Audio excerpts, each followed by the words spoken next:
おい、こんばんは。デルタさん、たっちゃんさん、こんにょらです。雑業、雑業ね。こんにょらゴンクエスト、こんにょらゴンクエスト、ほいほいほい。遅くなってすみません。お待たせいたしました。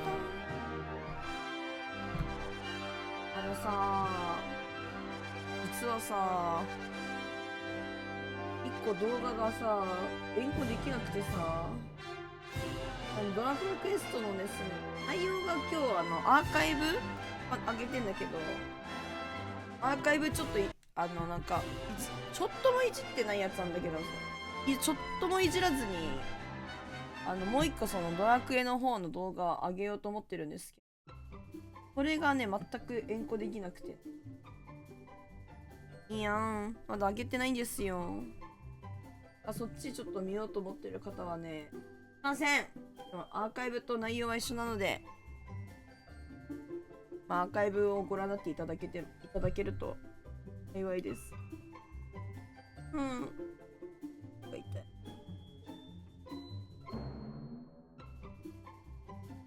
痛い。痛い。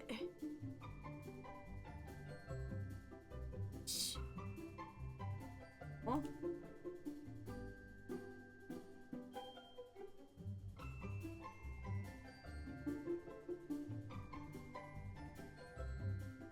今日の声がですね、終わってるんです。声が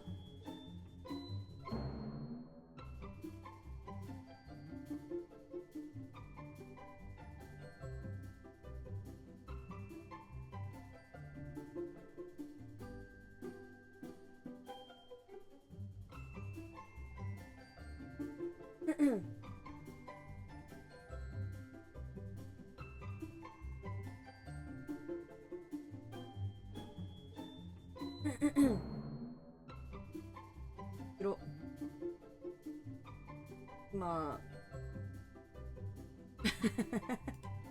面白いコメント。面白いな。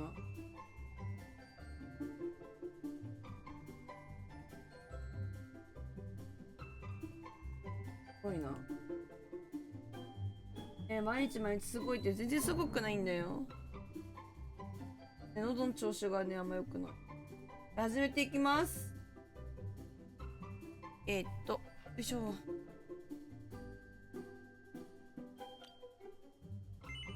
なんか京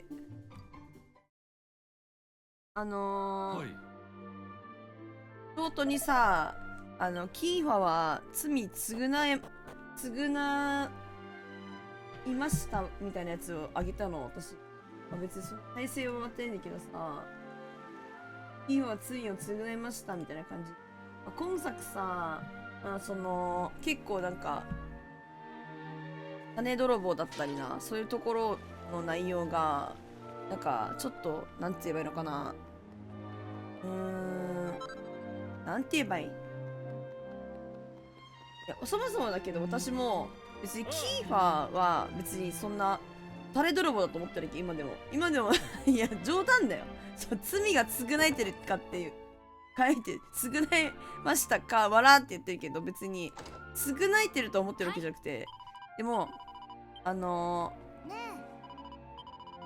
の内容、ドラゴンクエスト7のリイマジンドではちょっともういいんじゃないかみたいな種は返したし、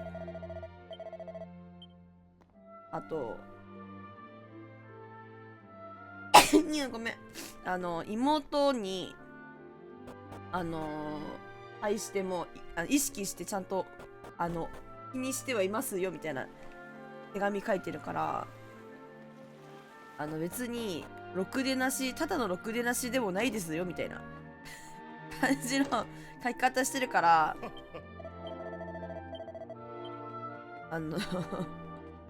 罪を償いましたわらみたいな感じで、ごめんねってあっちゃんさん、ごめん、助かる、ありがとう、本当すいません、書いたわけ。そしたら何も償えてませんみたいなコメント書いてくる人いてそもそも別の罪状も出てるから、滞在です、滞在ですみたいな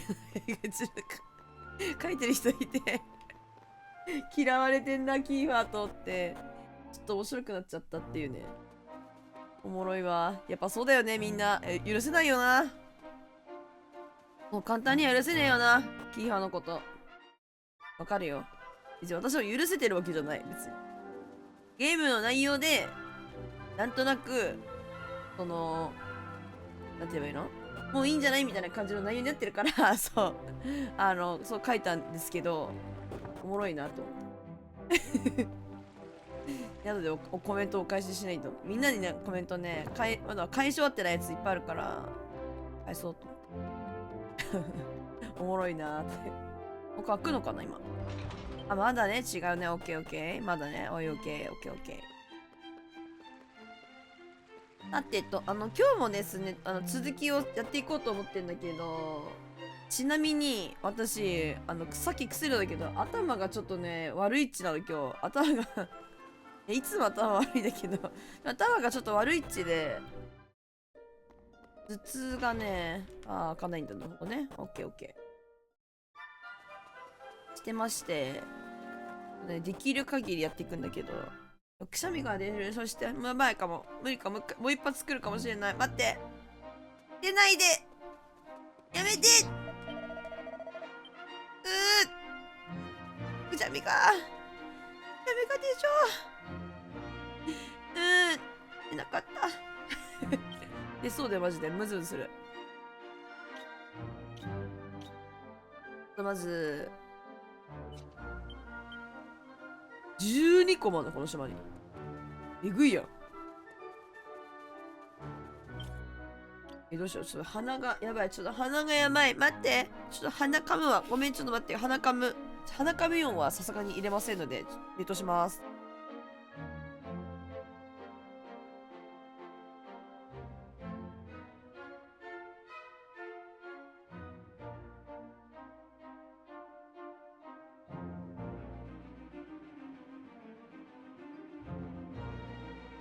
やばい。鼻が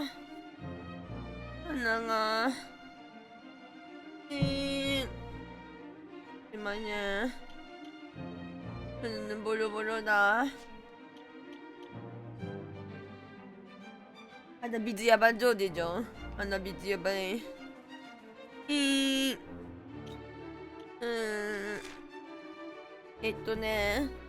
ちょっとやりたいことがでもあって、ちょっとでもこういう感じなわけ今日。めっちゃ先進みたいんやけど、一旦ね、どうしよっかな。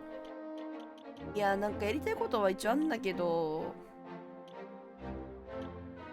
覚えてないんだよな。なんかさ、盗賊の鍵をもらったから、アイフェイさん、こんばんは、いらっしゃい。アイフェイさん、見てこの鼻声やめね。鼻声なんだけど、どうしたらいいのもう。盗賊の鍵を、手に入れたから、開けられてなかった宝箱を開けに行きたいなとかも思ったんですけど、いや、マジでほんまに覚えてへんのよ。どうしようと思って。一回ちょっとラッキーパネルやるわ。一旦整えます。ラッキーパネルやったら多分整うと思うので、はい、ラッキーパネルやりますわ。あの後もちょっとできてなかったんで。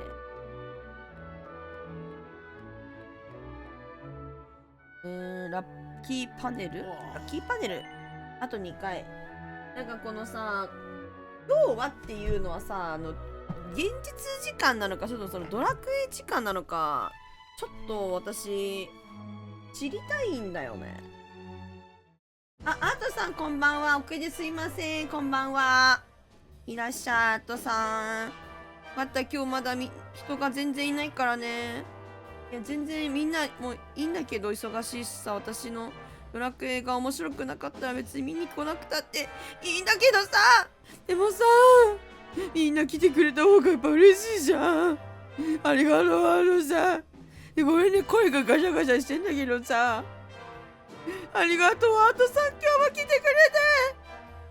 ありがとう。失礼。取り乱しましたわ。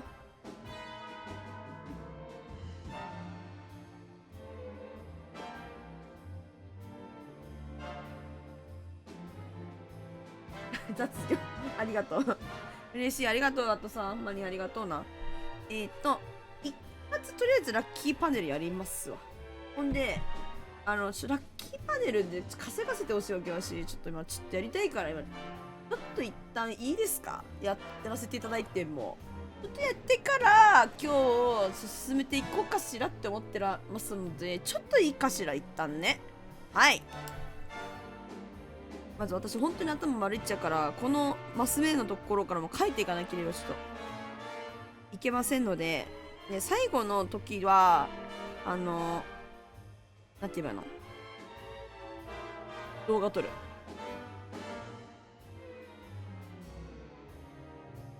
なんかこれマーク欲しいな。なんかさ、やりたいゲームだとあえて見ない人もいるじゃん。そうなんだよね。わかるわかる。ドラクエとかならね、ガチで、いや、RPG 系はさ、出たばっかりでした、このゲーム。ネタバレがちょっとなっていう人いるだろうしね。それわかりますよ。マーチ。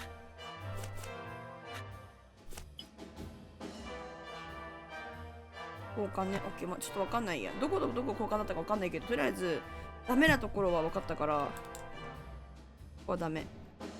ここは粉。オッケー、分かった。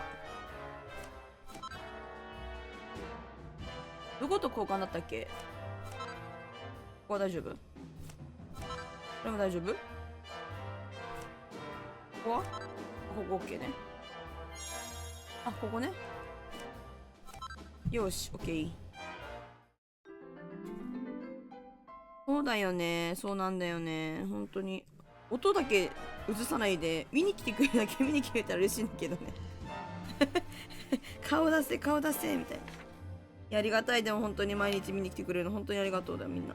ほんまにありがとう。4×4 だけど。本当にありがとう。でも来てくれて。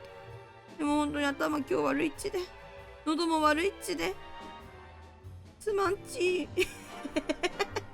しまんち。楽しくね、笑いを提供させていただければ嬉しいでござるよ、いつも。さ、こっからちょっと動画撮んなきゃあかんかな。いけるかな。ちょっと待って。とりあえず挑戦するね。辛口。じゃあ、中辛に。ここが大事。集中。おい。結構いいんじゃない？ここダメなやつ欲しい。これなんだっけ？武器。ここ武器。はて、た。これ、毒が、ど。派手な服、は。で、はやてのリングだ。リング。で、これ何これ？水。これ、み。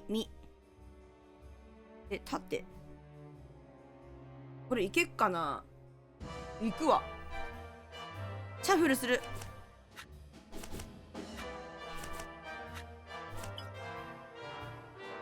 どっかが2回、どっかとどっかが2回やったっち。とりあえずここ大丈夫。ここも大丈夫。リングの大丈夫。あ、ここ縦になってる。ここ縦になってる。縦が2個あったの気づかなかったっち。ここ大丈夫？あ、ここね。ダメなところを把握してるから任せろり。こういうことやな。あれ数合ってるこれ。ああ、なるほどね。うえいうえいいけてんだから。まずかった。でも今まずかったよ。かなりまずかった。なんか宝箱出たじゃん。イエーイ。これちょっと今日は楽しんでから次行きたいと思ってます。ちょっとしばし皆様ご歓談。9名様いらっしゃいませ。こんばんは。今日も能登が絶不調の私です。ラッキーパネル大好き芸人。ラッキーパネルはね、人を狂わせるからマジで。みんなやったことある？ラッキーパネル。ラッキーパネル。一旦ミニゲームちょっとやらせていただこうかなって。一旦ね、整うからこれでマジで。いろんなことが整うから。動画も一回撮っとこう。やっぱね、こう最後だけはね、マジで、回数がね、多いからね、なんかその、交換するチェンジの。一旦ね。うわー、どうしちゃった携帯。一旦ね、ルーレット。一旦ルーレット。いけ！あら、なんか、ドレスいいかも。そのドレスいいかも。ダメなところ、欲しい、タイツ、鍋、フライパン、杖、指輪、指。なにこれ。いや、鎧2個だな。よろ。で、ネックレス、杖。ドレス、どれ。これはなんだろう。鉄、オッケー。これね、ラッキーパネルおもろすぎると思うよ、マジで。考えた人天才やと思う、ほんまに。いくでいい？はい。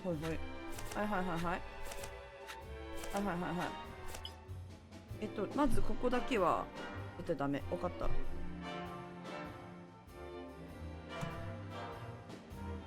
よし。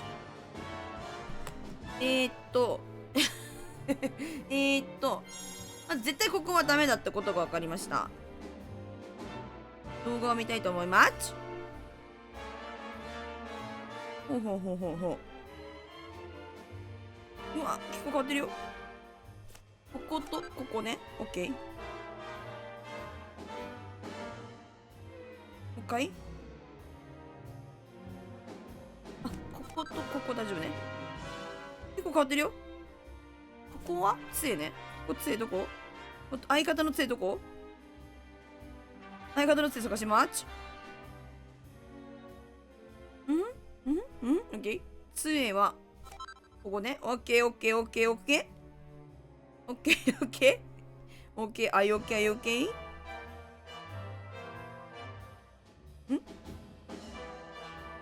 ここはダメなんだよね。ここはいいのか。ここいいんだ。オッケー。もうあと8回ミスっていいから、なんとなくゆっくりやってもいいんじゃなかろうか。何？鉄の鎧。多分鉄の鎧。多分ここ。あ、いいね。あ、いいよ。順調。杖が2つなんだよな。また、ミスった。また杖2個あるやん。杖2個あるのに、杖1個しか書いてない。タイツどこだろう。なんか、ここ？あ、ね。あいよ。はい。マジでみんな、いや、そんなガチでやらんでも、みたいな。大事なんだっちゅうの。この、素晴らしいですよ。すごいよ。いいよね。これドレス多分めっちゃいいぞ、これ。もう一回やる。楽しい。ラッキーパネル。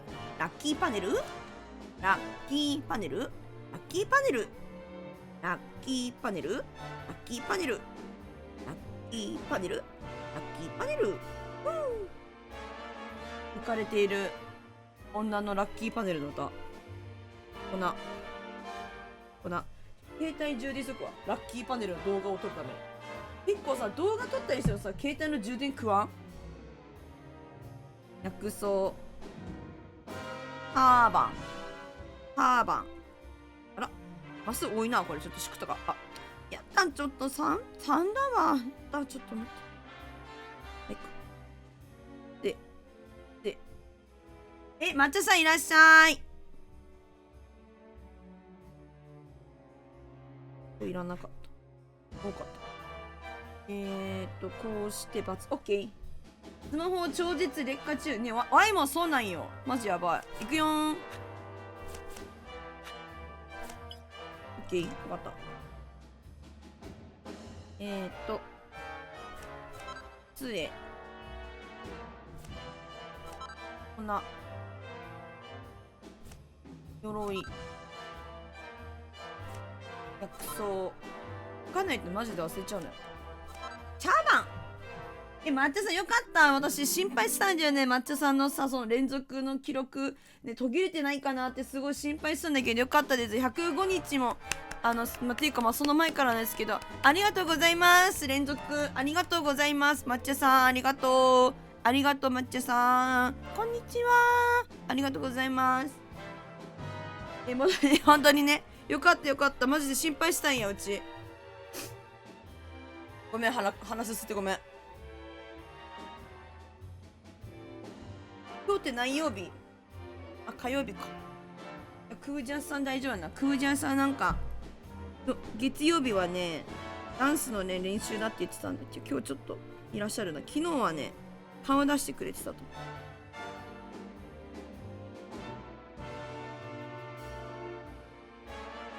っち、皆さんも来るやろ。よし。だぞ。ナイス2回追加。当選だ。おい。バイチャンス。うい。なんか内容変わらんな。ここダメなとこ欲しい。斧。はて。メガネ。タイツ。よろ。スティック。ほんで待って、派手な服。オッケー。ダンスなんだっけな。フォークダンスやってるって言ってた。の練習あんだって、月曜言ってたよ。シャッフルしまーち。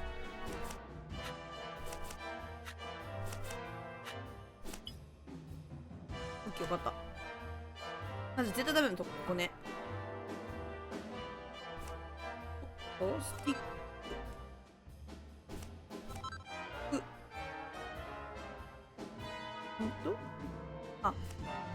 タイツ。鎧。メガネは、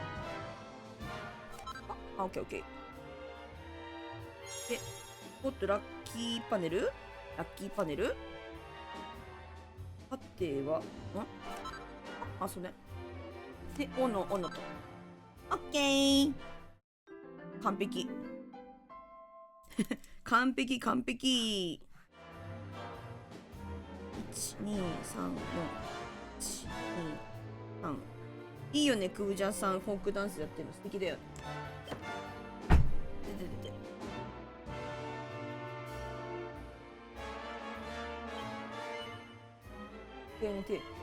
で、覚えられてないよ。紙に書いてるよ。紙に簡単に書いてる。中身書いて、どことどこ移動したかだけ、矢印で今日はこうシャシャってやって、最後のこの辛口だけは動画撮ってる。うお！ガーターベルトだ。ガーターベルトとビーストイップ。上から行くわ。左上から行くわ。鉄仮面、ガーターベルト、スライムピアス。なんだこれ、何のムチだろう。なんだっけこれ。なんか違う。鋼のムチかな、わかんないけど。ムチ。で、これさっき言ったでしょ。これなんだろうね。何の雫なんだろうね、これは。魔法の聖水なのかな。で、亀の甲羅、鉄の斧かなんか。で、ビーストイップじゃない。で、なんか鎖片びら。多分そう。これダメなとこ。ムチ。で、ハム。鋼のムチで。鉄仮面多いな。鉄仮面。今日はですね、ラッキーパネルちょっと楽しませていただいてから、次のところ行こうと思ってる。ラッキーパネル会。斧。亀。魔法。やばい、くさび出そう。やばい、出る。にゅい。やだよー、くしゃみ。ゴミ。くしゃみやだね。あらもやだ。はい。うんうんうん。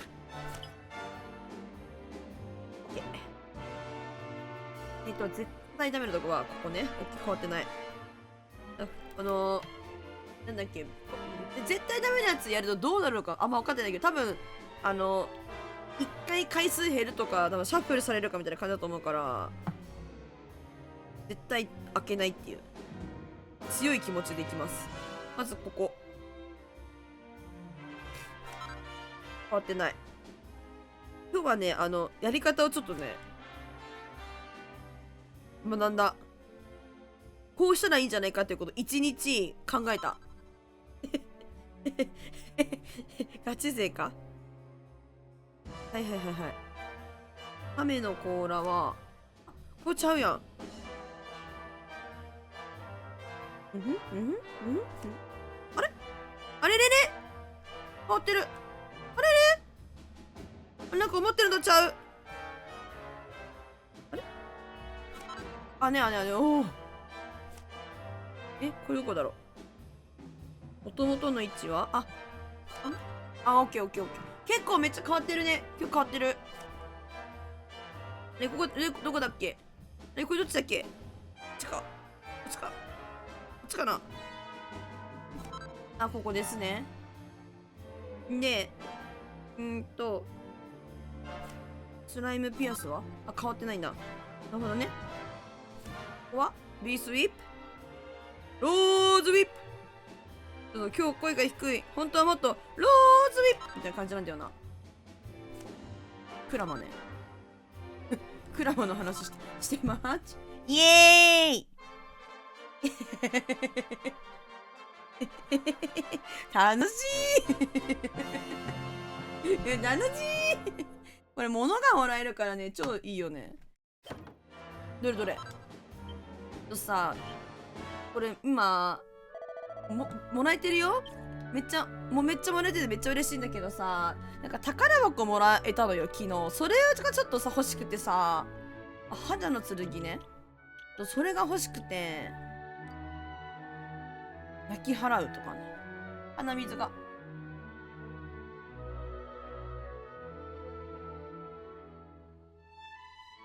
それ強いな。待って、中身をちょっと見るわ。で、氷の杖ね、その宝箱から出てきて、これ氷の塊投げるのと、マニベルが今魔法やってるじゃないですか。攻撃魔力回復魔力がプラスついてるじゃん。これがねでかいと思うんだよな。でこんな感じで宝箱のねアイテムちょっと気になるからね、ちょっとねもうちょっと頑張りたいんだよね。でこれビーストイップだったっしょ。でこれ剥がれむっちゃったっしょ。合ってるんですよ。合ってんだっちゅうの。見たから見ればわかるんだっちゅうの。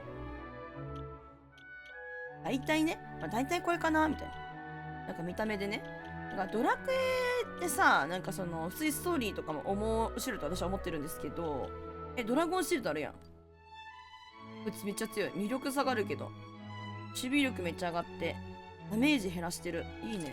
つけとこうかな。道具装備とかのさ見た目とかもさ結構胸躍らない？結構いいなみたいな。サメミバンド見よう。これ守備力下がるけどさ、攻撃魔力回復魔力とか上がるのよくない？これどこかな。こっちの方がよくね。よいしょ。やった、マジカルスカートでけー。うわでけーめっちゃでかい。三河視力はもちろん三河視の中から変えちゃうから下がっちゃうけど、パーセンテージね。守備力、攻撃魔力回復魔力上がるから、これめっちゃいいやんか。こっちでしょ。うわめっちゃいいよね。これもなんか上がってんね。強いよね。しかもね、もう見ての通り全ての属性のダメージを 7% 減らすっていう。激デカすぎる。これは激デカだぜ。めちゃめちゃええやん。派手な服よね。そうだよね。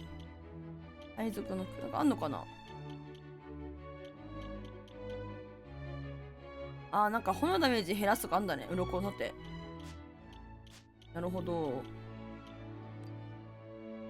このダメージ減らしてる。強いよね。鉄仮面も他のやつなんか2つ目なのよな。茜の鎧。ああね、そうだよね。で、心とかなんか多分祈り、力の指輪とか寝かせる発動、アイテム、あ、これアイテム落としやすくついて、そうなんや。アイテム落としやすくするっていうやつあるんやね。ウサギの尻尾にこれついてるのいいな。ラボが実はそういう系を担ってて、この風呂敷マントがアイテム落としやすくなってるんだけど、なんかドロップとかはさ、めっちゃ胸踊るやん。次やん、それって。だからさ、ウサギの尻尾をなんか倍かけできるか知らんけど、つけといてもいいかもしんない。で、1個今日やりたいことがあるんよ。1日というのはゲーム時間なのか、現実時間なのか、出ます。900。ねえ、900ゴールド高ない？シンプルにさ、1日で1人300円じゃん。他のところで寝たっけおじさん。5ゴールドとかですよ。お家で寝たらタダなのに、どうしてここは900円も取るんですか？高いです。値切ってください。ダメです。高すぎます。まあちょっとでも、これはやりましょう。効率のために。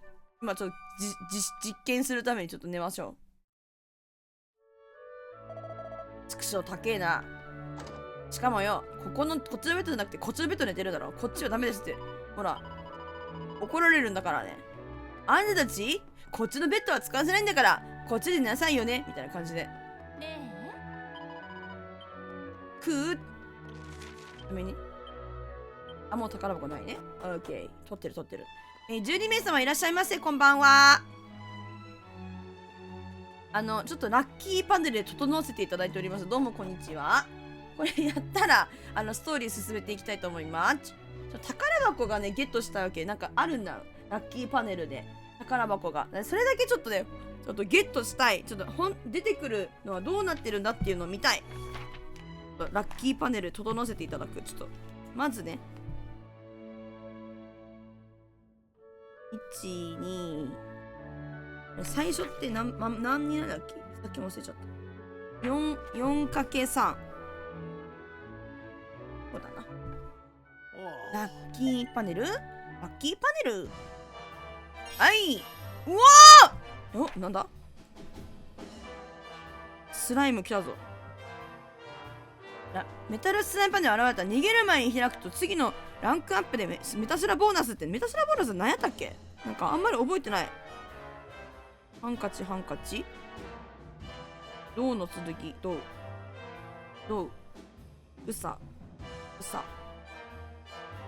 どのタイミングで逃げるだろうね、これって。そして。ラッキーかも。何もわからない。そうよな。シャッフルします。オッケー。で、ここ。まずここね。で、ここね。で、槍。ハンカチ。うさ。ブロンズナイフだこれ。ほい。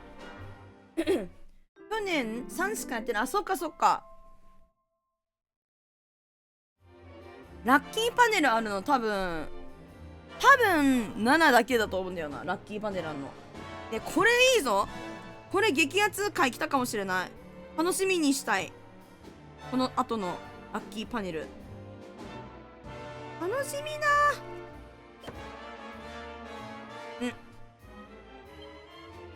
こんなん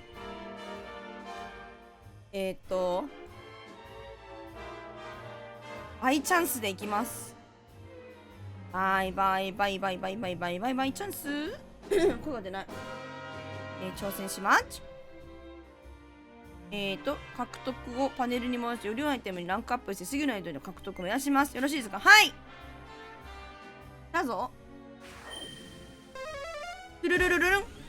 うさ耳に来た。うおー。だぞ。待って。マジカルシルクハット。ハット。ハット。なんだこれ。水。水。これダメなとこ欲しい。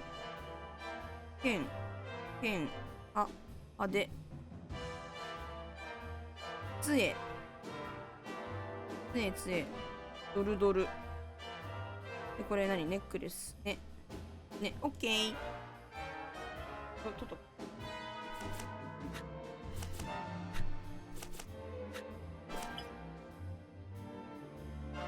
どこだっけ？オッケー。いや、いけそうな気がする。声が出ない。声が出なくなってきた。いきまーす。待って。間違った。あれね。ここは大丈夫で、ここも大丈夫で、あらハットは終わってるのか。来た。で、ここがそれで、そうだよね。ここなんだっけ？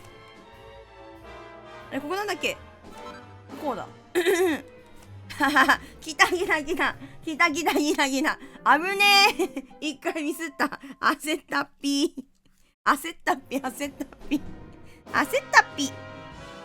っとこの回をやったらちょっと冒険に行きたいと思う。この後3回今日やれる。しかも寝たらやっぱりできたね。何の無視もしたけど、寝たらやっぱり復活してたやん。復活するんだ、寝たら。ゲーム時間なんだね、1日っていうのは。ってことはさ、なんか一番最寄りのさ、なんかそのなんだっけ、宿屋さんさね、1回900円するじゃん。900ゴールドするじゃんか。ラッキーパネル実質3回できる。1日900円じゃない？参加料高くね？ 900 円。絶対それ見越してさ、宿屋のお金高くしてるよね。お金もったいないなと思うんだら、効率求めないんだったら、ここで1回やってフェスティバル飛んで、お家で寝て、ただで寝て、で戻ってみたいな感じでやったら多分お金かからないけど、効率が悪いじゃん。なんかみんな多分900円払ってラッキーパネルやってる人多いと思うんだよね。900円だよ。高いよ。お金いくらさ、なんか貯めてるとはいえさ、高いからね、900円。お、来た。やったぞ。やっぱなんかこの最後のこの3回目のさ時にさ、星にダイヤみたいについてんじゃん。ダイヤが3つのやつあったら宝箱が出てくるんだね。すごい。なるほどにゃ。ランクアップまずここはやって狙いを定めて。うわ、いいんじゃない？いいとこ当たったんじゃないかこれ。結構目押しした今。爪踊り子の服と思ってる。違うかな。これダメなところ星斧ドル指輪メガネ斧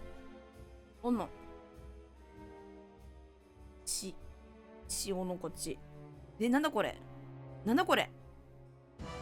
胸当てかな。待って、よっしゃー。ちょっと宝箱ねあるので手に取ります。いくぞ。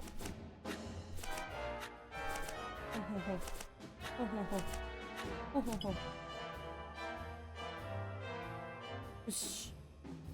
まず絶対取っちゃいけないのはここ絶対ダメ。まず一番この端絶対ダメ。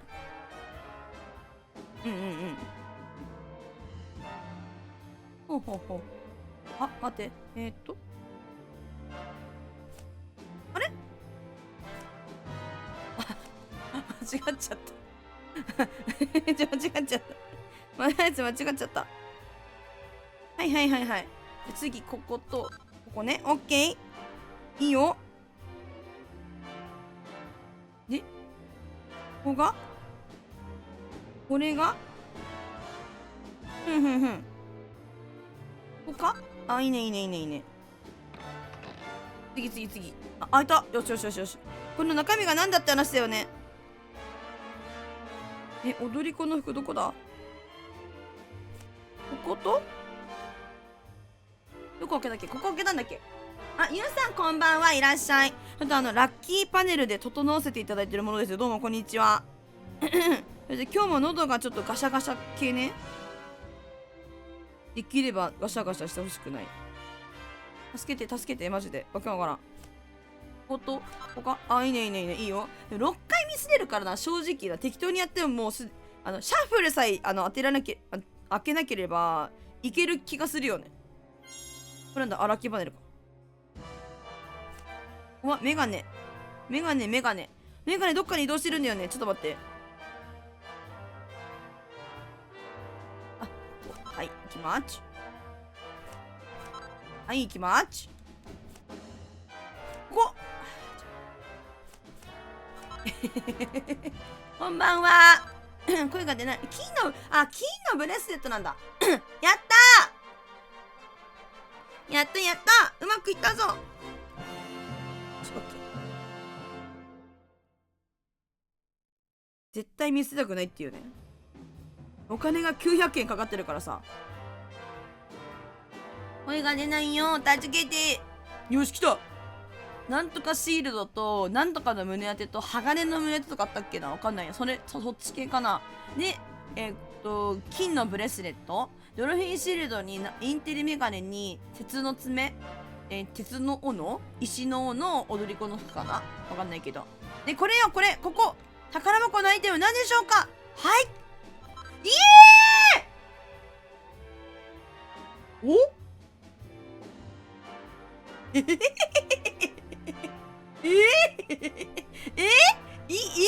出るの？やまびこの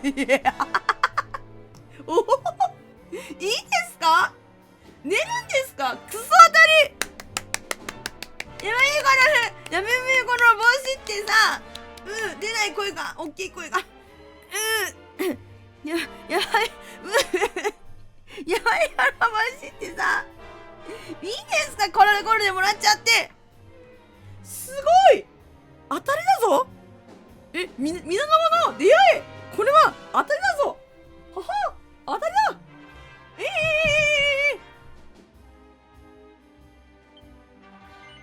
激アツ。一旦ね。嘘でしょ。嘘でしょ。あ、アイテムを見るんだ。装備を見るんだ。マリベルがいいなって思うんだけど、魔法使うから。ほぼクリア後の装備、そうね、マジだよな。やまびこの帽子いいの？あ、ちょっと能力みたい。いやマジでさ、これさ、ドラクエシリーズをやってる人だったらみんな使い果たしちゃったっぴ。もしかしたけど使い果たしちゃったっぴ。これゲームをやってる人だったらね、マジかよっていうアイテムなのこれ。やまびこの帽子って、書いてる通り自分がたまにやまびことなりこだまする帽子で2回なんか自分撃ったらもう1回こだまして撃つみたいな感じのアイテムでござって、しかもなんかこの待って、一旦うさみバウンドにもう一回するわ。ちょっと待って。で中見るわ。いやで死ぬほど守備力と攻撃魔力と回復魔力めっちゃ上がるやん。魅力は下がるけど、唱えた地盤が 10% なんだ。でもね、10% でやまびことなってこだまするんや。 10%？ 栄翔倍か。ほんまや。2回魔法やるってさ、めっちゃ強いよ普通に。攻撃魔法も回復魔法も 10% でこだまするから2回かけれるから。サポートも倍。すごいことだぞこれは。いいですか？出ちゃって。こんな1回900円高いけど当たりじゃん。元取ってるよなこれ。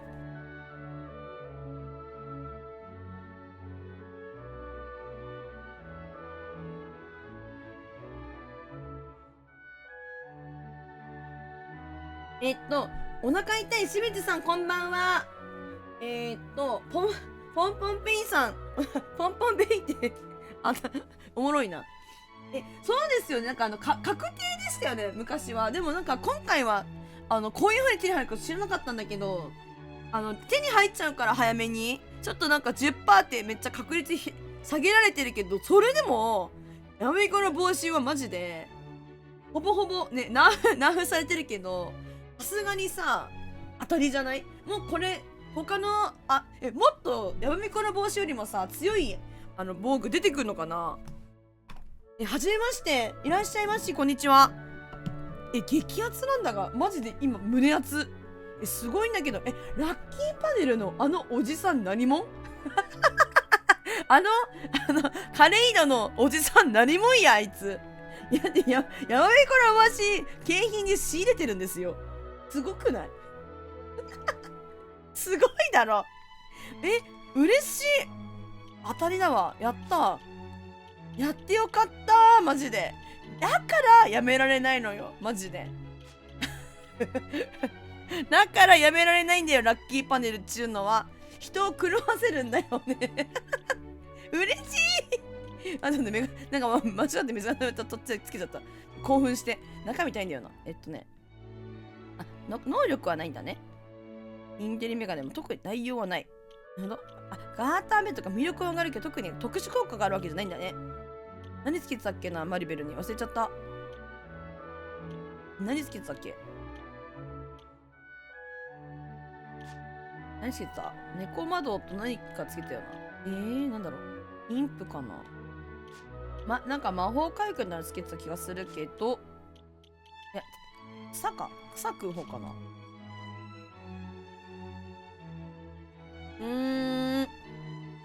農薬草をターンで使う。農薬草を使ってもいいな。これつけとこうかな。ラバもちょっと中身を。他何増えたか全然わかんねえ。なんかそれで興奮して何手に入れたか全然覚えてないっていう。さっきの興奮で全部吹っ飛んでた。これは覚えてドルフィンシールドでもつけてんだよね、もう。ドルフィンシールドもね、強いんやけどね。魅力って何に依存してるんだろう。なんか踊り本作はウサギの尻尾をみんなでつけて踊るのがトレンドらしい。そうなんですか？ウサギの尻尾だからみんな物を落とす？ドロップ率上げてるってことですか？素早さもなんかつきますよね。だからそれがトレンドなんですか？ウサギの尻尾でもいいですよね。種集めがえぐい楽らしい。そういうことなんですね。種集めがあるからってことなんだ。そうなんだ。ありがとうございます。知らない。私、基本さ、なんかそういう、なんか、時間かかる。種集めとかはね、こだわら、種集めは、なんつうの、こだわってやるタイプではなくて、時間かかるしさ。やっぱそう、手間暇かかっちゃうから、あんまやらないんですけど、ウサギの尻尾、アイテム落としやすくなるから、いいですよね。なんか誰かに今回つけようと思ってて、この能力がいいから、ガボに倍掛けしよっかなって思ってて、風呂敷マントもあるし、そう思ってんですけど、踊るっていうなんか、そういう、なんか、まだちょっと私、踊り子とかやってないから、ちょっとネタバレでもわかるからいいんだけど、まだ転職できるようになったばっかりなんで、街から出たら10秒のところにいるブラウニーが2、3体出てきて、盗人狩りで倒す日光とか落ちるらしい。踊るは冗談。冗談ね。そうなんですね。みんなで踊るんだ。なんか踊ったっけドロップ率が上がったりすんのかなとか思っちゃった。でもすごい、そうなんだ。知らなかった。やるかどうかわからないけど、トレンドなんですね。バトルアックス持ってるやん。嘘持ってるやん。万引きに与えるダメージが上がる？バトルアックスの方が強いか？配信上がる？シンプルにこっちの方がいいのかな？体力とか上がるとかもあるんだね。こっちにしよっかな。ゾンビ系以外出るしな。こっちにしようか。そうなんですね。知らなかった。プラチナシールド。いいな。待って。こっちが 10% 減で、こっちは他の能力を上がって、炎のダメージは 5% になるけど、ステガードとかちょっと上がる。どっちを取るかって感じだね。なんかドルフィンシールドの方が名前が可愛いからこっちにしときたいどうしよっかな。プラチナシールドとか得れる人他にいるかいないか。ああ、そっか。まあいっかそうなんですね。知らんかった。盗っ人切りいいんだ。種集めとかちょっと最終的にそうしたいなっていう気。やるかどうかちょっとわかんないけど、配信でね。わかんないんですけど、まあやりたくなったらやろっかなっていう感じやな。知らなかった。全然種とか使ってない。こういうのなんかあんま使わないタイプなんよ。なんか取っとく。誰に使ったらいいかなみたいな感じになっちゃうし。まあ基本的には主人公に使っちゃうんだけど。うわぁ。もう帰ろう。残りのあと2回やったら次の街行こうかなって思ってるんで、ちょっとこれだけ終わらせさせていただく。もうこれやってたら1時間を経過してる。もう時間泥棒だね、これね。すごい怖い。怖いよ、ほら。人を狂わせてるよ、これは。飲み物。星、バツ、仮面。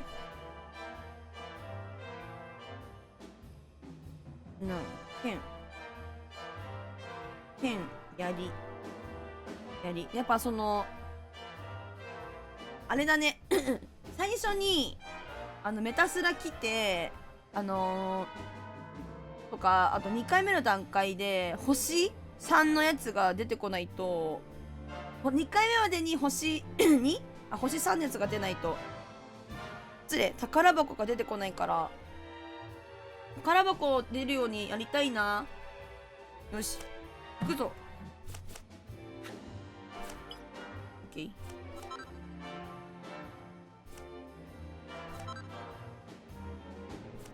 みんなこれどうやってやってるの？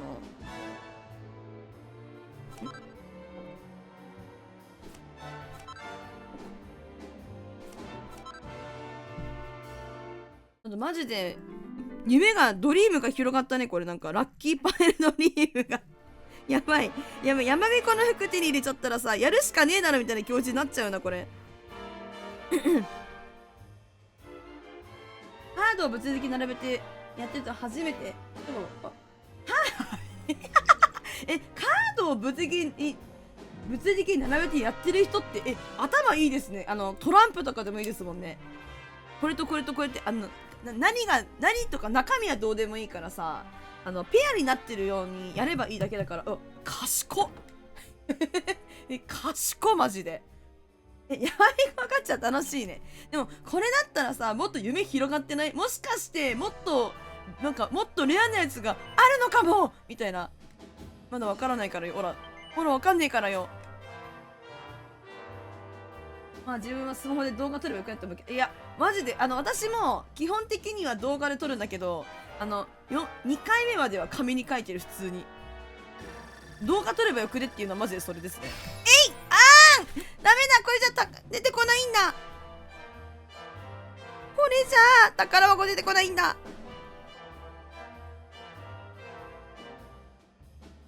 動画撮ればマジでめっちゃ早いですねめっちゃ早い。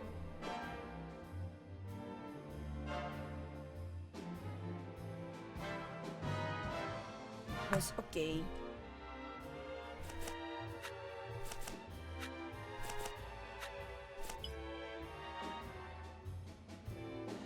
し、オッケー。そう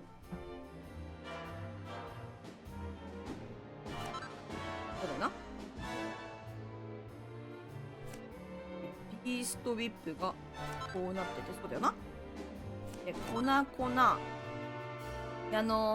マジで効率求めんだったらさ、宝箱出ないこういう回とかさ、はしょればよくねっていう感じも、マジで効率求めだったらね、その宝箱だけ狙うみたいな、もうありだとは思うんだけど、でもお金がさ900円じゃん、実質実質でラッキーパネル1回さ900円じゃん。元取れた方がいいなと思うんで、ちょっと私はやらせていただくんだけど、もし私が動画外でラッキーパネルで稼いでおくわみたいな感じの時があったら、そういうのもありかもしれないけどね。お金が高くね、900円ガチで。よし、絶対あそこの宿屋さんのお金あげてるのは狙ってますよね。お願いします。で最後だけ動画撮る。マジで覚えらんないから。内容来い。いいの来い。なんか見たことない槍あるな。お、見たことない槍だこれ。見たことない槍だぞ。マジ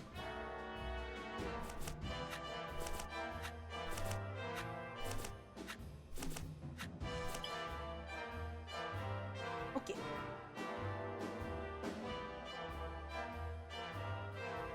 こダメなところだね。よいしょ。開いてるところみたいな。こうか。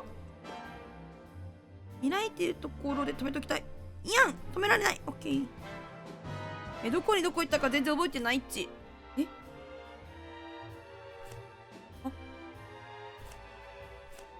あれ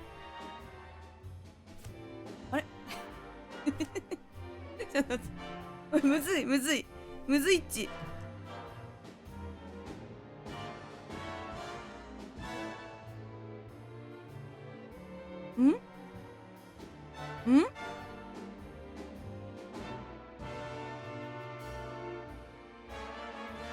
よし。こことここ。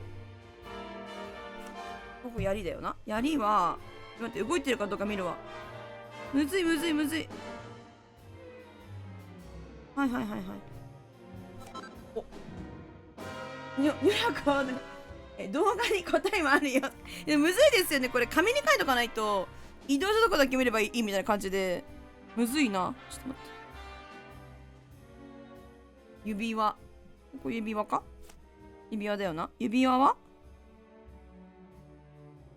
動いてるのか？動いてないから、ここか？オッケー、いいぞ。他はどこ開けたっけ？ここ開けたか？開けてるかこれ。はい。ここか？こうやってるぞ。いいぞ。で、ここがそうだよな。これ、動画ゆっくり見させていただいていいんだろうかこれ、マジで。これどこ行ったったっけ？待って、そこからもう一回動いてんのかこれ。よし、ここだ。よし、来たぞ。オッケー。鉄仮面がどこだ？鉄仮面どこだっち？ここだっち。おい。皆さん、ありがとう、しゅういちさん、ありがとう。教えてくれてありがとう。皆さんいらっしゃい。これでもね、ドリームのパターンじゃないからさ、ちゃちゃっと終わらせたわけ。あれ？違うよ。ここか。キメラどこだったっけ？ここか。で、ここが開けられてる。よし完璧。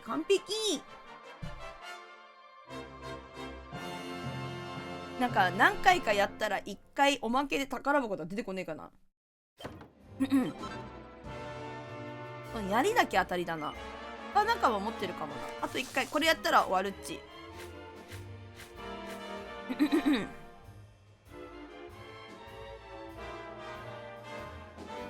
はい。いや、やっぱり最初にメタスラ出てきたら当たりだな。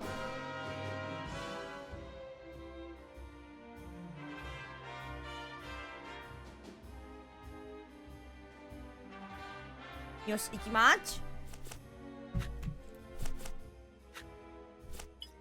オッケー。杖。あって。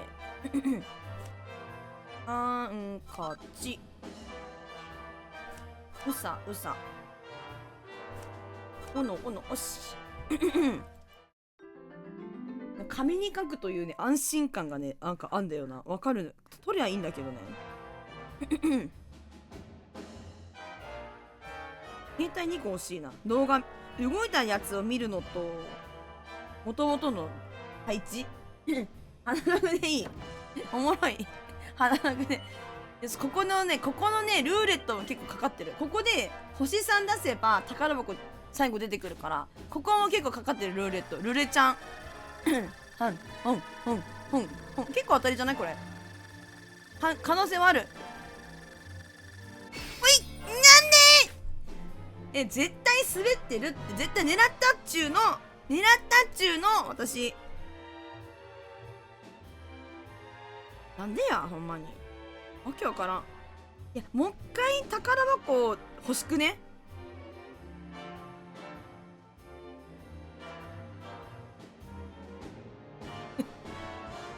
欲しくない？いきます。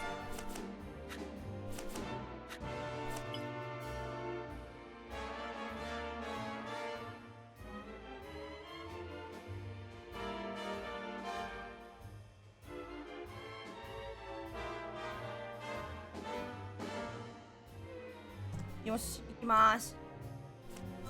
マジでここ宝箱チャンスはないからね、もうこの時点で。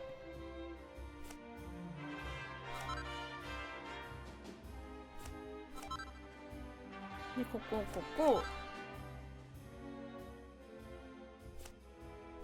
派手な服、縦が2回変わってんのか、あ、そうだよね。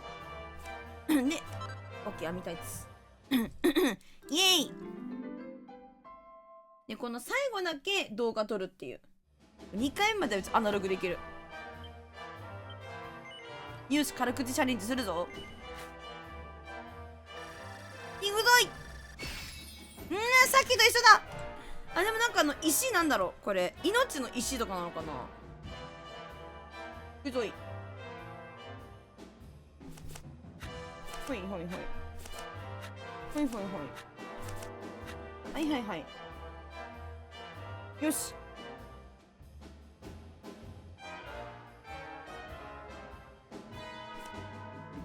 こことかな。オッケー。開けちゃいけないとこだけ。ここは絶対開けちゃいけないとこ。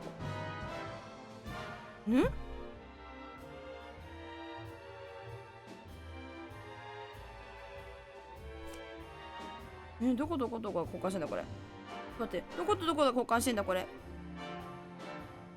オッケー。動いてないのどこだ。ここがここ交換してない。ここ交換してない。ここは何かと交換してる。ここか。オッケー、いいぞいいぞ、調子いいぞ。爪がどっかに行ってるな。はいはいはい。こことここね。オッケーオッケーオッケー。あ、トハさんいらっしゃい。こんにょらです。本日課題消化戦につきロムります。頑張れトハ、負けるんじゃねえぞ。課題大変やな、学生さんは。あとはもう分かんなくてもいいや。どうせ外さないから。あれここか。オッケー。もうダメなとこさえやれなければ。プラチナの槍なんだこれ。なるほどね。イエーイ。悔しいマジで。もう一回だけ宝箱ドリーム見たくない？ちょっと頼むマジで。1時間やってるんだけど、もうこれもう一回だけダメ？ちょっともう一回だけいいっすか？もう一回だけ宝箱だけ見せてもらっていいっすか？オッケー、終わった。これあれかな、脇とかあんのかな。なんかその1回のさ、3回1日3回のうち宝箱のチャレンジは1回だけみたいなあんのかなこれ。もう一回だけいいっすか？900円払うんでお願いします。その代わり宝箱のチャレンジができた瞬間に終わる。そして今回宝箱チャレンジができなかったらもうそれで終わる。頼むオーラに夢を見させてくれ。頼むオーラに夢を見させてくれよ。オーラをやめられないんだよギャンブルにはまるやつギャンブルにはまる主人公であったのだ。なんかコツをつかんできた。でも動画を撮るのにコツつかんできたから。いらっしゃい19名様いらっしゃい、こんにちは。ラッキーパネルにはまっている、ドブにはまっているものです。どうもこんにちはラッキーパネルのドブにはまっているものですが、おお。よし、行くぞ。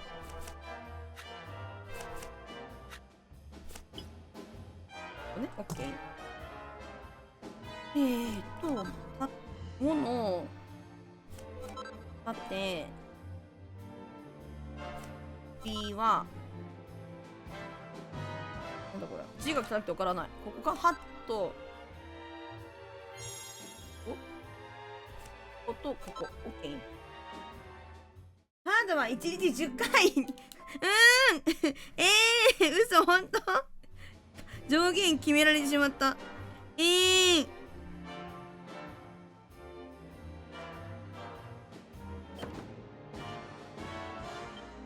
よしよしよしよし。ここよ、マジで。ニュラコはパチやらない。やらないよ。やらない。マジでギャンブル興味ないから。大丈夫。一生やる可能性ある。ほんまにそれね。ここ、問題ここ。青いのが来い。来た来たこれめっちゃいい。めっちゃいい待って、めっちゃいい。来たマジでめっちゃいいの来た。マジで。やったやったやった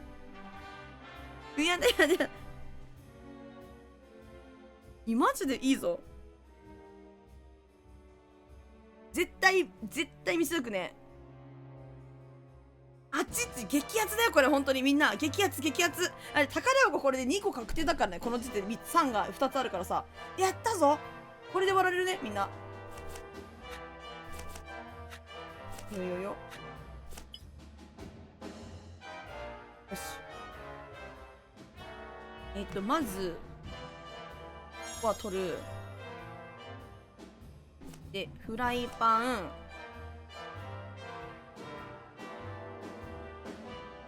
どこだ。手だからいいか。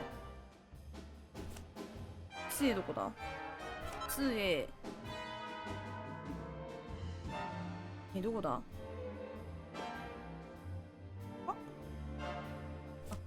こことここ。ダイヤピアス。これどうやったら逃げられてるんだろ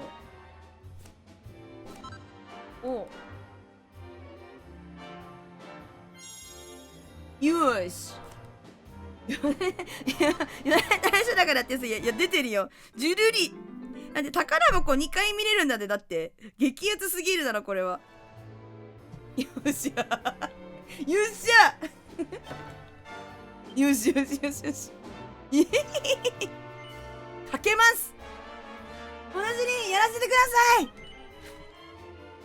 ではまだいけます。これ来た。ルルルルルン。おお。これが最高ランクのしてるパネルがしかも2つあるんだぜ。でここでまた3つに星3つ確定になるんだぜこれで。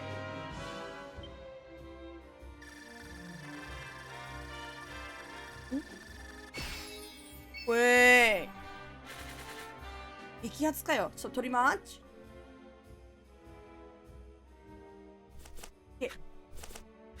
やばい。よし。絶対開けちゃいけないとこだけまず把握して、そこだけは、ここがダメ。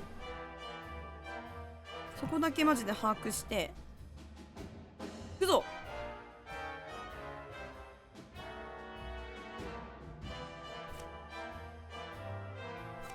ここでしょ。よし、これで1個開いた。大丈夫。おいち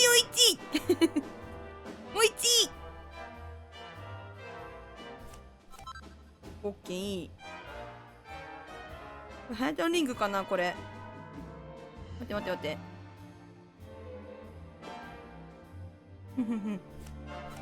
もう大丈夫。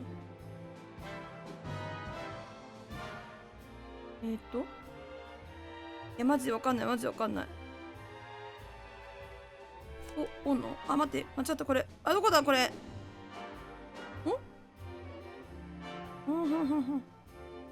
そうだった。なるほどね。じゃあここ。そうだね。オッケー。いいぞ。めっちゃ手が震えるぞこれ。ここが変わってない。ここいいよ。いいよいいよいいよ。マジでいいぞ。これは斧か。斧どこだ？ここかな。待って、変わってないかどうかわからない。めっちゃ変わってんだよね、同じとこが何回もぐるぐる。オッケーオッケーオッケーオッケー。これはスキル写真撮影でカードゲーム最強最強。待ってくれ、ちょっとマジで分からへんねん。何回も変わってんのよここ。はいはい、まず一回変わりました。ここはどうですか？はいはいはいはい。オッケー。ここはいいよ。これ変わってんのか？ここね。ここはよしよしよしよしよし。いや、好きだ。あんま覚えてない。いや、せやろ。わかんないよね。マジでわかんない。マジ、ほんとに文面の力ありがとう、携帯。ありがとう。やったぜ。よっしゃよっしゃよっしゃ。おいちおいち。おいちおいちおいち。何ちゅう。よしよし。相手、ここはね、ありがとうございます。前座みたいな。前座前菜前菜。宝、おいちおいち。うわ落ちた。マジで最悪。よ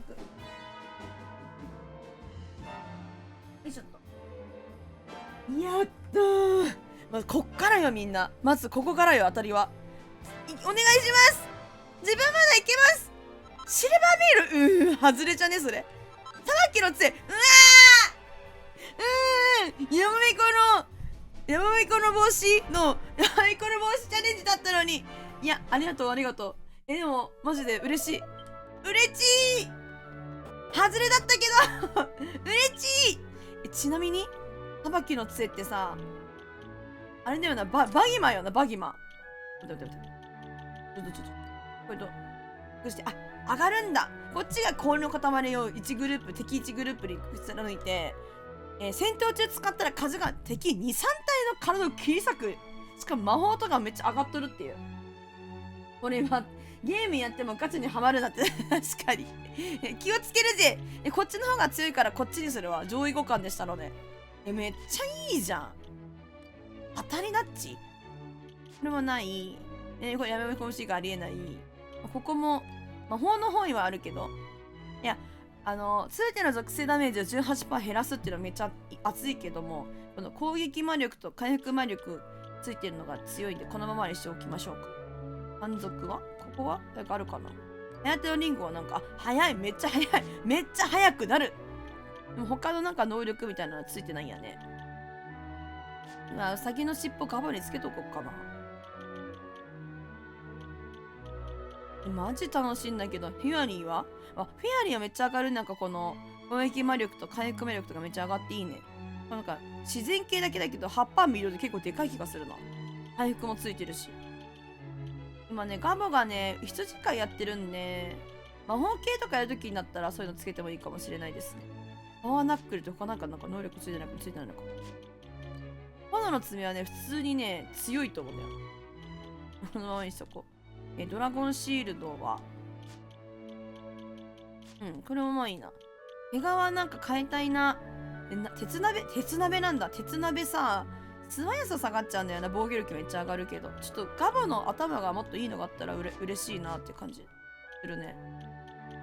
うわ、魔法の方いいけど、風呂敷ちょっと熱いよな。ガボに尻尾つけて、主人公に配信めっちゃ上げてんだけど、そうか、抜群か、これ。抜群 A は。経験値が欲しいんですと、これをつけさせていただき、銀の胸当て。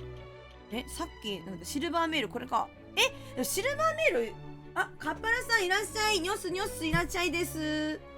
ゲームはガチャが本体派です。よろしくお願いします。対戦よろしくお願いします。マジそうだよね。わかるわ。なんか、ソシャゲとかだってさ、ガチャメインじゃない？ガチャ引きたくてゲームやってるまであるよな。めっちゃわかる。ちょっと待って、これの方が全ての属性ダメージ 8% 減らすっていいと思うんだよ。鋼の鎧の上位互換だからよかった。シルバーメール外れかなと思ったけど、自分にはまだ必要なものでござった。ありがとうございます。銀の胸当て上がるだけね、もうやばい。マジでカッパリさん、私今ちょっと今脳内にブシャーってなんて言えばいいの、ブシャーってなってなんて言えばいいか分かんなくなっちゃった言葉が、ね、これいいんだけどな。めっちゃ大興奮ですわマジで。脳汁プシャー、なし汁プシャーの人だよそれ。プラチナメールもいいんだね。上がるんだね。上げとこうかな。氷だけちょっと待って。炎なんだ。炎から氷か。なるほど。まあいいか。その辺はまあ誤差やろ、誤差。マジ楽しいんだけど、どうしたらいいの本当に。先進めないよ。もうこっから、こらこっから進みたくねえよ、本当に。一生ここにいたい。会心上げときます。今、格闘やってるんで。いつから非公式マスコットになったんやって。脳汁プシャーいや、マジで楽しいじゃん。楽しい。でも時間泥棒なので、さすがにこれ以上はやりませぬ。テーブしてね、ちょっと次行こうかな。テーブできるとこないかな。家帰るか。皆様大変お待たせいたしました。これからですね、メイン、ストーリーを進めていきたいと思います。1時間18分の時間を経てやっていくんだぜ。ラッキーパネルの時間で世界が救えたら、そうや、ラッキーパネルの時間があったっけ。もっと世界救える。昨日から出ない。眠さん、たっちゃんさんお疲れさん。マジで夜勤お疲れ様やで。ゆっくり休んでくれ。おやつみ。ありがとう。ラッキーパネル付き合ってくれてありがとう。たっちゃんさんありがとうマジでさ、レラさんほんまやけど、今からオラは救いに行くんや、世界を。冒険のためにオラは行く。大人向けパスコット脳汁ブシャーそれな、大人向けすぎるだろ、さすがにだけど。謎の神殿行きます。ガチャガチャ楽しいおいちブシャーやばすぎだろどこだっけ。ここだっけ。あ、違う嘘ついた。砂漠だからここやな。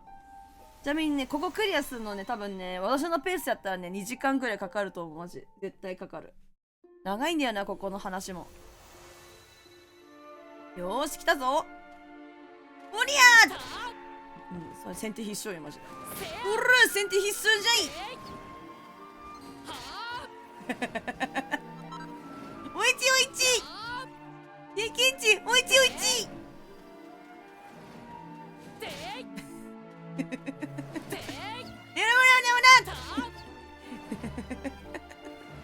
るぜ。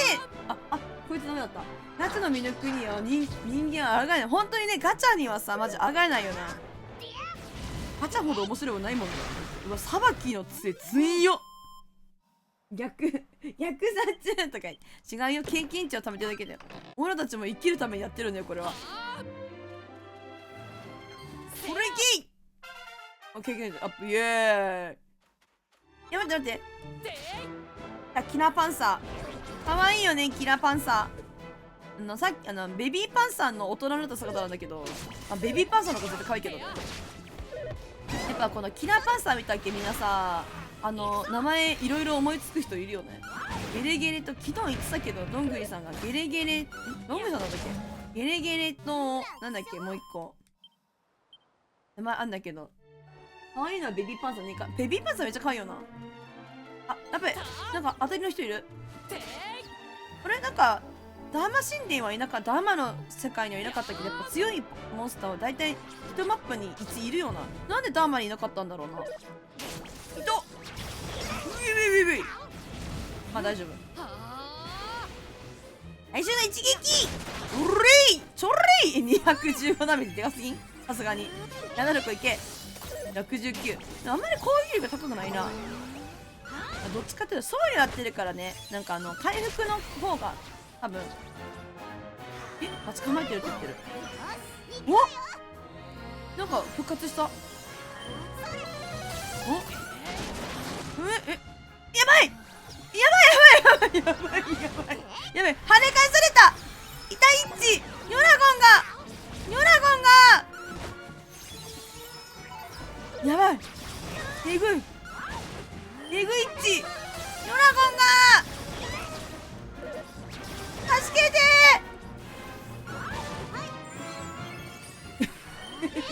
まずい。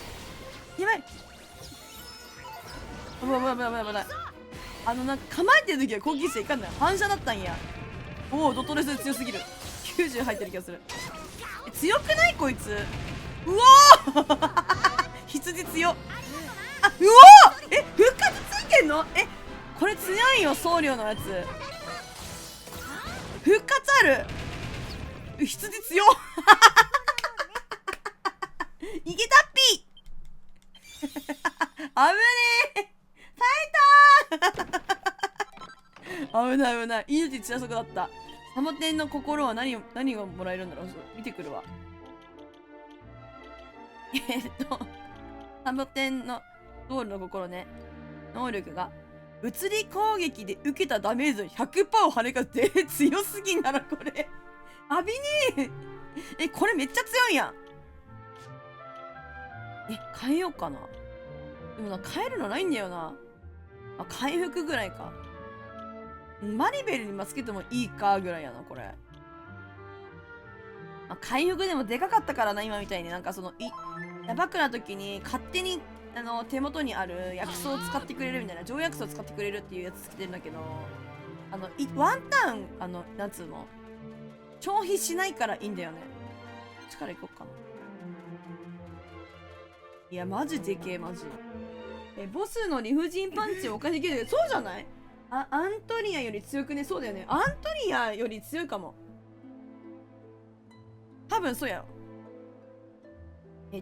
止まれ！何者だ！魔物は村には近づけないはず。すると食べるというのが当たり前だ。どう見たって人間じゃろがい。どちらせよ、今は見せるものをこの村に入れるわけにはいかない。さあ、出てってくれ！つけといていいよね、絶対。マリベルとかにさ。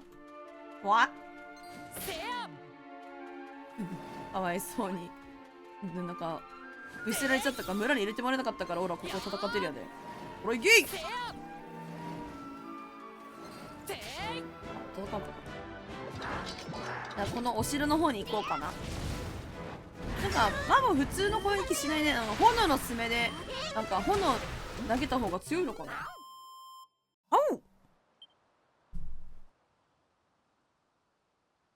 お！なんだろう。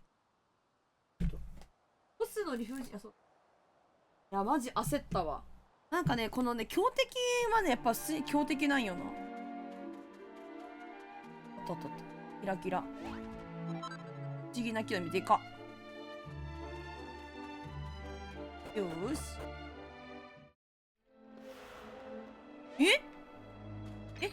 こんな感じになってるの？こここうだったっけ？なるよ、踊り。クソだるこいつ。クソだるいじゃん、こいつ。めちゃめちゃだるいじゃん。マリベルには関係ないけど、魔法でやるから。攻撃力下がっても。なんだこれは。ね、ほんとだよね。こんななってんの？砂漠のお城。魔物なんていなかったのに、この敷地内に。待って。すいません、ちょっと失礼します。多めに。いいね。ちょっと一回無視していい？中入れんのかなこれ。開けれただ。入れたわ。お邪魔します。どうも、みこやです。こんにちは。くん。これ開けてもじゃないってことか。なるほどね。このフロアにもない。開けるっち。本を調べる。英雄たちの物語と書いた本ある。神がこの世をお作りになってからたくさんの英雄たちが現れた。しかし中でも一番強く一番賢い英雄を選ぶなら答えが決まりきっている。その名は英雄メルビン。出たメルビン。世界中知らぬ者なきまさに英雄の中の英雄であろう。ヒーロー高校に行っての英雄高校に行ってたのかな。大いなる精霊なんとか大地、大地を踏みしめて、今日のね、配信のタイトルで、大地を踏みしめてたから。君は目覚めてゆく、天使の方へ見て、連れ出して。声が出ません、すいません。あれれ、お邪魔します。すぐ大地さん。今日砂漠の大地踏みしめるの下だから大地踏みしめちゃおうと思って。踏みしめちゃおう。あと6個。さ、人ちゃんと人と会話できてないんだけど、立ち去れって言われただけなんだよね、今のところ。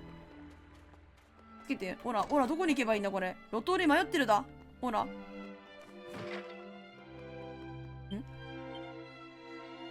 まだ6個あるのにな。全然外ればっかりだじょ。どこにあるんだ。では。ほい。あと1個あるみたい。じゃない。こっちだ。畜生外した3択外した。外してしまったぜ。マジで、本当にマジで、本当にマジで、本当にマジで。ベラありすぎだろ、ここのマップ。ない。人いるのかな、ここ。魔物がいっぱい。何言ってる？魔物の匂いがプンプンする。ニョラゴン気をつけろよ。ちょっと何よこれ。こんなに声で何が起きたって言うのほんまやな。あ、なんかあそこイベント起こるって言ってるな。ここ読めるのかな。ニョラゴンは赤筆の文字を読んだ。この世に生きとして生けるもの。まずは力強きものとなれ。あ、なるほどね。力強きものは心優しきもの。そして長く長く生きよう。正しき道を歩めば、長寿は己に知識を持たせて筋肉をつければ長生きできるってこと？やがて生きとして生きる、生きとし生ける者には死が訪れようが、願わくば天の神に召されるより正しき道を歩む。なるほどね。地獄に落ちるんじゃなくて天国に行けよと。さすればやがてその魂はこの世に再び命として蘇るだろう。蘇る。なるほどにゃー。そういう考えなんだ。泥にまみれた血だらけの骨。かわいそう。こういう時なんか調べてなんか物がもらえたりするから調べちゃうんだよな。あ、イベント中。前半主はさすがすぎる。ですよね。ここで何をしている？はい。墓荒らしですね、絶対。墓を荒らしに来たのではなさそうだ。やばい、疑われてた。墓荒らし、ギクッ。見たことのない姿。お前たちは旅人か？俺の言うことがわかるか？はい、わかります。この城は墓場だ。そうなんだ。女王に見捨てられた砂漠の民の墓。そうなの？それを夜ごと荒らしに来る魔物がいる。懲らしめてやらねば気が済まん。ほら、スケさん、カクさん、懲らしめてやりなさい。皆さん、最後に雑業ポイントを送ってって受ける。村ならこの先、城より南東にある。俺の名を言えば入れてくれる。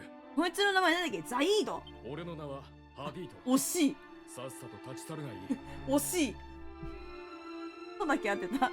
あ、合ってねえわ。ザイードって言ったから一個も合ってなかった。いだけ合ってない。ハディードね。女王め、一人だけ逃げ出すなどと。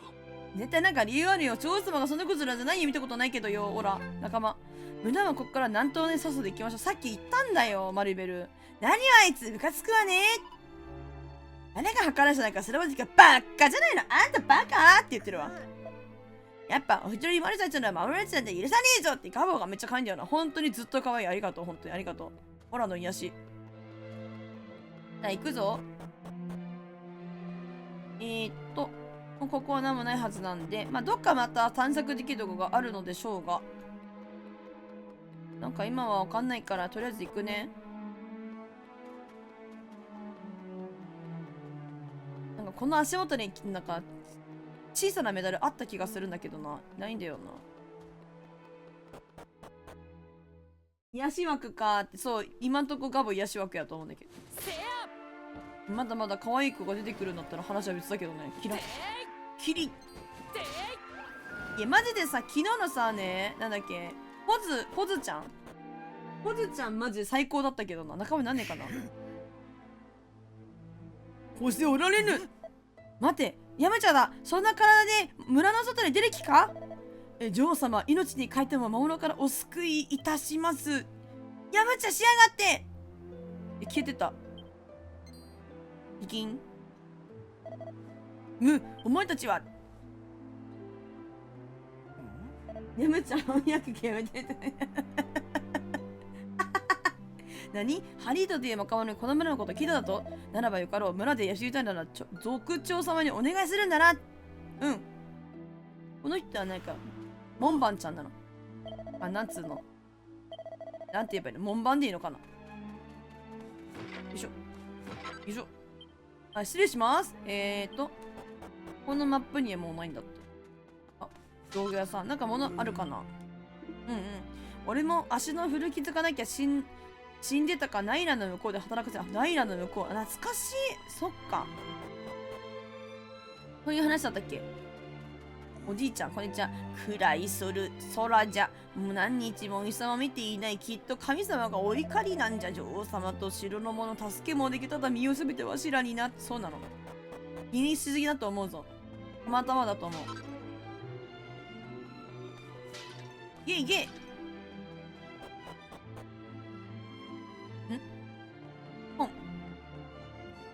このスペースは何のためにあるねん。なんもないって。おかしいやろがい。よいしょ。女王様は死んじまった若い男をされておぞましい魔物の像を作ってる。神様も第一の精霊様を第一を踏みし。なんで黙って見てるんだ。どうして助けてくれないんだ。自分たちで道を切り開いていくしかないんだ。第一を踏みしめてって言ってるからな。君は目覚めてゆく。猫ちゃんにゃーんにゃーんって言ってる。猫より犬派なんだよな。猫も可愛いと思うんだけど。あら、お助けよう。まあ力がないからな。なんかやめちゃしちゃったらさ、もちろんさ、ただの本当に無駄死にみたいな感じになっちゃうじゃん。やめちゃが無駄死にだと思ってないんですよ。踏みしめる神様もマジかよ。なんかその無駄にね命死なしちゃったりすることがあると思うから気をつけなきゃねって話ね。空が暗かってから母なるナイラは荒れ狂い魚を取ることができない。そうなんだ。何をしている。ここは立ち入り禁止。あっち行け。あんたがあっち行け。おじいちゃんがあっち行け。ちょっとめっちゃ怒られるんだけど、貼ろうと思ってるのにめっちゃおじいちゃんセンサーに引っかかってめっちゃ怒られた。おうおう、おのしらには不思議な力を感じるの。おっと、何も言わんでいい。おう、旅のお方、わしに力を借りたいのではないか。いや、まあ、わかんないけど。帰りたかった。ごめん。帰りたかった。おじいちゃんありがとう。第一踏みしめないからよ、みんな。弱くなっちまうんだよ。踏みしめていこうぜ。行くぜ。じゃここね、族長様のところ。なんか話しかないみたいし、まずはご挨拶にタンスでもと思ったけど、ダメだったわ。こんな時に旅人とはな、城で会った男にこの村のことを聞いたと。ごほう、大丈夫、族長。これは失礼さ。どうも近頃、体の調子がおかしくての。それでも生きているだけわしは幸せ者じゃ。しかしまだ城に魔物がなんということじゃ。お疲れじゃろう。今夜わしの家泊まっていくといい人だな。2階の息子の部屋を誓いなされ。ありがとうございます。予約閉めるぞ。私もくたくたってただで泊まれるって言ってるから泊まってけやみたいな。こんにちは。はい。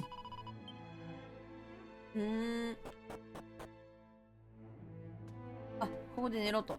まあ、寝る前にね、ちょっと一旦失礼します。なんもねびっくりするわ。うつら。ハディード。そうだったわ。息子なのかな。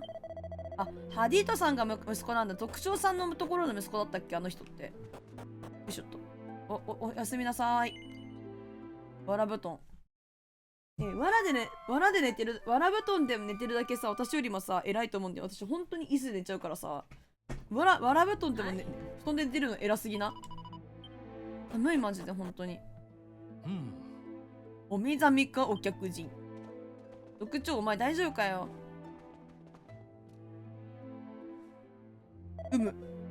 お客人よく眠れたかな。はい。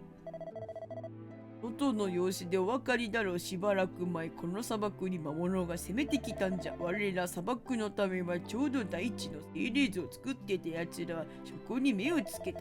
どう魔王像に変えに帰るさもなくば皆殺しだ。やばい。あらす。有百姓、潜水皆殺しだ。皆殺しだってあいつ言うからな。潜水か仕方なし。我らはしたかった。だが、奴らはその上、娘たちを毎年一人ずつ差し出せと言うの。なんてこっちゃ。女王様はご自分が娘たちと身がなると魔物のもとへそりっきり戻ってこない。あらまあ。その後すぐお日様が隠れ砂漠は暗闇に。今では住む者もいない城に魔物が現れ好き勝手に暴れているそうだが、追い払ってやろうにも村には戦える者はもう残ってはおらぬ。そうなんだ。ハディードはさあ旅の方、この砂漠から立ち去れ。よく眠れたかな。なんかそのおじ公文みたいな。昨日はよく眠れたかな、汗にっこりみたいな。そう一人二人の力ではどうにもなら城には近づかんこと。あれ全部倒したらなんかいいのかな。何やったらいいのか全然わかんねえや今んとこ。よ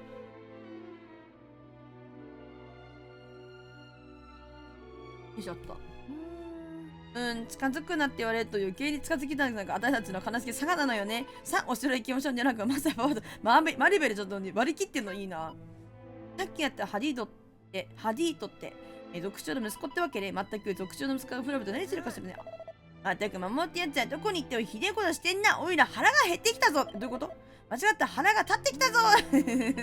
かわいいが、マボちゃんかわいい。みんなやめちゃしたから、そう、やめちゃしやがったから、戦えるやつがいないみたいよね。もうやむちゃごらしい。みんな、やむちゃごです。やめてパパパパパ。これ、いつまで3人の戦い続くんやろ。仲間が増えてもいいと思うんだけど、なんか、命中率悪くね主人公。びっくりしちゃった。やむちゃしやがって。めっちゃマジであれだね。やだ無理だ。うおー、避けたわ。ドロップ率いいかも。本当に楽しい。こんなにドロップすることねえからな。どこをどうすればいいんだこれ。入ればいいのかな。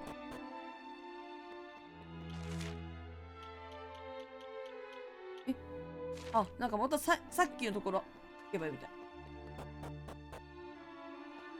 やむちゃしやがって。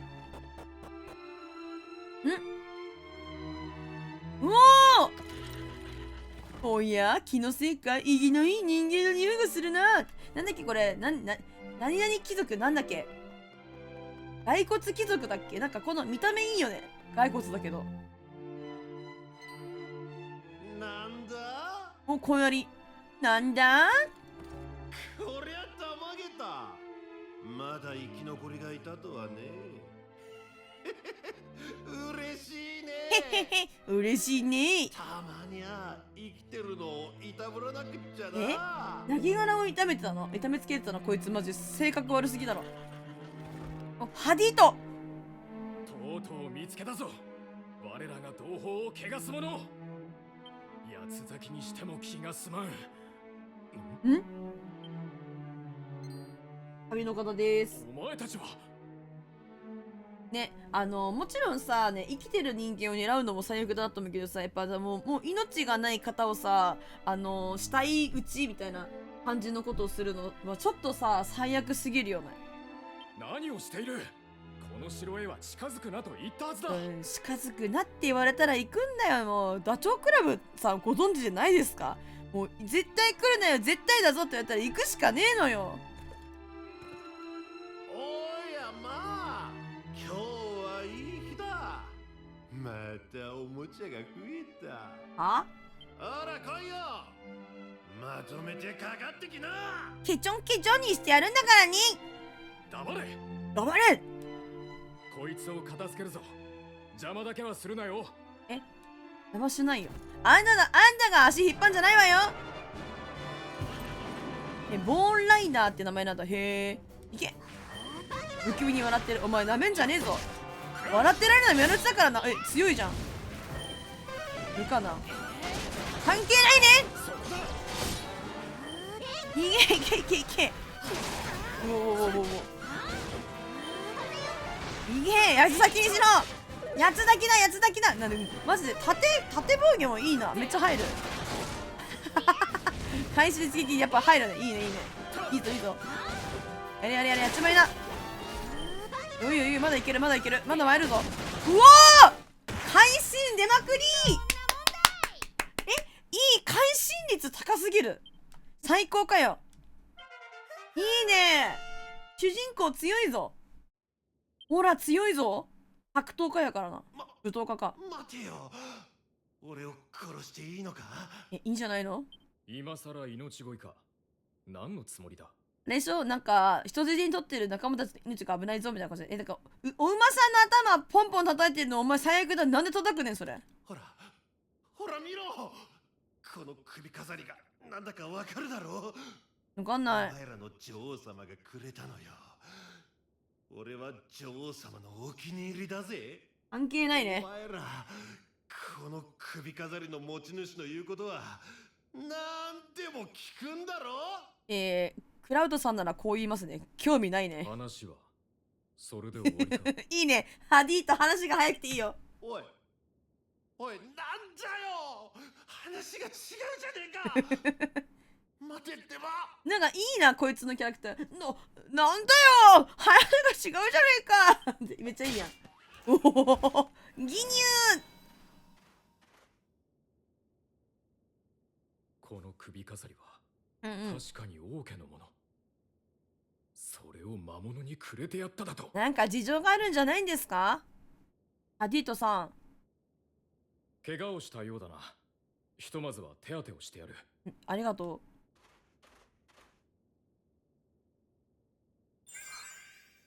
う。お、薬草なんだ。ありがとう危ない。から城に近づくなとあれほど言ったろう。このバカ者どもが。いや、すいません。ヒメならこいつを殺せ。1000ヒメなら倒すかな。砂漠の民の問題にいらぬおせっかいを。まあいい。一応礼は言う。さあ村まで送ろう。俺についてこい。私の知っているヒメルじゃないかもしれない。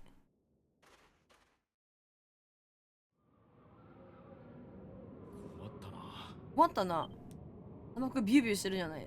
外はひどい嵐だ。うんうん。こうなっては待つより他に方法はない。どうせなら。ん？よし、地下へ戻るぞ。はーい。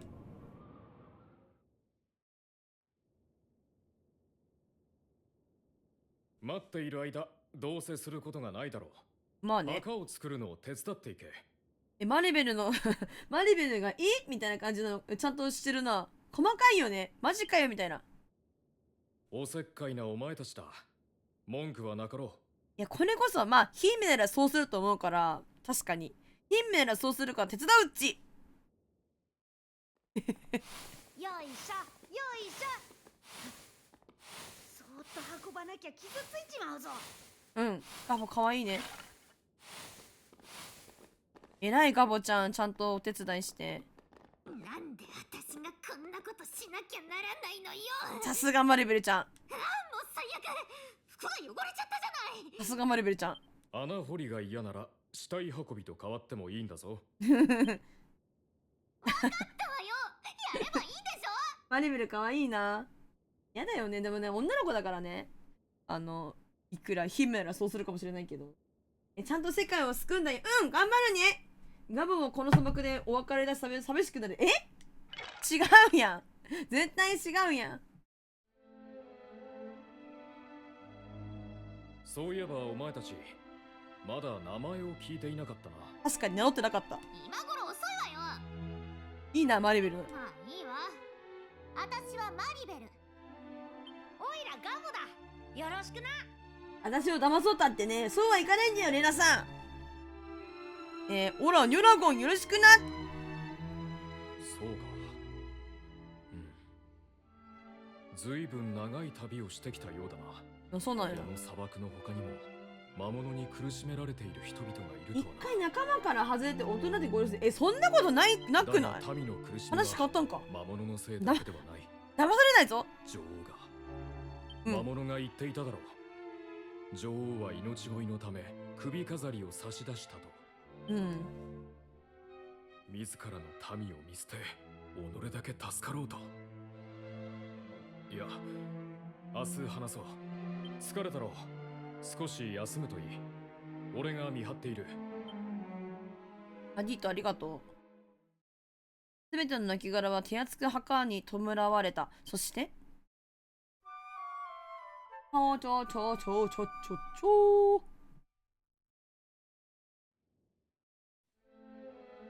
あ、こんな感じで出たな。おう。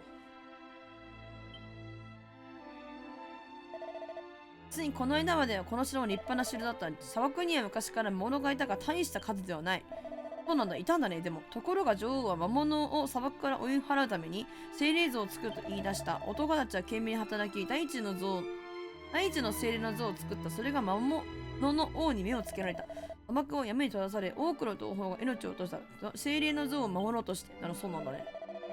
砂漠の民ならば精霊に頼らず自らの腕で守るぐらい倒せるはず。腕っぷしだが、城が黙りました。城が滅ぼされ仲間たちが死んだのは女王があの像を作ろうとしたからだ。こんなことを言うのは村でもう俺一人だがな。外がだいぶ静かになったな。よし、村へ戻るぞ。はーい。ちゃんとハディとお家帰るんだね。なあ、ニョラゴン、おいら、ゆうべは大したもの食ってたけど、さすがに腹が減ったぞ。精霊様の像を作ったのが不意のきっかけだったなって皮肉な話だよね。まあ、それはいいとして、ハディートの言うとおり、今は村へ戻りましょうか。これさ、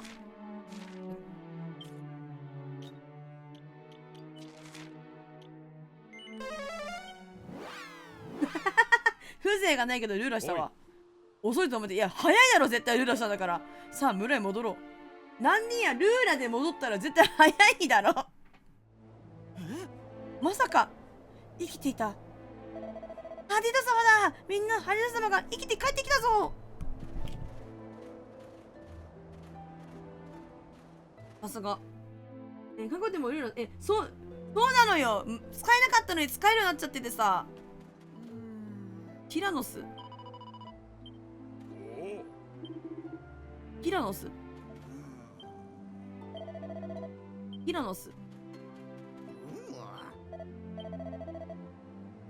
イニシャルリュウ探すね。ちくしょう、おじいちゃんがちょっと離れたからいけるかと思ったけど全然いけなかったわ。ちくしょう、目光らせやがって。おじいちゃん目いつか絶対盗んでやるんだからな。怖いこと言うなよ。頭から食われて。父ザナシュトロっていうのお父ちゃん。偉大なる砂漠の民の族長よ。息子ハディトが話からいずこにおられるか。こんななんか仰々しい感じでいくんやん。久しぶりじゃな。この村はなんとか尻もで持ちこたえておる。空が暗くなって久しい。女王様で行方も知れず村人も不安を募らせておる。今や希望は思いだけ。どうじゃ、ナイラの流れに命の竜を見出せたか。ナイラに眠る、神の竜ティラノスの力を借り悪しき魔物を。ティラノスはまだ見つからん。何？魔物が城を荒らしに来たことはご存知だろう。魔物は懲らしめた。旅人たちの火星もあってな、ついでに墓も建てておいた。もうなんという旅の方皆を代表して感謝させていただきますぞ。いいんですと。話はこれからだ。時を戻そう。魔物はこれを持っていた。なんとこの輝きはまさか。そうだ、女王が先代で受け継いだ砂漠の王者たる証。このこともあろうに、女王はそれを命乞いのために魔物にくれた。命乞いかどうかわかんないけどね、正直だけど。姉が女王になってから全ての災いは始まった。これがその証。俺の言ったように精霊の像などつかなければ魔物もやってこなかったのだ。確かにそうなのかな。遅から早から来てそうじゃない。ムーだった。この組飾りは代々王や女王に受け継がれてきたものだ。砂漠の王者の印なんかポケモンみたいだね。こともあろうにそれを魔物にくれてやっただと。俺はあんな奴が女王などとは認めん。全ては奴のせいなんだ。お待ち、ハディードや。おばあちゃん、お母さんね、これ多分。母上か、顔色がすごいのが、どこか体を、年寄りや病人は歩くことさえままならぬ。私がいい見本です。その上、魔物が出ては、我ら弱い者は、村から一方でいられる。女王陛下は我々、女や子供、年寄り、病人のため、精霊の像を作られた。我ら弱き者も安心して砂漠で生きられるよう、魔物を滅ぼす像を、そのお方を悪く言うなどとは、ゲホ奥様大変ですわ。ハギートや誠強き者は心優しき者、夢ゆえ忘れずに。書いてあったもんね、あそこにも。デニーズは弱い者のため、それが真だとしても魔物に命が確かだ。いや、わかんないけどな、それは。確定なんそれは。なんで確定だと思ってんのわかんねえな。俺には女王が信用できん。お前たちははっきり聞いたろ？おや、宝石の下に何か挟んであるような。なかなか取れないな。引っかかってうまく取れない。うまく外れない。おじいちゃんかわいい。外れたとなんだこの俺のたんだ紙は。ピキン。何？これはそうだよね。どうしました？何ですかそれは。何が書いてあるのです。神よ女王様にご加護を。早く押せてお父ちゃま。みたいならお前が読むといい。これじゃ。何？親愛なる我が砂漠の民よ。白々しい。白々しい。アディートは女王の手紙をゆっくり読み上げてくれたんだ。ありがとう。親愛なる我が砂漠の民よ。皆は無事でありましょうか。私は変わりありません。祝いましいことにこちらではとうとう魔王の像が完成してしまいました。空が暗く川も荒れ狂うようになったのは魔王の像のせいだと魔物たちが言っています。魔物の数も増えたようです。魚や鳥は鳥も食うんだ。取りますか？ひもじい思いをしていませんか？今のところ集められた男たちは無事のようですが、いつ用済みとされるのか。男たちが殺される前に私は魔王の像の秘密を探ろうと思います。もし川を元に戻せば逃げ出すのはたやすいこと。宝石で見張りは手なずけました。城へよく行くという魔物に首飾りに隠して預けたこの手紙、あなた方に届くことを祈っています。私のことはご心配なく。愛する砂漠の民へ、女王フェーデルか。ペテルさん、ちゃんとしてんな。父ザラシトロ、俺はもう一度村を出る。必ず古の竜を探し出し、ナイラを遡って女王に直接会うのだ。行くがよい。お前に大地の精霊の加護があらんことを感謝する。なんかパズーみたいなメガネつけてるの、そういえば。なんかパズーみたいなメガネ。村中で立ち聞きをしてるから、邪魔などけ。そういうことね。何があったのかしらって。こんなに集まるほど人いたかな。女王様、いいやつあったのか。親とも助けに行こうぜ。でもナイラ川はどうやって渡ればいいと困ったな。まったく忙しいやつなんでも大声でさえ言ってもじゃないわよね。確かにそれな。まったく忙しい息子じゃ。さてどうやら城の魔物を懲らしむ手伝いをなさったのか。感謝いたしますぞ。これで同胞も安らかに眠れる。皆様の優しい心に砂漠の民を代表してお礼を差し上げます。何これの砂漠の守りもらった。なんだこりゃ。何ですかこれは。ありがとう。砂漠のために伝わる大事なお守りじゃ。それを見せれば砂漠のためあなた方に必ず協力する。天の国の仲間に代わりお礼をあなた方のために神のごごくあらんこと。ありがとう読長さん。まだ喋れるのこれ。はい。ではあなた方に我らが希望ティラノスのことをお教えするとし、話聞けるみたいな感じなんだっけこれ。ナイラを遡ることはるかに大地のナイラを遡ることはるかに大地の精霊像がある。今は魔王像となっておるかな。そこに女王様に仲間たちが囚われておるのだが、ナイラは荒れくり味方も使えん。しかし古より生きる大いなる竜ティラノス竜なのかな。恐竜なのかな。激流も苦ではない。ティラノスさえ見つかればみんなを助け出すことも不可能ではないはずじゃ。ナイラのどこかにいるというティラノスを探し出すが息子ハディートの使命。ティラノスことが我々に残された最後の希望、そしてキーブだなのじゃ。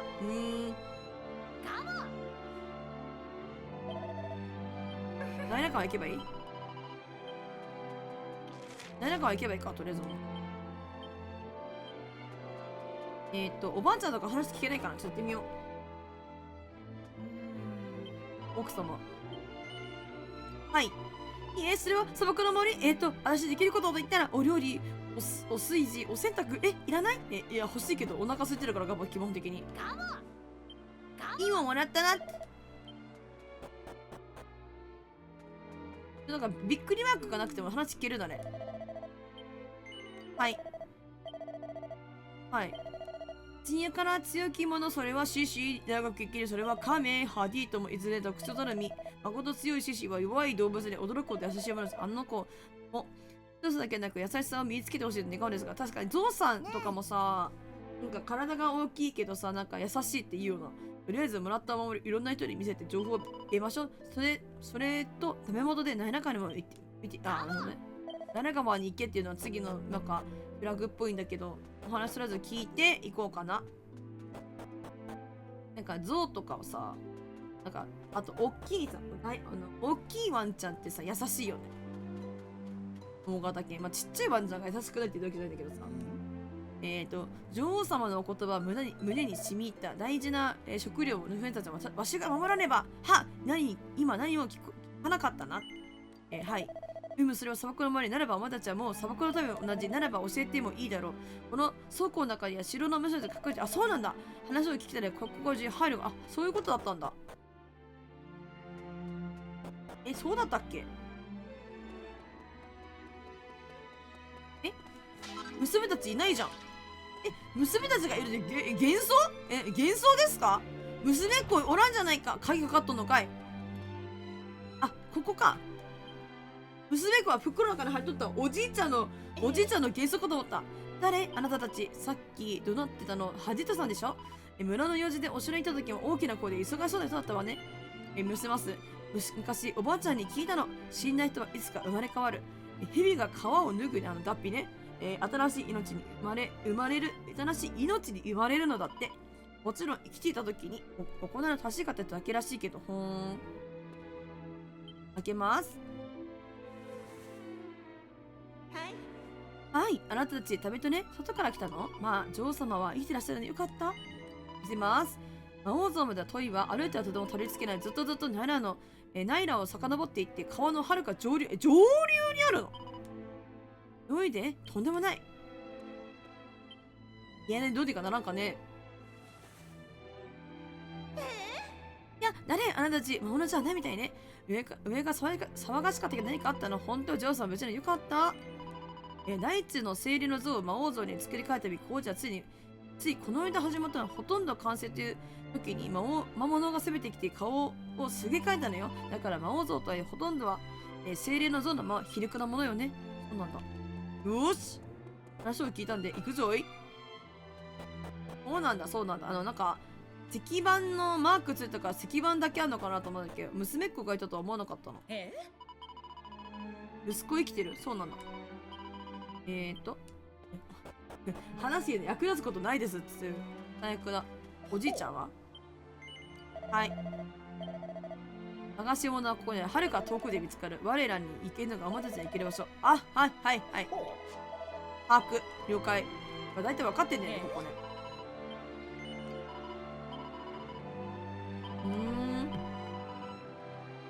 悪しき生を送りし者天より、鳥が舞い来たにて神の国へ導きたもうって。いいことしたやつは鳥さんと天狗行けってわけさね。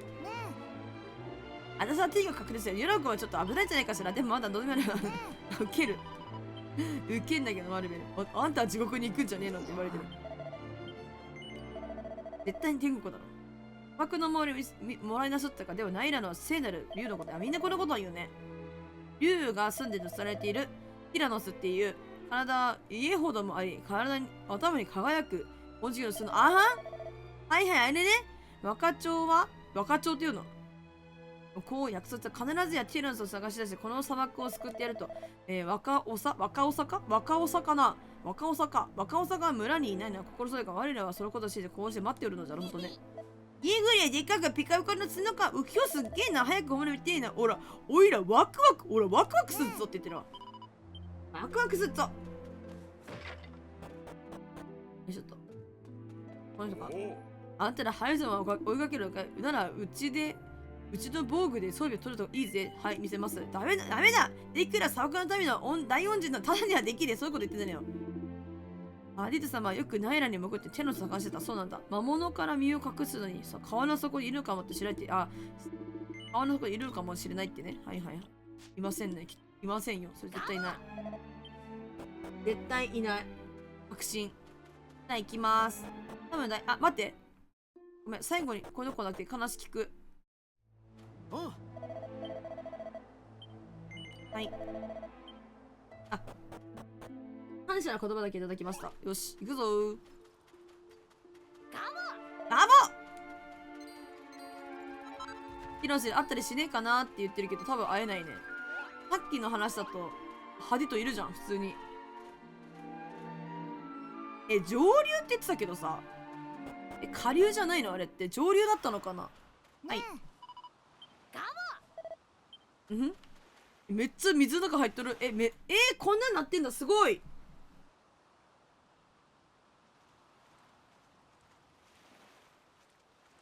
いないんじゃないやっぱり。ひどいものだ。魚一匹見当たらない。いくらティラノスといえどもこれではきっと生きてはいけない。かわいそう。キロッキロピキン。お前たち残念だがナイラにはティラノスから魚さえいない。すでに滅びたか。この濁った川を離れどこか他の場所へ移り住んだか。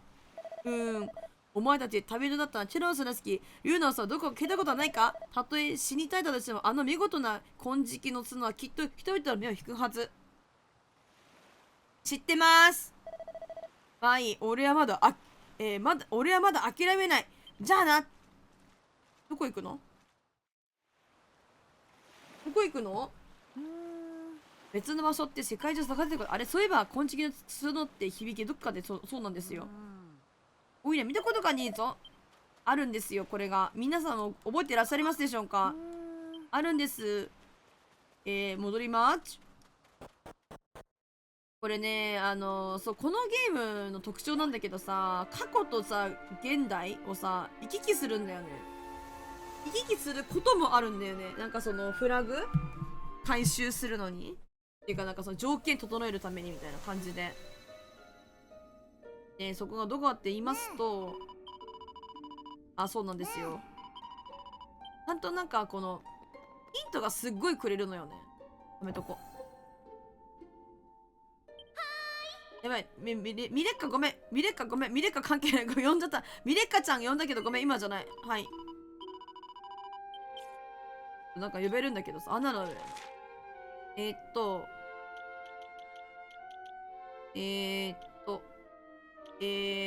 これですね、化石の発掘現場ってことですね。レッツゴー。ここやね。ここ行って、入って、子供はい。ねえ。まさかあれってそういうことよな。いくら全てもこの骨のことは分からん考古学者。いや、今まで発見した壺にせよ、刀にせよ、本当の姿は分からん。とんでもない勘違いをしてたとしても、わしには何も分からん。間違えてることさえ、もしもわしがこの骨と同じ時代に生きていたとしたら、チラチラ壺も刀も古文書も不思議な骨さえも一目で真実の姿が分かるだろうに。もしも、はるか昔で行くことが、チラ虚しい夢じゃな。チラいけますよ。旦那いけますぜ。なんじゃ見学は勝手に見ていくというさ、たし触るなよ。すいません。てかさ、ここにさ、あるってことはさ、ここがさ、昔さ、ね、その、砂漠のところだったのかなって思うよね。ティラノスの化石なんじゃない？そうだとしたら何とかしてティネと交渉しまーす。その前に、盗賊の鍵って言ってるから開けれるか？開けられないのかよ！マジかよ！何？この骨について知りたい。ふむ、良い心がけじゃ。この頭の骨の大きさ驚いたろ。じゃが、全身はこんなもんではない。4人の大人が背中の上で寝転がれるほどの図体をしていたはずじゃ。周りからは魚や、水草の化石も出てる。こいつは水の中で生きていたらしい。魚の種類からしておそらく海ではなく川に住んでいたのではないか。そう、肝心なことを忘れてはならん。化石の頭の2本の2本の角を見るのじゃ。悠久の時を超え輝く黄金の角。ああ、悠久とは長い間のことだよな。子供向けだね。金色の角を持つこの生き物はきっと恐れわれていたのよ。漢字ひらがなが読めない。どうじゃ、分かったかね。なかなか有意義な時間じゃでは、わしは研究、すいません、戻る前に一言、出来事を話します。すいません。それでこの骨が必要かもしれんから貸してくれじゃと、何や根深いたことを、ほう、過去の世界で必要か思い出して時間を行き来できるのかすごいすごい。なら、その証拠を見せてみろ。ほれ、ないじゃろ、子供でも騙されんわい。どうせ化石を騙し取って金持ちにの売りつけるつもりじゃろうか。なかなかすれた大人やな、この人。子供の話を言うことを素直に聞いてくれよ。その手は食わんぞ。さあ、帰った砂漠の民のあれじゃない、大盛りじゃない。なんじゃまだ何か言おうか。それとも証拠を持ってきたとでも言うのか。これだくらえ意義ありこれだくらえ。なんじゃそれはまさか。そうだ、あのかけらと同じ模様。つまりはこれは円形のではなく皿ではなく、そうか、ならばこれもとなると、帰ってこい。なんていうことは、これまでの仮説が。帰ってこい親父。いやだがこれではちょっと帰ってこいよマジで。来た忘れたぞ。もしそいつをどこで手に入れた。だからもらったの。確かにこの模様ははるか古代のもの。しかし、細工は新しい。時間を超えて、いやそうとでも考えなければ説明がつかん。信じられない話が信じて見なくなってきたと。遅いな。今から仲間に入れると思ってんのかお前。よし、わしをお前たちと一緒に連れて行け。はるか、時を超えた世界をこの目で見られるならば、化石などくれてやる。本当はいいえって言ったんだけどな、こいつ信じてくれなかったから、はいと言いましょう。よし、いい返事はちょっと待っておれ。どうって持ってくのそれ。風呂敷でも入れるつもりか。そんなポッキーに入るサイズじゃないんや。ほれ、こいつを渡しておくぞ。なんで自分のポッキー一回経由したんやこのおっさん。なんで自分のポッキー一回経由したのこの人は。よし、行くぞ。いにしえの地、乙女はるか古代へ。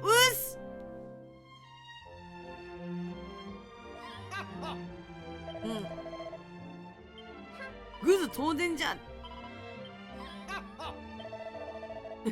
グズ当然だって。この発掘現場開けたいんだけど鍵持ってないのあんた。よし、ということでこういう感じなんだよね。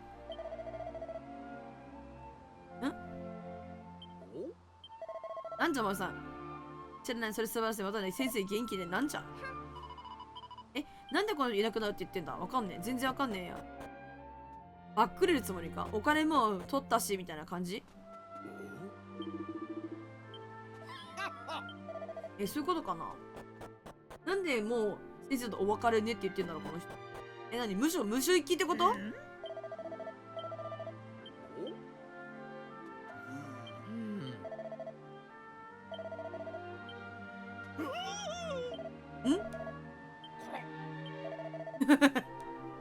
おもろ。あと話しちゃうのおもろいなこれ。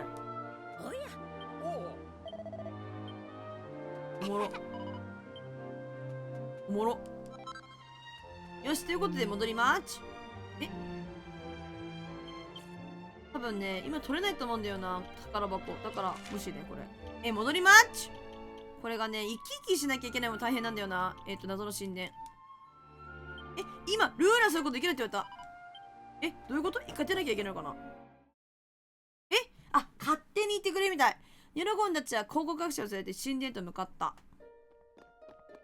しゃいでるおっちゃんが。おっちゃんはしゃいでるなこれ。信じたか私たちのこと。考古学者は神殿に着くと子供に喜び隅々を見て回った。神殿に張り付いて離れようとしない考古学者をなだめすかし。子供がやってんだよこれ。まあ先生、一旦ここはスルーして、一旦先生ねっつってその世界では再び遠い過去の世界、封印された砂漠と旅立った。大変だねあんたたち。子供なのに気使っちゃったよ隣。大変ね。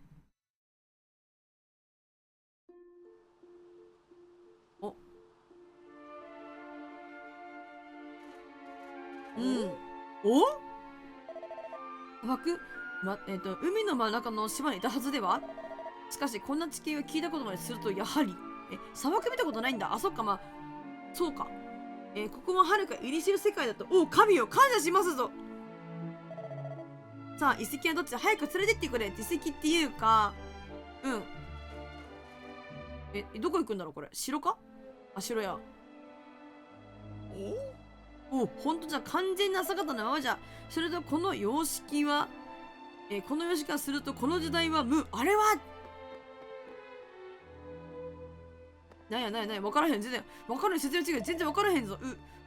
まさかあれはまさか。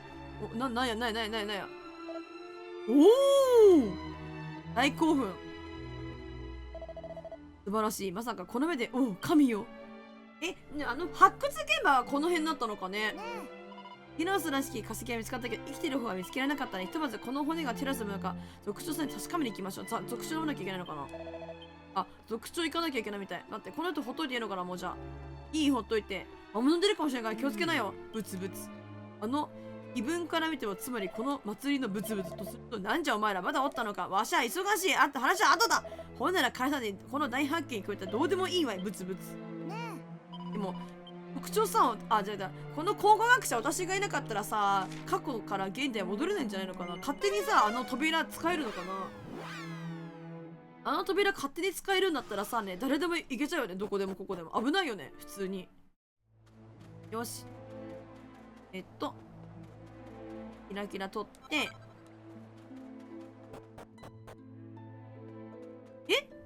なんかお祈りしてる。なんでこの時まだ一人息子のハレスも離れて、どういうこと。様子が変ね。水分してばかどういうこと。空気がピーピーどうなってんだ。どういうこと。あんた方も悪い時に、いや間に合ってよかったのべきなのか。この間から寝たっきりで目を覚まさないんで、女王様だってまだ大物じゃない。今度は状態じゃ。お慈悲よ、族長、命よ。あら。族長。ようやく奥様がお元気になられたので、今度は族長倒れられた。今、化け物にするから人だめない。こんな時にハリート様がいてくれたら、族長が寝込んじゃったらしい。危ないということ。族長。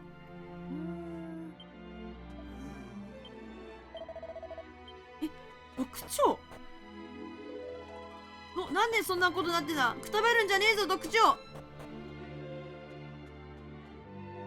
ぐったりとベッドに族長ぐったりとベッドに身を横耐えてる。全然読めないんだから。夫はもうダメかもしれません。諦めるんじゃないよ。この間急に倒れてからずっと目を覚まさないの。きっともう夫もあなた方に最後に会えて喜んでいますが、どうか挨拶してあげて、あとはあの子が戻ってきてくれれば。族長、じっちゃん寝てるだけだよな。ちょっと眠ってるだけだ。それだけだもん絶対。話しただけじゃダメなのよ。ハディとかいなきゃ。話しかけたいけど、話しかけても横通ってて全然無視だ。あ、どんくりさん、こんにゃらこんでーす。いらっしゃい。いらっしゃいませ。こんにちは。ハディと探しに行かなきゃいけないから。おっと、帰ってきた。ハディト様。真っ先に分かってたのかな。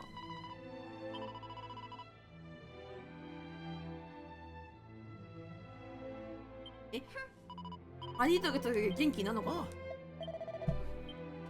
よし。今ね、ラッキーパネルっていうやつを1時間くらい楽しんで、次のマップに今来てるところの途中。やっぱりね、すぐに終わらないここの砂漠のマップなんだけど。ハディとよく戻って。でももうこの人は大丈夫だよ。お前たち。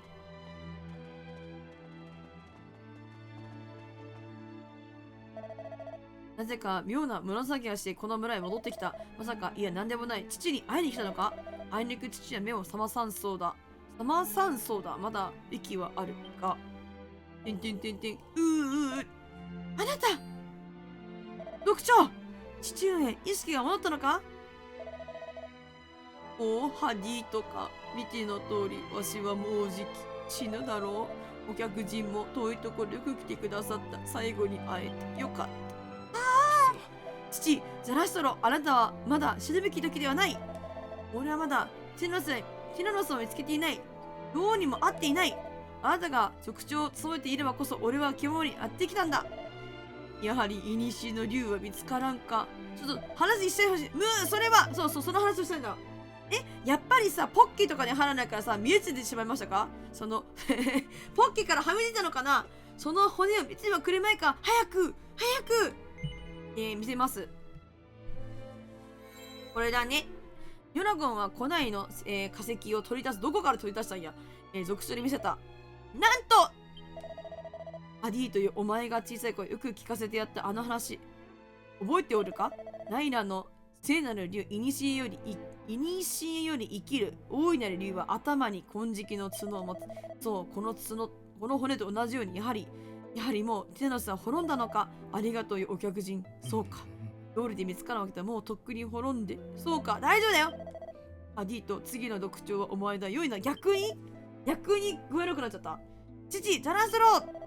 テノスは見ての通り女王様をお救いしたい。その気持ちはわしとて同じ。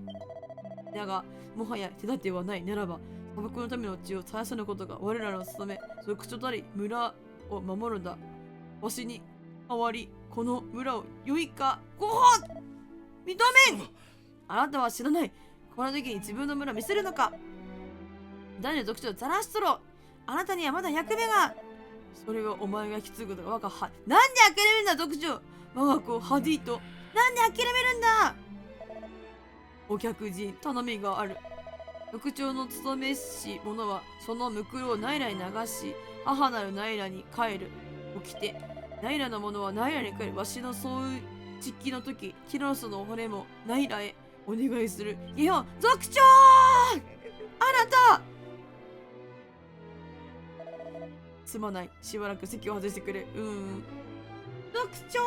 ね落としがしょ。あいつは嫌なやつだけど、今ちょっとかわいそうだわ。よくわかんねえけど、おいらこういうの嫌いだよ。死ぬとかって嫌いだよ。そうだよな。どうして私を置いて。はい。じゃあ、そっとしておきましょ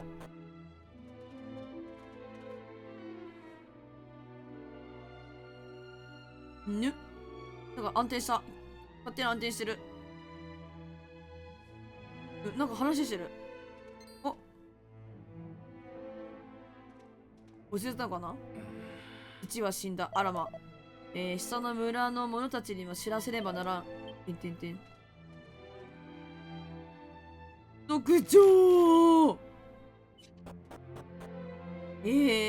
亡くなるっけかこれ。族長様。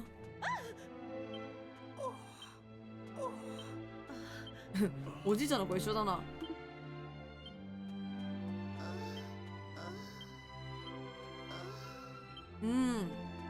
よいしょ。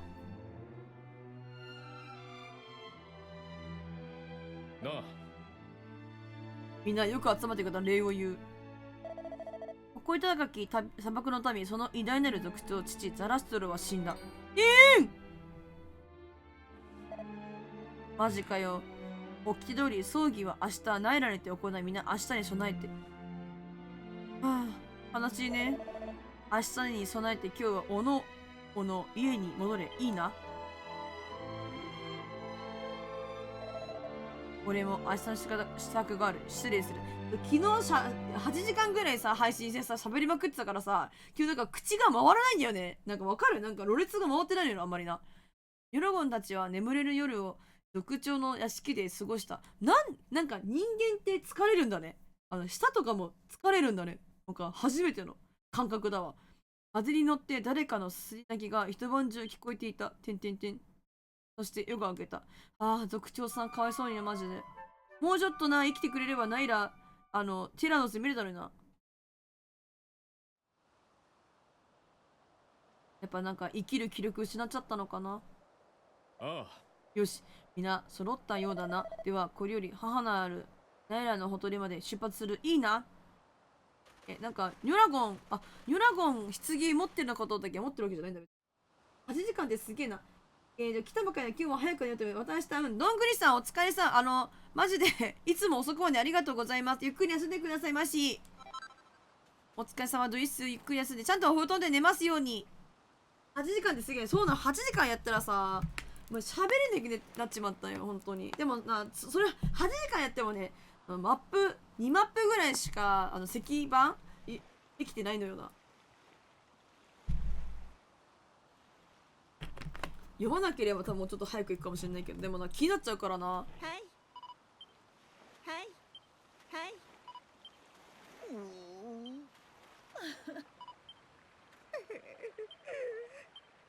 うん。そうだよね。また奥さんがまた具悪くならなきゃいいけどな。まあ新郎がたたってるとさ、結構さ後を追ってみたいなことを結構聞くからさ、やだよな本当に。やっぱ気持ちだよね。やっぱ生きる気力っていうのは大事だと思うんだよね。おいらこういう雰囲気苦手だぞ。よし。ではこれより我が父族長ザラシュトロの葬儀を行う。うん。母なるナイラよ、今ここに正しき道を歩みし族長ザラシュトロが帰る。うん。誇り高き砂漠の民、その族長ザラシュトロはまこと正しき道を歩んだ。ならばナイラよ、その腕にザラシュトロのムクロを抱き、あ、そういうことね。天の国へと導け。やがて来るよみがえりのその時まで。誇り高き砂漠の民、偉大なる族長、我が父ザラシュトロ、その意志をここに受け継がんことを誓う。アディート。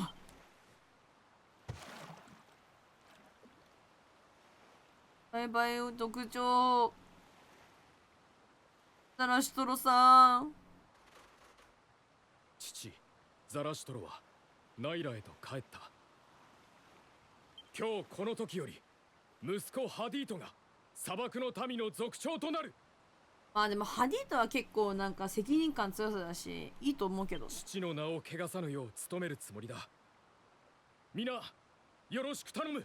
腕っぷしもありそうだしね。新しい族長様の誕生だ。族長ハリート様、頼りにしておりますぞ。おましじょ。そうだ、お前たち父の遺言は覚えているか。うん、覚えてるよ。骨流せって言うんだろ。滅びた。いつまでも骨を抱えていても仕方がない。野崎さんおはよう。お疲れちゃん。荒れ狂うナイラにも負けない強いイカダを作るさ。ティラノスのように強いイカダを。ティラノスの魂もナイラに帰りたがっているだろう。さあ骨をナイラへ。はーい。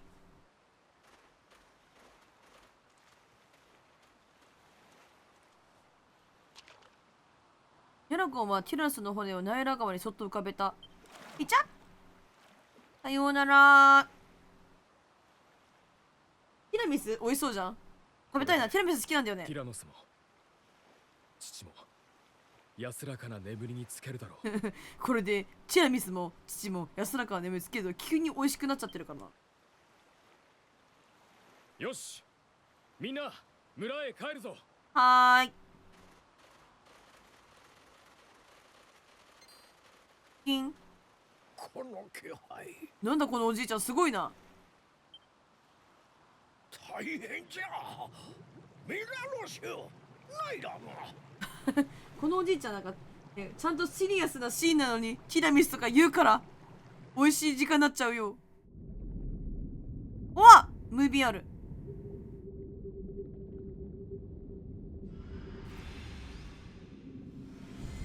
おお。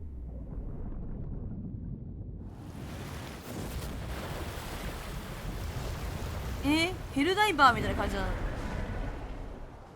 もうティラミス。なんとこれぞ神の奇跡か。ほんまやな。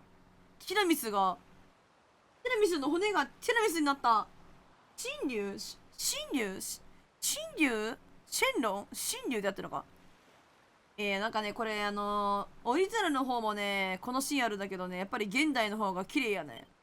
さすがに信じられん。あと色味とかこんなんだったんやって感じ。ティラ復活しよった。ミスが復活しよった。美味しいデザートになりましたとさ。ティラノスティラミスまさか。いやこれは夢ではない。夢だけど夢じゃなかった。神よ初めてあなたに感謝を捧げる。初めてな。そして他でもない。オラに感謝してくれよな。お前たちにもだ。お前たちの助けがあってこそこの奇跡は起きた。お、みのるさんいらっしゃい、こんばんだは。から俺はこの奇跡にかけてみたい。今この時に。いいだろう。ラッキーパネルやるか。みんなすまない。ティラノスが現れた今俺は族長にはなれない。なれるんじゃない？なってはいいんじゃない？なった上でいいんじゃないの？この古の竜でナイラを遡り女王を助けに行く。別になってはいいんじゃないの？サイゼのティラミス美味しいということは、こいつはサイゼ製サイゼリアが作ったのこのティラミス。マジかよ。やるな。もし女王と共に俺が生きて戻れたなら、その時こそは。族長にはなっていいんじゃない？だってあんたが一人息子っぽいからさ、あんたがとりあえず族長になった上で行けばいいんじゃないの？ダメな。きっと皆あなたを信じて待っていますとも。ああ、必ず。ならないんだ。よくわかんない。そのシステムがよくわかんないな。古の竜、俺の言うことがわかるか。その際に乗せてくれ。ナイラを遡り女王のもとへ。銀の竜の背に乗っておや、お利口さんだね、ティラミス。ニョラゴンが一番、ルフィの位置じゃん。ニョラゴン、ルフィの位置じゃないかい。なんか、ガボ、竜の上乗ってなくない？あ、なんか泳いでるくない？狼。なあ、やっぱりなんだっけ、先週っていうんだっけ、いいよね。メリー号のメリーの部分ね。サニー号のサニーの部分やっぱりいっちゃうよな。わかるよ。どうやらティラミスはここで俺たちは待ってくれているだ。ティラミスお前の賢いな。しかしニョラ君あまり時間を残されていないはずだ。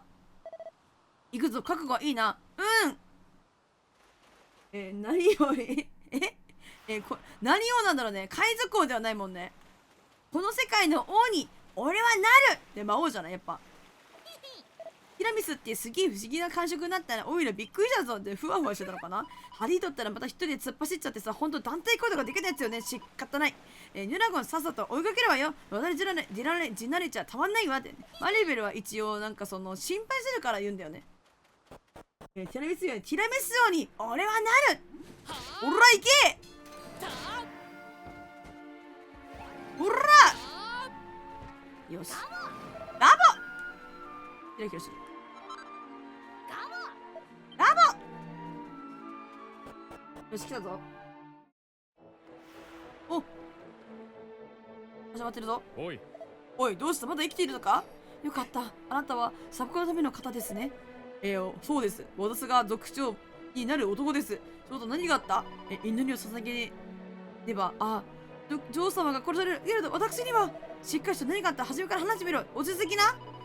私は女王様と共に大地の精霊にお仕えするもの。それなのに私たちを捕らえた魔王のために祈りを捧げると命じたのです。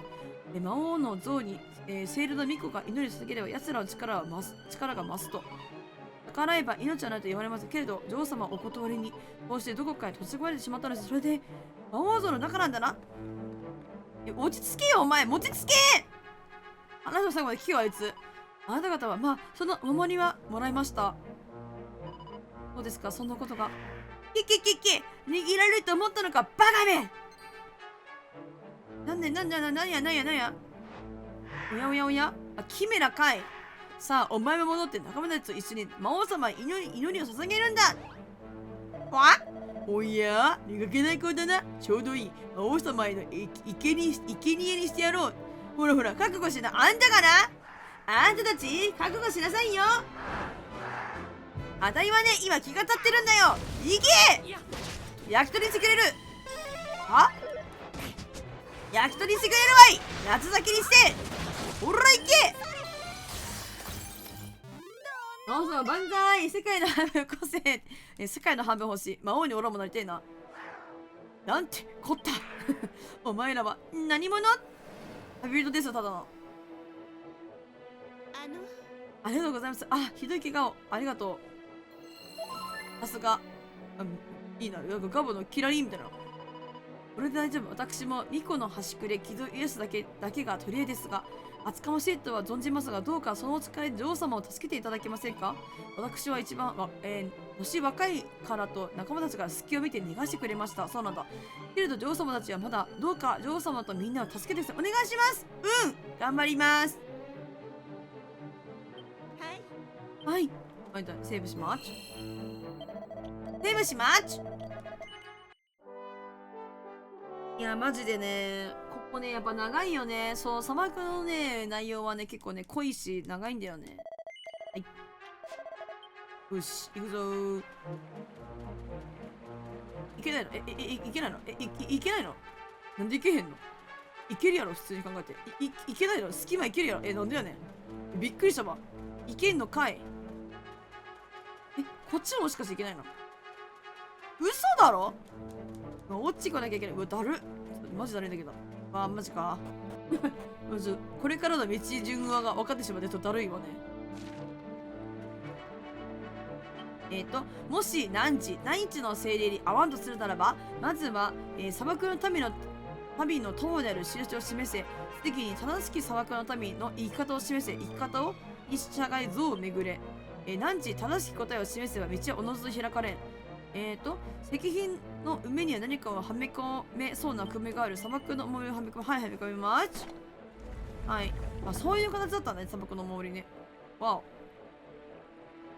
どこかで何か重いものが動く音がした。なんだこりゃ。ちょっと今ものすごい音がしたので調べてみる価値ありそうね。砂漠の生き方ってやつの順番で入れてきた像を回っていけばいいんだ。おし、あとは真ん中にやるか。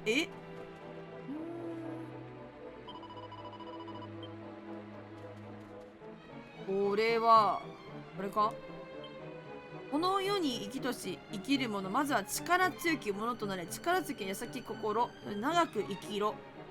生きるの死が訪れても願うかは手にされる正しき道を歩め。命を蘇る。なるほどね。ライオンでカメ、どっちだ？こっちか。あ、間違ったわ。どっちの字か分かんなくね。なんか鳥が連れてってくれるとか言ってたか。だからこうして鳥が連れてってくれて、蘇りが蛇なんだ。あ、なんか蛇が脱皮するって言ってたもんね。なるほどね。畜生、一発で行きたかったぜ。自分たちの生きようをそれぞれの動物に例えるなかなか、生きようね。そういうの餌取りもあればいいのに。あればな。やったい。これで先に攻めぞい。よし、早いとこハリドに追いつこうぜ。ハリドこれ分かったんかな。このお守り取れないのかな。お守りはめたお守り帰ってこないのかな。やだ、帰ってこないみたい。嘘でしょ。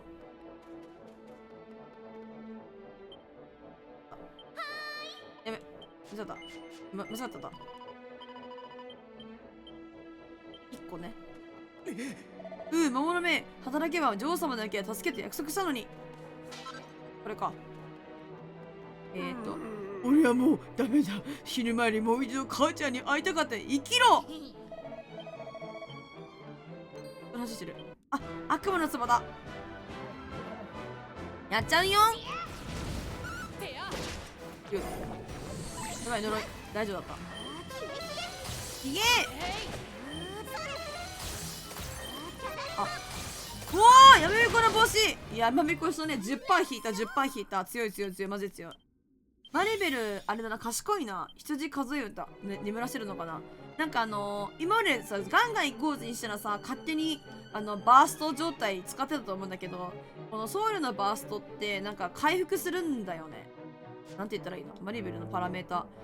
仲間全員を確実に復活させて、悪い効果も消し去るっていう回復がついてるやつだから、死んでないから使わなかった。えら。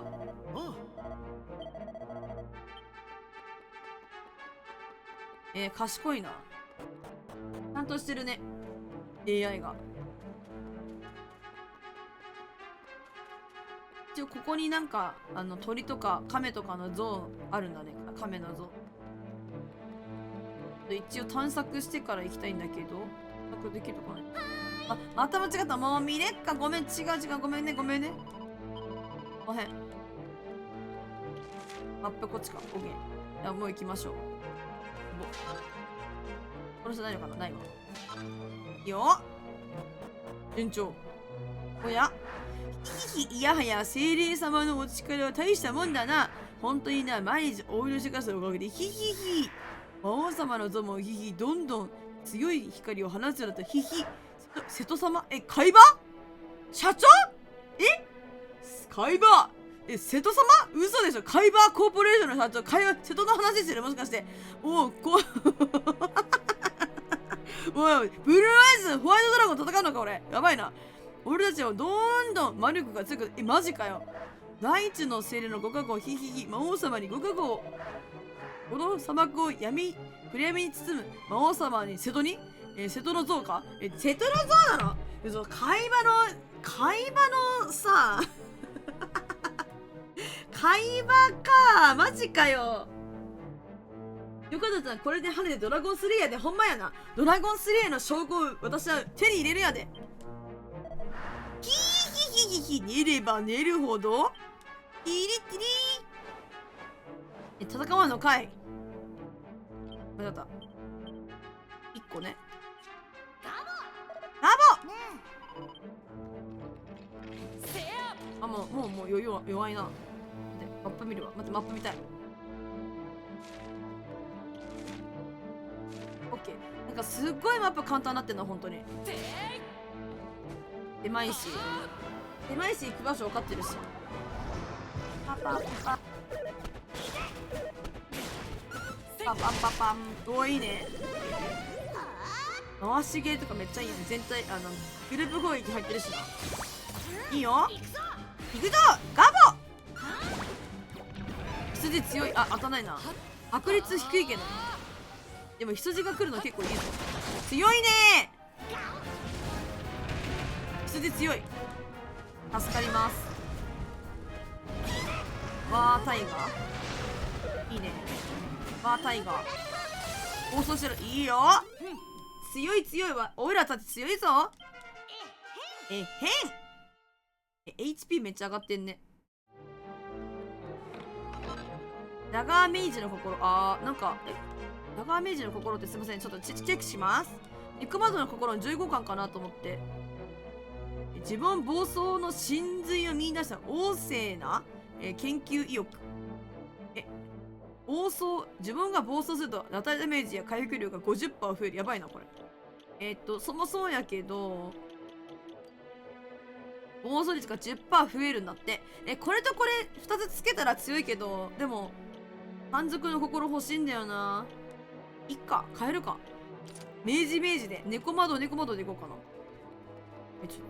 ちょっと会いたくないわ。みんな逃げるんだもん。おやマップめっちゃ狭くなってる。本当に城の者は皆死んだと。女王様だ。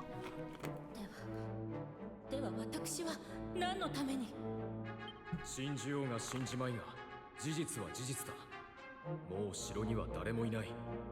城の者の命と引き換えにここに残っているのならその必要は。そうだね。もう疲れました。ペーネルさん。神の命さえ助かればいつの日か魔物を砂漠から退けることもできると。卑しい魔物たちにへつらいけれど何の意味もなかった。大地の精霊に仕える私は自ら命を絶つことは叶いませぬ。若き砂漠の民よ、この身を哀れと思わばどうか一思いに私を。ペデルさん気を確かに。砂漠を闇に包んでいる魔物の宝石はこの上にあると言ったな。そう、ダンジョンなんで広くてなんぼやよな。本当にどこへ行くのです。そんなに傷を負って。こいつ早まるからよ。まだ村にもこの像の中にも砂漠の民はいる。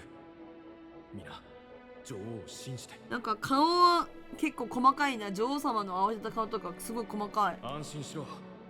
誰にも言わん。女王が自分たちを見捨てて死のうとしたなどとは。アディート一緒に行った方が多分安全だぞ。本当に言うけど。こんにちは。あくんかい。あなた方はまあハディとの知り合いなのですね。見苦しいとこを見せてしまいましたね。いや見てはないです。聞いただけです。私はこの砂漠を滑る者。あなた方が彼の友であるのはどうか後を追ってください。この砂漠を闇に包み私たちを苦しめる、魔物の、狩猟ドンというものかな。ドン。それはカイバーコーポレーションの社長カイバー瀬戸。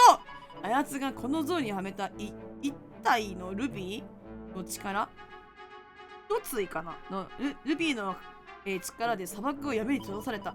魔王像の顔からルビーを外せば何もかも元に戻るはずです。それを知ったハディットは傷ついた体でルビーに手を出せば瀬戸は黙っては瀬戸おもろい。ちょっと会話がちらつくんだよな。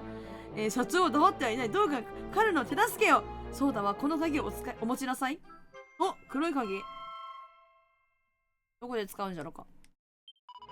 この鍵は前に魔物が落としていったものです。きっと何かの役に立つはず。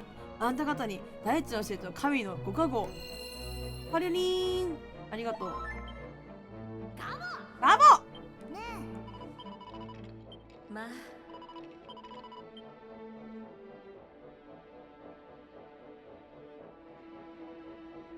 トハさんお疲れさん。課題お疲れちゃんやで。ヨロコン頑張る今日もね、お疲れ様、おやちゅみ。あとマップがないダンジョンがうちきには来ない。あったとしても最初分からなくて一回ね。そうだよね。そうなのよ。最初から分かるってマジ悩んで思うよ。私もそう思ってるで。ほらお疲れさんやで。私はね、ちょっと頑張ってちょっと進めていきたいと思います。うわ、これ戦うんやな、こいつは。パパンパンパンパンパンパン。うらっ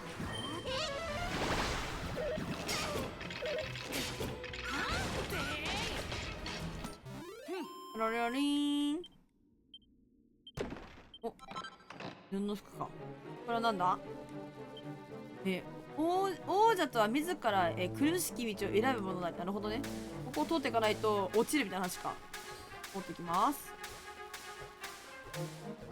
はい。痛かった。痛かった。なんかいる。名前忘れちゃった。この名前なんだっけ。アンデッドマンとなんだっけこの名前。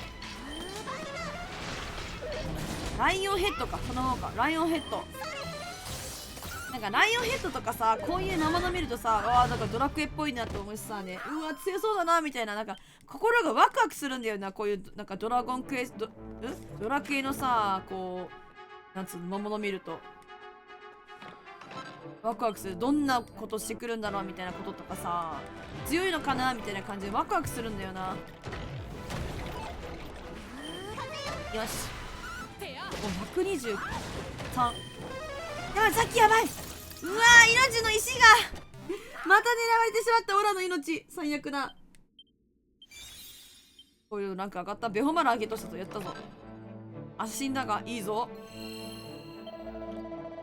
セーブします。うわ、マップがめっちゃ狭いで、本当に。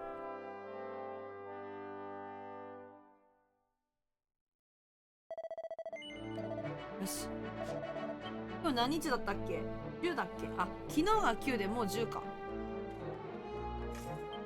もうそろそろバレンタインも近づいてきてるな。本当に何も用意してないわ。チョコレート食べたらさ、なんか肌荒れしちゃうんだよな。おっと、あ、今日もお祈りの時間だ。さっさと階段登って今王様のお顔の前に行くんだよ。後の人にもじきに来るさ。さっき俺様の兄弟分が連れ戻しに行ったからな。どんな姿かは知らないがね。ヒャッヒャッヒャッヒャッヒャッ。ではあの子が戻ってからはいけませんか。出ないと心配で。そうですわ、もう少し待って。ダメだダメだ、俺が瀬戸様におごられちまう。さあ早く来るんだよ。なんだっけ、瀬戸の側近の名前なんだっけ。磯野。お前磯野か。磯野、野球しようぜ。あ、女王様はご無事のかしら。そうよ、女王様の無事を確かめなければ言うことは聞けませんわ。お前たち今日お祈り行っちゃまずい誘導あるのか。うわっ、もちろんうちたちにはあるのよね。圧ってあるのかな。みんながいい子にしたらあるかもしれないしないかもしれないよな。おりゃ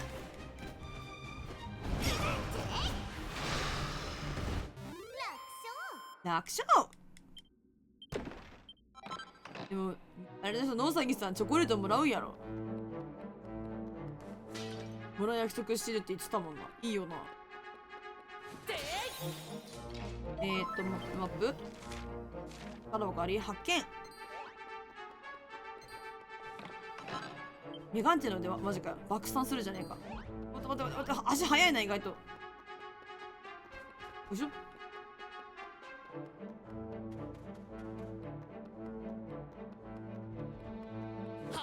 け。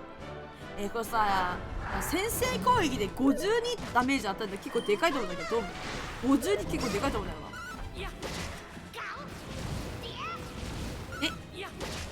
2回動きしてる。ざっとこんなもんね。いいですね。これさがれいいね。これどうやっていったんだ。あ、ほんとね。わっあまっすぐ襲ってこんのかい。もらう。昔は家の中だったけどいつの間に中した。あ、そうなんだ。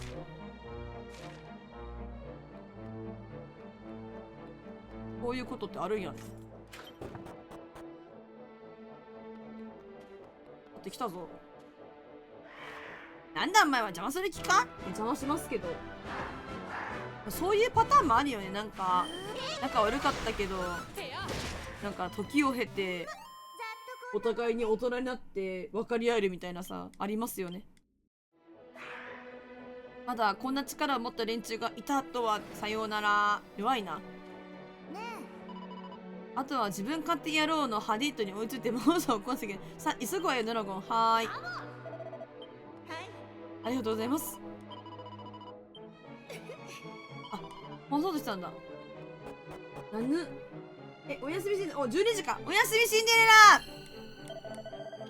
今日もお疲れ様ですわ皆様。12時を回りました。ってことは今日11日か。あ、どっち。あ、今日が10日で明日が11日か。もう12時待ってるかと思ったとは。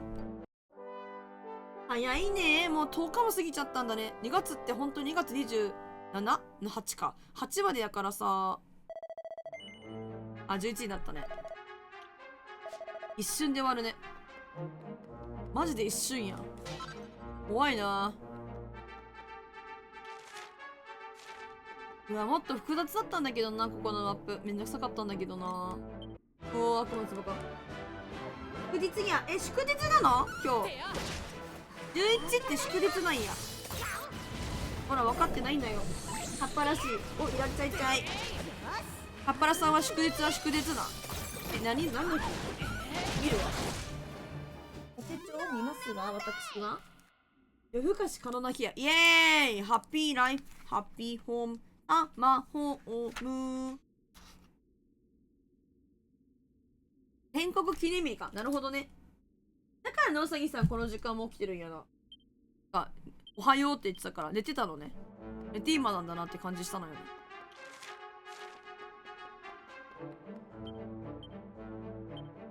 よし。夜更かし。あら。もう少しで闇のルビーを外して砂漠を救えるところだったの。おい、ハディとやられちゃったらほんと続所誰なんねんな。海馬瀬戸かわいそうに。どうした？もう立てないのか？やばい、この瀬戸の声が津田健さんだったら激アツだったんだけどな。ふん。あ、なるほどね。いや、塾から帰ってきてテスト1日目終わって浮かれて、なるほどな。お疲れちゃん。バカにしてるのかい？手負いの身で私に向かってくるとはなあ。確かに。秋橋で集結のハディと元から力の差は明らかだよ。その上今私の魔力は増している。ブルーアイズの攻撃力で3200、守備力3000だっけ。君たちの仲間が大地の精霊に祈りを捧げてくれたおかげでね。はんはんはん。おや、お仲間かい？じゃあ君と一緒に殺してあげよう。それ言ってたよね。俺の顔やもうすぐ消費期限。言ってたよな、みんなで。やっぱあれ、須田健さんがなんかやっぱ素敵よね、声が。やつは強い。お前たち逃げるんだ。うぐっ逃げません、私たちは。本当に嫌な感じね、ニョロ君、あいつを倒すわよ。ハリートの兄ちゃんがやべえぞ、ニョロ君を早くあいつを倒さねえと。カプラさんなんか、見てくれてるリスナーさん、フォロワーさん界隈でカッパラッシュの声はいいと噂されてるから、カッパラッシュが言えばいいんじゃない？あれ全員最高。男でも天君マジでカッパラさんも行けばいいよ。俺の顔がもうすぐ消費期限って。カッパラさんなんか結構なんか声良いで定評があるからな。みんな野崎さんとかも言ってなかったっけ？カッパラさんの声いいなみたいな。さあ来いよ、さあ来いよってめっちゃ挑発されてる。遊んでほしいんだろ。あ、芋焼酎さんこんばんはいらっしゃい。今から買いませと倒します社長こんな姿になっちまって。イグジガオー。お、むっちゃ温まってんなみんな。羊強すぎる。いいね。後でもよかったと思うけどな。うわ爆裂剣だって。うわおうわお。受肉するか美少女母音のなんだっけそんな、なんだっけなんて言うんだっけそういうの、なんだっけ何場だっけエテポンゲエポテンゲエテポンゲだっけ。昨日ですね。そうそう、バビ肉やん。いいの羊強い。いいの羊。やばい。あら手かれた。治れ。いや負けへんの。ハイレベルが攻撃して回復してくれない。やばい。やばい。いやーまずい。待ってちょっといや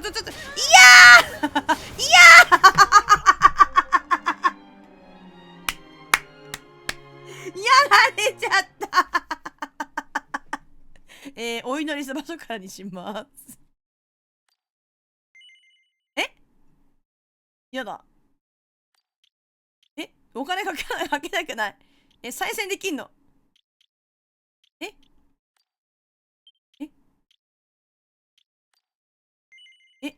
お金かかんない子がいいな。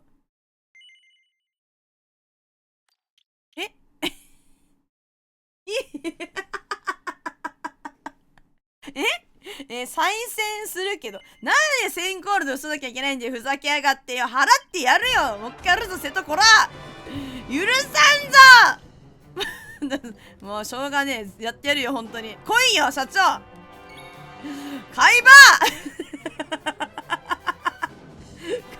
お前許さねえぞ。いや、私が悪かった。舐めなきゃいいんだろ、お前のこと。照明が効かない。なるほどね。抜群、肌力抜群。了解。じゃあ行きましょう。さすがブルーアイズ。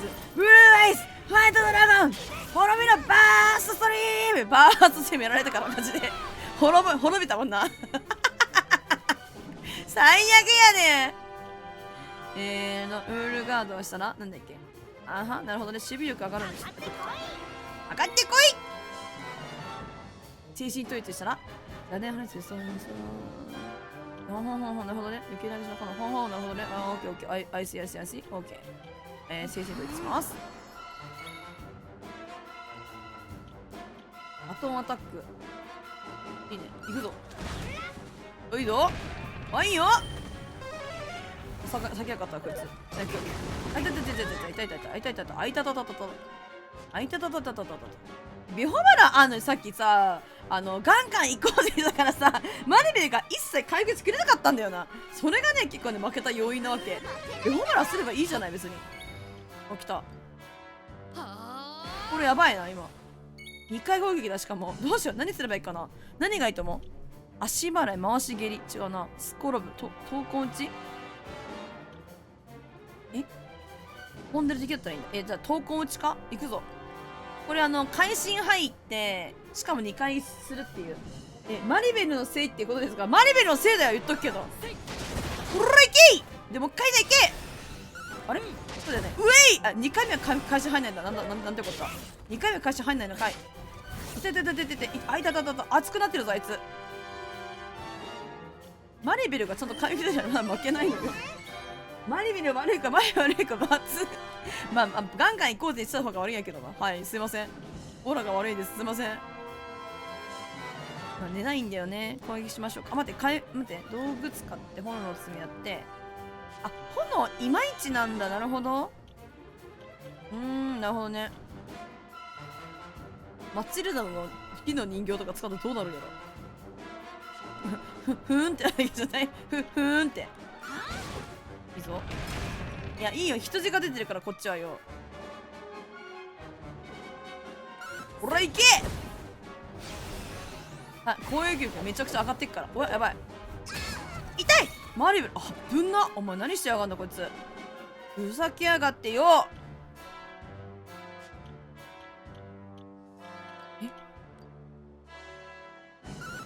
ほら、行け。いや、さ、痛い痛い痛い痛い痛い痛いんだけど。こうやって攻撃したのがいいのかな。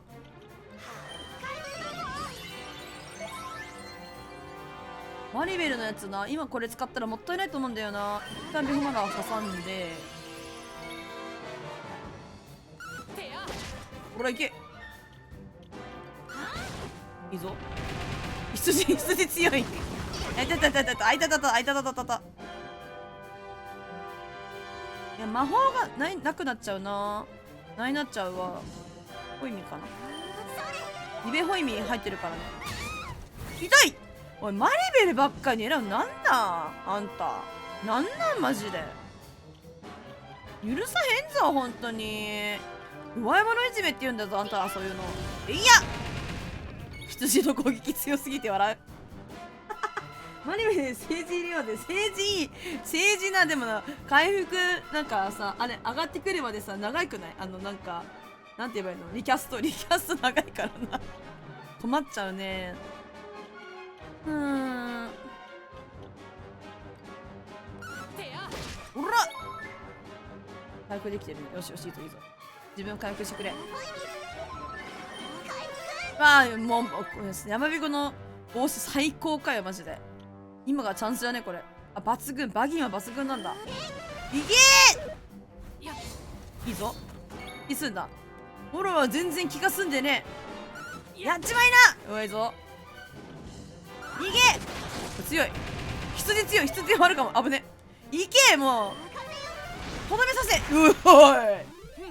ほい。ビューティフォー。よかった。一発で倒せたね。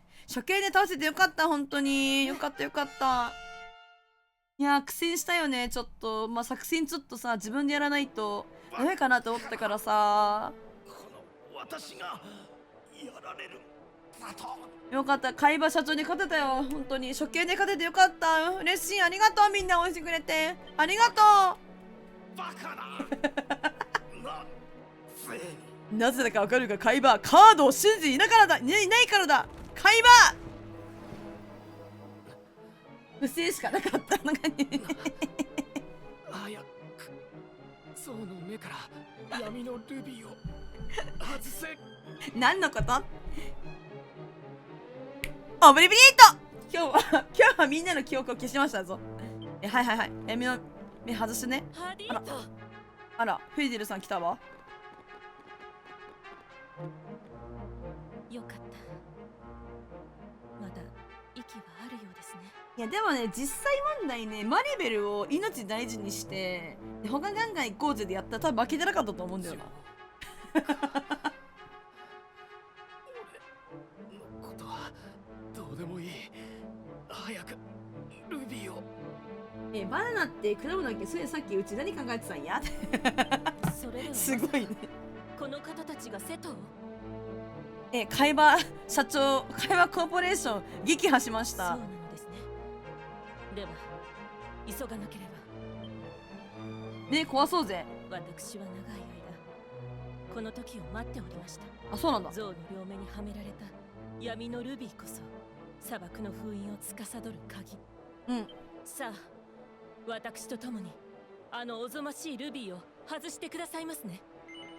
これさ、いいえ言う必要あんのかな。では私は左目のルビーを外します。皆様は右目のルビーを。まあどっちでもいいけどね。右ってうちらから見て右、それともこう像を背にして右左どっちですか？ややこしいややこしいや。届く？うわ、左目のルビーは外れました。さあそちらの右目のルビーを外して砂漠に再び光を。光よ。ニュラゴンは魔王像の瞳を眺めた。魔王の瞳にはめ込んだ闇のルビーは邪悪な光で周りを照らし辺りを照らしている。外しますか？うん。で外さねえとか言ったけどどうだろう。なんか一応選択肢とかでなんか内容が変わったりすることもあるらしいんだよね。なんか別にさ、なんかこの本見てみたいけどな。今その効力を失い魔王の像は崩れゆく。成功法の方ばっかり選んじゃうな。皆さん急いでここから脱出しなければ。うん。宝箱2個取ってないんだよな。後で取れるかな。精霊よ、どうか心正しきものを見捨てたもうな。神よ、神よ、頼むぞ。俺たちは生きてるぜ。って言い方が違うからね。なんかシュールすぎる、それは。もう回復してくれてる。そうもならんやろそれな。シュールすぎるって。狼はちゃんとなんか泳いでた。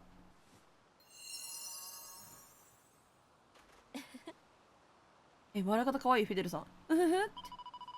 ずっと気を失ったままなので心配しました。もう大丈夫ですね。ではもう終わり？塩対応すぎん？ここナイラ川のなんとか私たちなんとか助かったのね。他のみんなは無事に岸にたどり着いたかしら。水いっぱい飲んでおいらお腹パンパンだよ。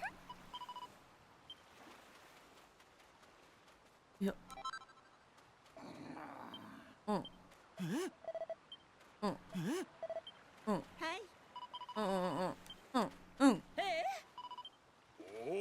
分かったからあまりラム叩くな。雑然地響きがしあまりもし詰めて気がついたここそうなんや。なんてこった。まったくなんてこったよ。戻ってきたらおりさんの後をついて後ろって言ってたのよ。ハディード。誰かザオリク使えないのか。ザオリク。魔王の像を作るために集めた男たちを流されてみんなどんぶらこしたんやな。やめちゃしやがってこいつ。やめちゃしやがって。なんかやめちゃしてるやつ多いな。光と共にここに来てるからマジでどうなったんだあれ。なんで流れ着いたんやろね。なんかもうちょっとそのまぶい光を出せてなんかワープがなんかしらができるんやったらここまで頑張ればよかったのにね。なんかすごいどんぶらこしてさ、なんか桃の気持ちになったわなみんな。アディートは砂の上に横たわったのピクリとも動かない。神よ精霊よ我が祈り届くなら今一度奇跡よ。この者の命どうか今一度戻したまえ。ザオリクやザオラルかザオリクか。おおこんななるんやすごい。ザオリクや耳すべてる。そんなポンポン奇跡起きんって起きるんやな。踏みしめてる。第一を踏みしめて君は目覚め。はい雑業ね。あなたが助けたと。なぜだその理由が分からん。なぜ助けた。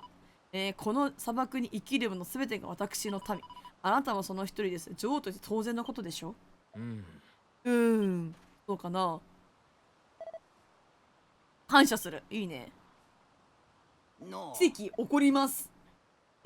まあ積もる話もございましょうがここは一度村へ帰ってから、女王様皆様お疲れしようからな。さあ帰ります。私は宝箱を2つ取ってないことが気がかりだから早く戻りたいんだけど。戻りの会一行は村へと帰りその晩は女王の帰還と新しい族長の就任を行う歌けとなった。めっちゃ命奇跡が起こって死んでる魂蘇らせてさその体だったのにさ、とりあえず歌消すのマジなんなん。一回休むのがいいんじゃない。なんかこう魂がまだ定着してるとかあるかもしれないじゃんかね。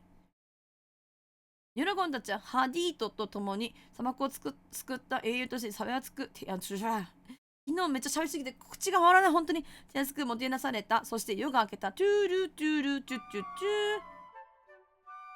先に言っちゃうもんね。あらあら、もう目覚めですか？もっとゆっくり立ってよろしかったのに、私は寝たいけどね。ユナコン、宴が楽しかったら、こいつを託されてみんなといっぱい話した。あ、そういや、ハディットはもう来てんのかな？ちょっと会いに行ってみようぜ。かわいいな、ガモ。宴の時はみんな心から幸せな顔してたわね。平和に酔いしれてるって感じでさ、ほんとお肌をカッサカサにしてまで頑張ったからよかったわ。マリベルいいな。まあ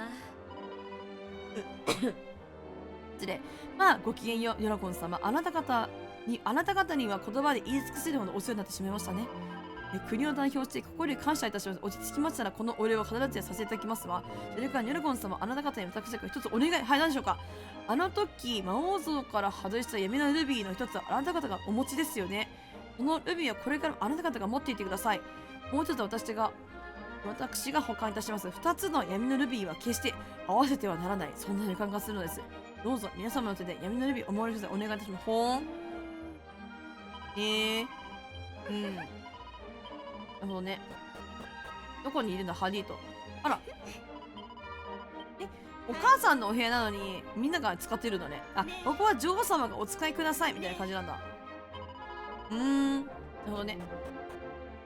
いや、終わったよ、終わった。やっと終わった。やっぱり2時間くらいかかるよ。1時間半くらいかな。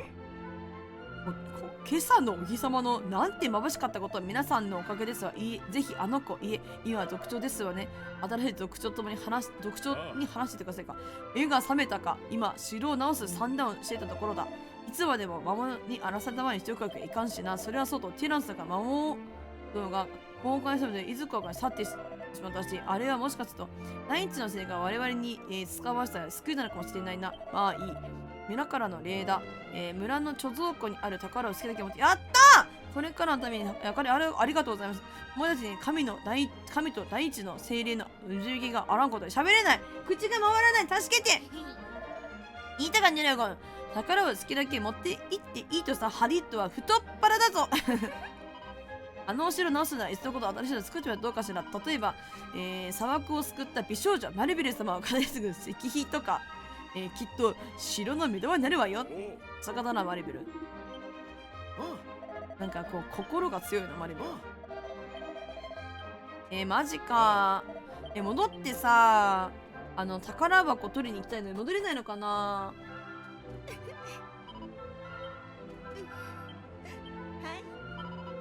族長さん、元族長さん亡くなっちゃったからな。もうちょっと待てばよかったのにな。光がなんか見れたのにさ。テレビしまっち。いやー、ほんとにな。まあ、ちょっと苦戦したけど、一発でさ、こう倒せたからさ。でもなんかあれだね。敵強いにしてるから、ちょっと苦戦したりはやっぱり多いな。なかなか、ガンガン行こうでレベル上がってるし、いけるとは思ったけど、いけない時もあるんやな。なかなかね、苦戦しちゃう時はあるみたい。宝を盗んでいって、頼もう！なんか、かすかに美味しいけど、1000ゴールドブルーアイズ。もう一回か！オブリビエート！思い出すんじゃない。ドビーのバカ！頭を打ちつけて忘れるんやで。ねおさぎさん。あんたそれ思い出したら消されるよ。命が惜しいだろ。マジでブルーアイズ、マジでさ、あんな得られるとは思わなかったよ、本当に。ほらびっくりしたぞ。いるじゃん、考古学者。お前さんか。そういえば霊が混ざっちゃったな。連れてきてありがとうよ。ところで買っておいておれが、わしはこの世界に残ることにしたなり、身内もおりやせん。わしが戻らなくて誰も困らんよ。発掘の職はいつも霧の中を手探り進んでいるようなものだが、失われた知識、真実の全てがここには残っている。わかるか、この喜びがたった数時間で今までの一生より多くを学べるのだ。それがどんなに、今わしは幸せだ。本当に何よりも幸せだ。ありがとう。礼を言うよ。そうだ、もしも元の時代へ帰ることがあったら、発掘現場の男に声を渡してくれ。あの男はよく働き方を頼む。現場の出入り口を見張っている男だ。あげなくていいよ、あいつ。あれ、中濃ソースととんかつソースなんだっけっていうより、うちさけね。野崎さん考えてることなんかおもろいな。すごいセンスやな。こんなことポンポン出てくるかいね。すごいな。最後は最後さようかけにありがとう。お前さんの旅の無事を祈ってる。気をつけてね。あんたもね。なんじゃわしのことは心配されても悪運の強い方でな。さあ一体今のところ今いいところなんだ。この建築様式はいいね。まったく人なんだと思ってるのかしら。もう分かって、届けば届ければ。届けたくないよあいつ。発掘ゲームのおっちゃんに手紙渡してやんねえってのは約束まではいい子なんだぞ。嫌なんだけど。だってさ、あいつさね、見物料さ、家庭取っとったやつやで。別によくね、私がもらってもこのお金とかさ、いろいろわかんないけど。俺、よくねこれ。中見えないのかーい。そうなんかい。しかもさ、ちょっとさ、私、残念なのはさ、ここってさ、この壺の中入れたんだよね。壺の中入れなくなってるからちょっと、ね、残念なんだよな。壺入りたかったな。壺に入りたかった、私。ははは。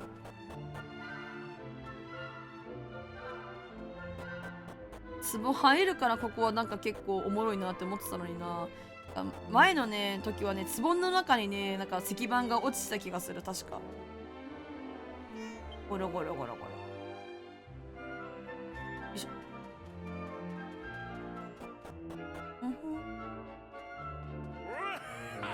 ヨーヨーヨーヨーヨー、ラッパーか？砂漠の英雄にして特殊の友。いや、よく言ってくれたね。他なるあんた方はただで持っていけなと言った頃だから、なんていうか俺も生活にかかってるから、このエゴで勘弁してくれ。いいかわかんないけどな、あんたから笑ってるかどうか。背向けてるし、わからへんけどな。それマスクでわからへんけど。魔物はもういない。俺たちは助かったんだ。ありがとう。貯めるといいんだろう。金一封とかでいいんですよ。ではですね、戻るんだけど、しない。ここにライオンヘッド出るようになってる。もう音楽変わってる。あれ誰もいない。もう戻っていいのかな。私たちが始めたこの壮大な旅、一体どこへ向かい、そしてどんな風に終わりを迎えるんでしょうね。なんだか詩人っぽいでしょ。おひねりをくれているもんね、なかんて。ここなんか別に来てもしょうがないのかな。まだね、まだあるんだけどね。まだあるんだけど、ここに1個ある。おい、悪魔の壺かよ、マジかよ。RPG あるある、ボス攻略イベントが起きる街の BGM 赤くね、ほんとね、あるあるだよね。待って、何やってんのこれ。待って、作戦、ガンガン行こうぜ。オッケー、レッツゴー。やばいね、出ちゃった。まずい。ナイス。エテポンゲはね、相変わらずでしたよ。そういえば芋焼酎さん。エテポンゲはね、相変わらずでしたね。なのねんって感じで、なんか、あいつだけ名前もらってネームドだったな。ちょっとさ、マジさ、調べられないのかな。マジいけないのかな、まだ。なんかいけとかあったよな。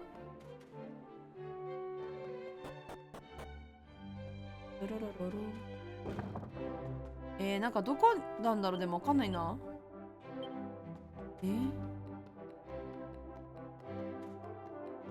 絶対どっかにあるはずなのにな。でもここにはないって言われてんだよな。あれれー、わからないぞ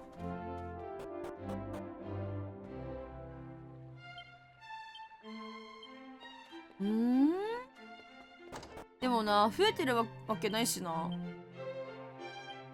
あと4つどこだろう。これってさ、過去も現代もさ、共通なのかな、ものって。なんかさっきのさ、魔王像のところもさ、なんか2個取ってないじゃないですか、私。ここか。言わない。取ってないじゃん。でもなんか戻れそうにないじゃないですか。過去と現代一緒なんかな。なんかね、過去は過去、現代は現代だと思ってるから、あとなんかその2つ、どっかの、4つか、逃してるんだろうけど、なんかいけるとこあったっけな。なんかね、一箇所隠しみたいな感じのあるような気がしてるんやけど、でもなんか今それいけないんだよな。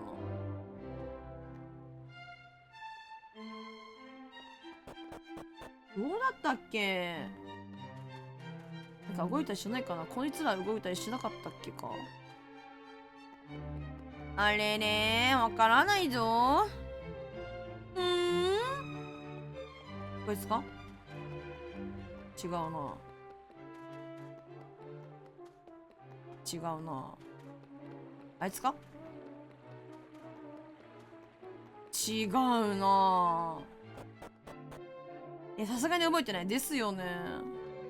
なんかね、これ動くぞみたいな感じ。なんかね、横のね、細い道あった気がするんだよな。でもね、ここないんだよね。なんか女王様のお部屋から行くところとかにはなんかあった気がしたんだけど。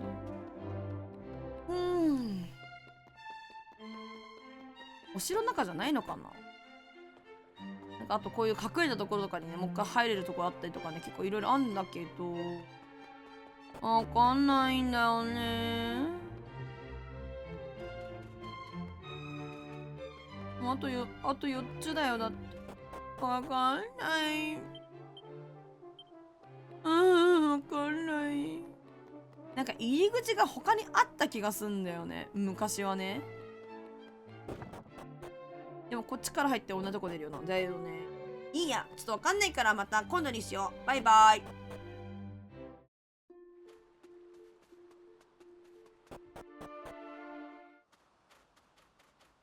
うわ、イカダとかあるわけじゃないんだ。宝箱先に取ればよかったかな。悔しい。ほら、悔しいよ。悔しすぎる。さようなら皆さん。一回ね、戻って、現代見て、また過去戻ったらなんか変わってるかもしれないからね。ということは結構あるんで。ドラクエあるある。時をなんか経てば、時間を置けば、なんか変わってることがある。ワープします。あっちね。ってことは、ここか。援護が近いのか。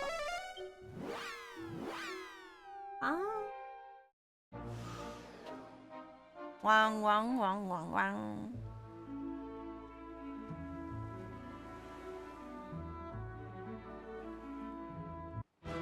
おっ、よし。いやー強いね。ざっとこんなもんね。お、職業ランク上がった。いいよ。いいねー。さすがにドロップ率がいいですね。ここいけんのかな。降りれない。降りれないぞ。あれれ、押しどころが悪かったのか。あうう、強い。かわいいな。起きた。めっちゃ落とすやん、ほんまに。降りれへん。なんか降りれなかったみたい。美しい、やっぱ美しさランキングとかないんだね。なんかさ、隠居してるおばあちゃんのお家こっちにあったのにないな。なくなってる。暑い暑い、もう日焼けしちゃうじゃない。ニュラコンひとまずお城に行きましょう。お城の中で冷えるでしょですよ。こっちの女王様に会ってみたいわ。日焼けやだよね。あたいは色白でね。この通り色白だけどね。金なんか焼けないんだけどね。女王様に会いに行きます。お、駅弁コンテストみたいな。そう。なんかありましたね。なんかね、魅力と力と賢さみたいな感じのランキングあったよね、昔は。でも今回はなさそうだよね。あんのかわかんないけど、パラメーターはあるからあんのかな。あれも面白かったけどな。言いつられてたんだ、ずっと。何百円でも取ってるのに。すごい。あ、ちょっとだけそのままお待ちください。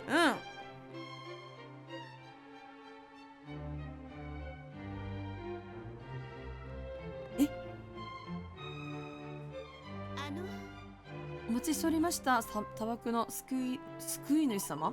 はるか時を越えていつかあなた方が砂漠を訪れるその時を、我ら砂漠の民を首を長くしてお待ちもしておりました。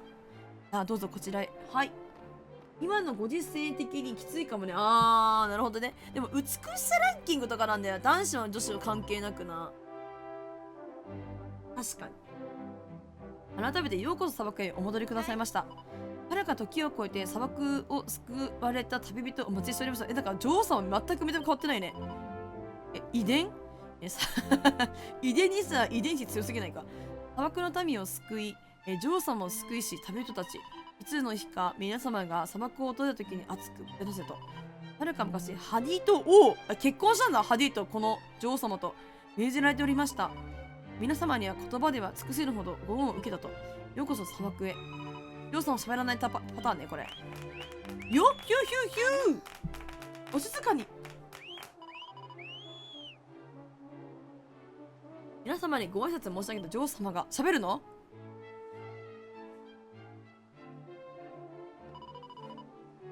喋らんのかい。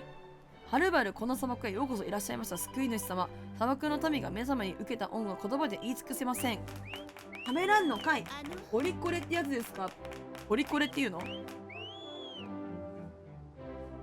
リコレって何？ポリコレって何ですか？砂漠の平和と砂漠に生きる者たちの幸せな暮らしは全て皆様のお力によるもの。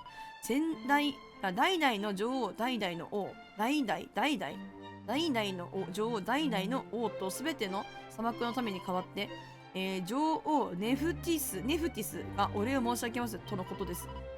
お祝いは皆様をおもてなしさせてくださいませ。国を挙げての宴、存分にお楽しみくださいませ。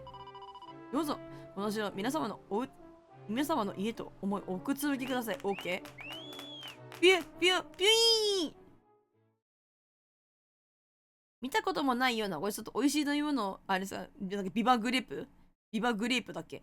命の水。宴は明け方まで続いた。誰もがニョロコたちの訪れを心から喜んでいるようだった。食べきれないほどのごちそうと歌や踊りをニョロコたちは心より楽しんだ。そして次の朝。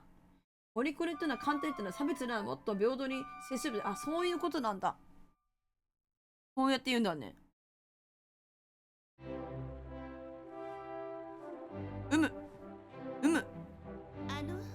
よくお休みです、ニャラゴン様。明け方まで宴が続いていましたので無理はありませんわ。ゴニョゴニョゴニョ。ゴニョゴニョゴニョ。この距離だったら聞こえるんとちゃうんかな。失礼。それはそうと、あなた方旅立つ前にお話ししたいことがございます。今、魔王によって断絶されていた世界はあなた方のおかげで少しずつ元の姿を取り戻しつつあるでしょう。しかし、奪われた時間もあまりにも長く、かつて存在してであろう世界のつながりは未だに途絶えたままです。我ら、砂漠の国はそのつながりを取り戻すために各国と協力関係を結んできたと考えて、へえ、失礼。そこでニョラゴン様、こちらの諸島をグランエスタド王にお渡しいただき、よく知ってるね。有効の書状を手に破っちゃおうかな。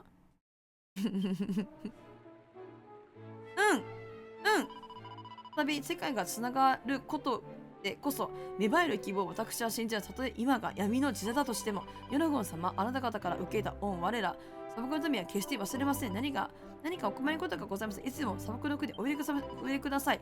女王ネフティス、できる限りお役に立ちましょうと申しております。なんで言わないのか。聞こえてる。絶対聞こえるでしょ。ちなみに海外ではポリコレが続き、日本のハッシュタグ系のは黒人だって言われてたびたび炎上を繰り返してるよ。なんかね、いろいろな方が考え方があるでしょうから、そう思われる方もいらっしゃるのは、仕方がないことというか、あるだろうけどね。みんながね、なんかそのお互いに分かり合えればいいんだけどね、そういうことじゃなくてみたいなこともそうだし、でもそういうふうに思う気持ちもあるよっていうのはさ、お互いね、考え方があるから難しいよね。やっぱりこれくらいドーンと歓迎されるべきあたたち。よし、それじゃあ女王様から預かる書状バーンズ王に届けに行きましょうか。オッケー。指輪いっぱい食っておいら腹パンパンだぞ。ちょっとこっち来たい。ちなみにあと12個。こんにちは。妹が生まれる。どうも。そうなんだ。直接は話せないんだ。でもやっぱりさ、こっちはこっち、あっちはあっちだよね。今の話見たら。もしさ、過去と現代がさ、同じだったらさ、ここの残りは4つだよ。宝4つだよって言われるはずなんだけど、12とか出てるから。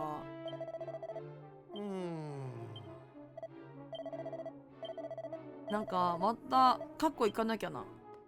行くときあったっけな。なんかこのさね、考古学みたいな、その、なんて言えばいいの、その、学者さんがいるのはさ、考古学のおじさん残ったじゃんか。あの人がさ、残ったからだと思ってんだよ、私ここ。あの人が残ったから、なんかこんな感じで、なんか研究者さんみたいなのが多いんじゃないかなって思うんだよな。関係ないのかな。今日は道具屋からある話を聞いた。道具屋の話だと、世界のどこかに小さなメダルを集める王様がいるという。お、メダル王いるんだ。またご守備の王様がいるものだ。興味を持った私は小さなメダルを王様に献上しようと再び食べねた。あ、どうも、見習いなんだって。お疲れちゃん。はいはいはい。はい。水、火、風。水柱と風柱と縁柱がいるらしいよ。本見たかっただけだけど。はい。古ぼけた本見つけた。読みます。遠い昔。祖父が生まれた国のことを話してくれることがある。そこは、船でもラクダでも決して行くことのできない場所だという。今は、ほぼ祖父と同じように城の学者だった私だが、あの話は忘れられない。いつかその不思議な国へ祖父が生まれたという遠い国に行ってみたいんだ。あ、これ学者の考古学者のおじちゃんの話かな。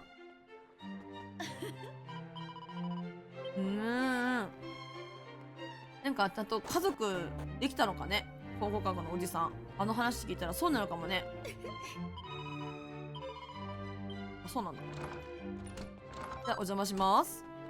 女王様のお着替えの場所ですわよ。服がいっぱいありますねよって言われたら、その言われた後にちょっと焦るのちょっと嫌だけどさ、しょうがないよね、優勝だから。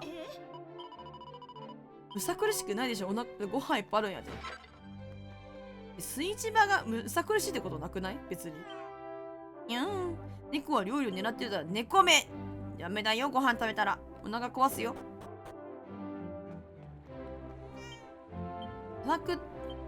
尻尾踏んじゃう、ごめんね。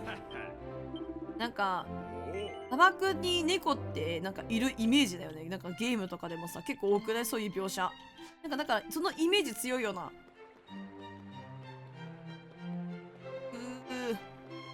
あら、どうしたの？なんだっけ、パワーフックだっけ、なんだっけ、パワーナックルだったっけ、ゼルダの伝説のあれがあったっけ。こういうなんか像とかさずらしてさ、なんか隠し階段とか見つけるんだけどな。なんかそういうことができないみたい。あ、条約層って売ってるんだね。へえ。スピピピピピピピピピ。どういういびきなんそれ。お、これは。あは、オッケー。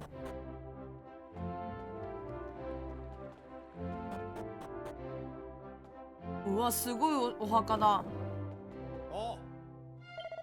神殿？神殿取れるらしい、うち。通された。おー、すごい綺麗だね。広い。迷子になっちゃう。なんかもう一回ここ来た気がすんだよな、どっかのタイミングで。忘れちゃった。大地を踏みしめて、君は目覚めてゆく。1で4回？あら。大変大変。どのタイミングなんだね。6時間、24時間あるから何時間おきだ？ 8 時間おき。ダメだな。違う、6時間。6、4、64、6、4、24? だから6時間おきか。いや、わかんないけど。夜中にやることあるのかな。宝箱あったけど取れないみたい。6つあったよね、今。あ、じゃあもうこのマップもうないですね。あとだから残り、今取れない宝箱な気がしたから、ここには何もないかも。でも一応見るけど。ないよね。あ、そうだよね。なんかね、ここの奥とかにね、昔あった気がするんだよな。気のせいかな。あとなんかどっかメダル、なんだっけ、小さなメダルとかなんかお墓のところにあった気がするんだよな。イシス。アナとイシスさんいる。フェデル王だって。あ、女王様ね。ハトホルさんから始まって、これ2代目だったんだね、フェデルさん。うちらの時はフェデルさんだったよね。その後に、アナトさん来て、イシスさんが来て、ヌイトさんが来るんだって。2代目の女王様だったみたい。なんかこういう細かいところもわかるからおもろいよな。よいしょ。何か。じゃあ全然あるやん。全然あるやん。もうないと思ったのに。4つだけだったっけ ?2 つだったのかな宝箱。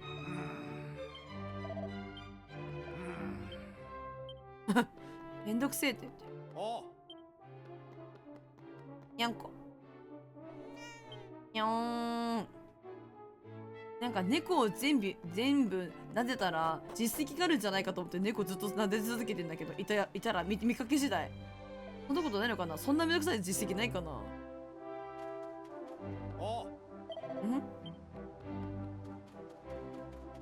い。はあはどうも。あ。いいら。うるるる。ガタガタの震えて。悪いことしなかったら繋がれないんだからさ。悪いことしなきゃいいんだよ。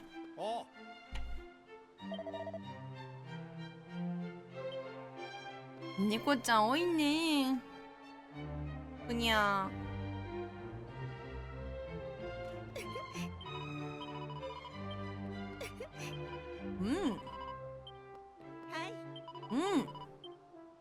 なんかここに絶対なんかチームだった気がするんだけどな、昔。忘れちゃったな。でもないんだよね。なんか今作はね、小さなメダルとかあったらね、キラキラ光ってんだよ。なんか水色の光でさ、なんかアイテム拾えるやつあるじゃん。金色バージョンでさ、あったりとかするから、なんか本当に隠してるみたいなのないんだよな。マップ全体ではあと2個。地下のあれは別ってことなのかな。全然わかんねえや。ちょっとわかんないからいいや。どこあるんだろう。マジでわからん。なんか悔しいんだけど。はいはいはいはい。あの村はなんか変わってる。あ、違う。オアシスができただけだった。村が、オアシスで勝てるかと思ったら違ったわ。オアシスになってる。オアシスができてるか。オアシスができてる。ここだったっけ。なんかね、時折こういうね、なんかね、ワープのところみたいなのがあるんだよね。で、ワープのところ乗ったらどうなるかと言いますとですね、なんか時のさ、なんつうの、なんて言えばいいんだろう、これ。不思議な、祠なんで、謎の神殿か。謎の神殿に飛んでくることができるっていう。あるんですよ。びっくりした。降りるかと思っちゃったよ。ここ出てくんだよね。そうそうそう。こういうところが時折ありますね。よいしょ。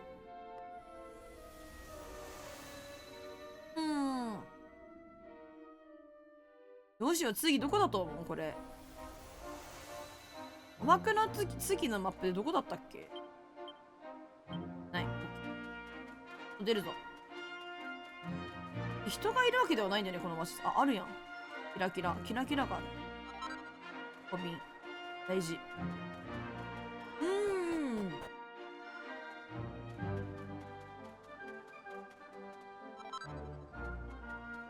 どんどん先に進めたいと思うているんだが。つまんのよな。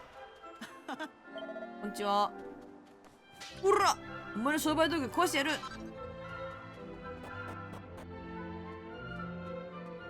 探索だけしよう。道具のやつ。昔はマジ道やってめんどくなっちゃった。やば。店貸してあげるからそのお金をもらってあいつ楽しいらしい。はい。なるほどね。売り上げなかったら1割を上げられない。待って、壺入れるわ。過去入れなかったのに今入れるわ。やった。壺の中入りたいと思ってたんだよな。やった。壺入れるぞみんな。嬉しい。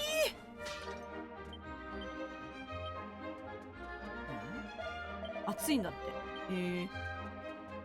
暑いから昼寝し、なんかね、暑かったら寝ててもさ、汗かいちゃったら大変だよね。にゃんにゃん。コロニャ。おしゃれなバンダナ。いいね。美しさが上がります。魅力かな、魅力が上がります。魅力か美しさかわかんないけど、上がります。えいえい。これで全部か。おろおろ、母ちゃん怒ってるよ。おろおろ、早く息子が見つからないと代わりに俺が怒られちゃう。何？なんだ息子ってなんだ？ずっともう、ここの用はないかのごとく、マリベルが早くバンゾーに。あ、やばい、怒ってる。めっちゃ怒ってるやん。バンゾーに渡した方がいいのかな、先に。その方が話先進むのかな。でもなんか探索してからの方が私はいいなと思う。あれ？お前たちが砂漠を救ったに旅届いるのは、ハディードじゃん。いろいろと面白そうな話をしてそうだな。そのうち暇があったら聞かせ。ハディードやん、なんか、お前。めっちゃなんつうの、生き写しやん。なんか一つなんとかなんとかかみたいな歌の書かれてる方してるな。力持ちか。わかんないんだよ、歌。もしまっち。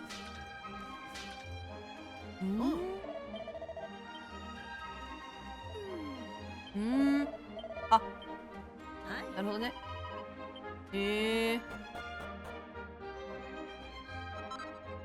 なんかここね、バカ息子みたいな感じの話だった気がする。確か。バカ息子がいるぞみたいな。猫話しかけるのちょっとめんどくさくなっちゃったからやめます。よいしょっと。猫話しかけるのちょっとめんどくさいからやめまーす。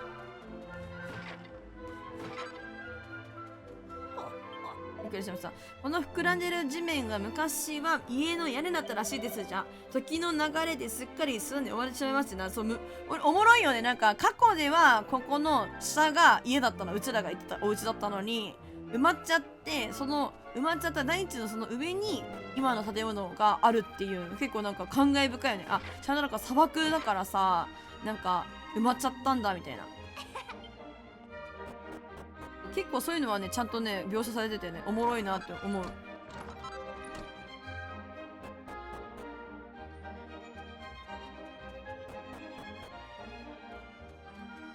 これもそうだね。ぐるぐる回って、これとかもさ。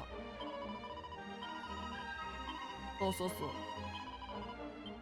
屋根とか風車みたいなのね、ついてたけど、これも本当はもともとは、お家だったんだよね。でも埋まっちゃったみたいな。ちゃんとしてるわ。はい。よいしょ。お、ちゃんとここ、過去と、これオリジナルと一緒やな、ここ、石板の。やっぱあるやん。わしのしてこれ気になるのか。はい。ふむ、そうじゃろ、そうじゃろ。わしはな、釣りをしているこの砂に糸を垂らしてな。なにも釣ろうとは思わん。これまでもこれからもな。それでもわしは釣りをしている砂に糸を垂らしてな。わしが愚かだと思うかな。別に。ふむ、そうじゃろ、そうじゃろ。どうすればいいのこれ。愚かだぞって言えばいい？あ、どっちにしても一緒？あ時間の無駄だったみたいだね。入りまーち。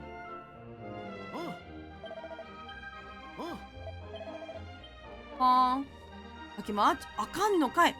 盗賊の鍵でも開かないやつあるんだ。じゃあさ、なんかもうわかんないよな。なんかなん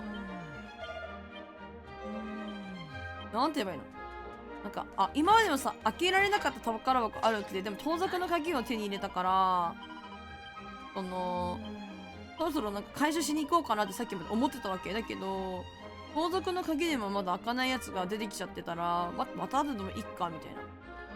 全部その鍵手に入れてから宝箱開けるためにその鍵もらってから見に行ってもいいのかなっていう気持ちになっちゃうな。なんかおじさんもあの時のなんだっけザウシトロなんだっけザウストロだったっけみたいな、なんだっけ名前忘れちゃったの、生き写しみたいな感じだね。ほんと魂は輪廻してるのかもしれないな。見た目がそっくりだからね。なんか別に主人公たちのこのマルビたちの会話が変わらないんだよな。なんかここお話あった気がするんだけどな、イベント。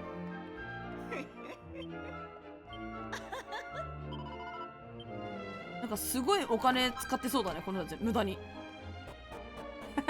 族長だということをいいことにして旦那がすごいお金使ってそう。はい。なんか三つ子らしいんだけどね、全然全く全員一緒だけど、なんなら町の人たちもみんな同じ顔だから何語か分からないけどね、何語か分かりませんね。大変。だってマジで何もなかったな、ここイベントなかったっけ。まあ後なのかな、イベント始まるの。あともう一箇所に行かなきゃいけない場所があるんだ私。なんか帰り紙がある。はあ。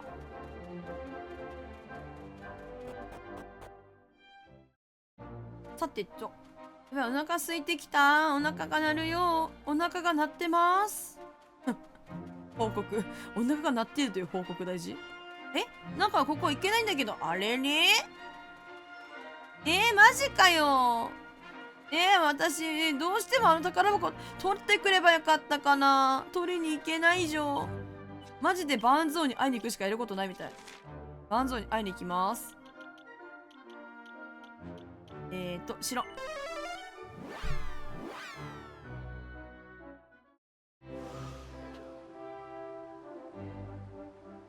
仲間。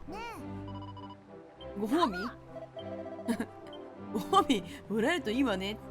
マリベルがなんかキラキラしてる。いいよね、なんかこうしたたかでマリベルってさ。お菓子マッチ。知識の帽子ゲッチュありがとうございます。ボレロ。不思議なボレロなんだっけ。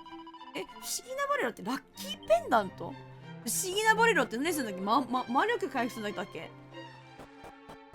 見ればわかるか。見るわ見ます。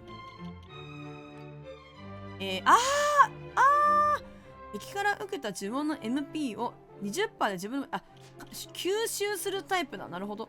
みたいな感じになったのかな。もともとかな。戻ったかニョロゴよ。旅の方はどうだ。変わったことはないか。バーンズを元気になった。キーファのこと結構なんか落ち着いた。大丈夫。気にしてるよね。めっちゃ近いけどね。いつも距離が近いけどね。これ見てください。これ私だからお金ください。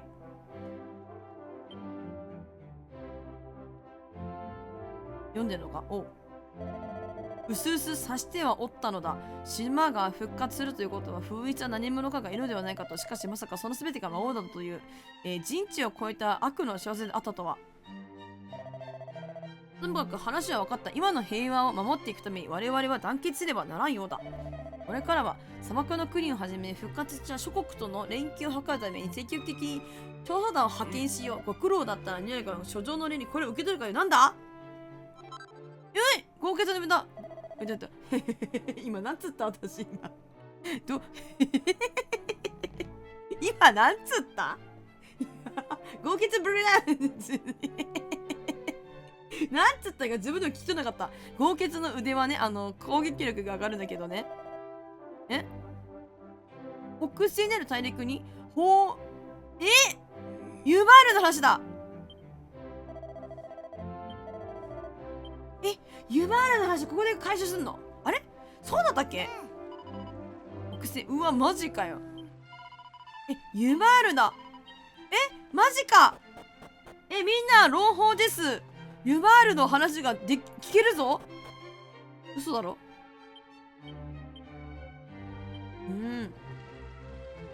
マジか。このタイミングだったっけな。マジ全然覚えてないんだよな。待って、私ニョラゴまだやることあるべ。複製ルーラしまーち。ほらしい。どこここ。なるほどね。じゃあ行くとこ一緒だ。なんかしょうがないから発掘現場のおじさんにしょうがないから考古学者さんから受け取ってるお礼をあげなきゃいけないってしょうがないから行こうと思ったんでしょうがないんで本当に10ゴールに上がってる。あれ値上がり？確かに現場の出入り口を見張っているおっちゃんにお金と手紙を渡すんだったよな。でも変わってるくない？おっちゃん。あれ変わってるくね？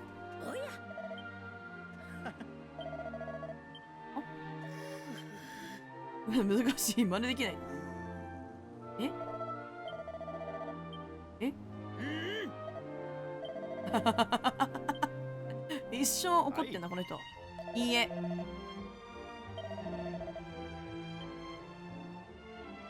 目つぶって歩くとか無理だろ。あれなんか置いてあるね、また。角のペンキが剥げかかっている。触ってみますか？はい。泣いてる。驚いたでしょ。世にも珍しい、叫ぶ化石15で見る。安いね。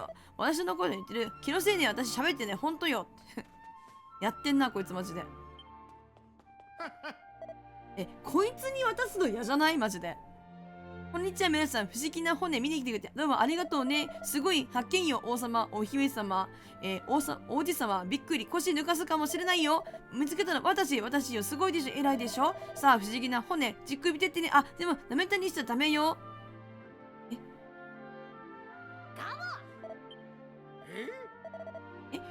私に前会ったことある。嘘知らないよ。会うの初めて。本当ね。そろばん派手で20年。いや、スコップ担いで20年ね。本当知らない。物あげられないんだけど。どうしたらいいのこれ。あげられないってこと？で、見張りのおじさん変わっちゃってるから、この後であげなきゃいけないのに。どうすればいいの？あげられないんだが？もう一回話せばいいのかな？この人前にここにいた商人。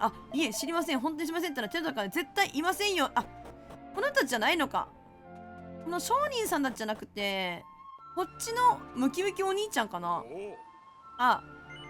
この人だったわ。なんだびっくりした。なんかいけすかねえおじさんたちに渡そうかと思ってて嫌だなと思ったけど、こういう人だったらしょうがないです。こんななんかさずっとさこの火にさ当ててさずっとここ守ってたからさあげなきゃいけないねこの人には。俺何ふむそうか、他の場所でもっとすげえものを見つけたからここへ戻ってこないのか。なんで俺に金なんて水くせえな。先生は今までありがとうだってよ。そうか、じゃあ俺はもうここ見張ってなくてもいいわけだ。寂しいな。ありがとう。あんたらどっかで先生に会ったら頑張るよって伝えてくれ。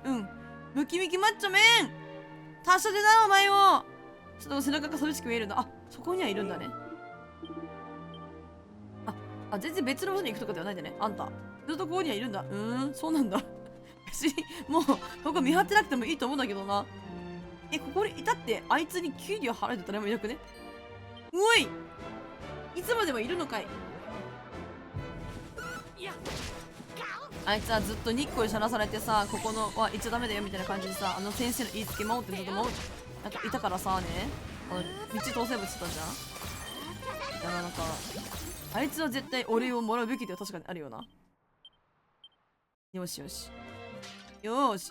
メダルね。メダルですね。 OK 行くぞ。ではですね、ここはもう用が済んだと思うので、ようやく胸の使いが降りたって感じで、ニュラゴンと違って私デリケートだからずーっと切れてしょうがなかったのよ。じっちゃんとおっちゃん仲良かったんだな。手紙渡してよかったな。失礼。なんか声がガシャガシャすんだよ。行きまーち。ちょっとマジでここのイベント結構大事です。ちなみにだけど大事よ。ここのイベント大事。あれこっちじゃないんかーい。過ぎてたみたい。こ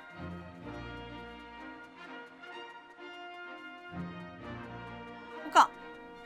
もうテント張ってる。前の時は多分テントなかったんだよね。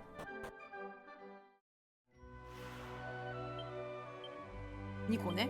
全部なんか仲間。この懐かしい雰囲気。放浪の旅ってやっぱりユバール族ってのことだったよね。じゃあネラゴンまずはユバールの人たちにご挨拶をしときましょうか。このテントはユバールなのだな。前にいた時と同じ匂いだから、おいらすぐになんか何百年も経ってると匂い一緒でマジか。びっくりするわそれは。洗ってないってこと？洗ってなかったとしても洗ってたとしても、テントって洗うのかな。そもそもだけど。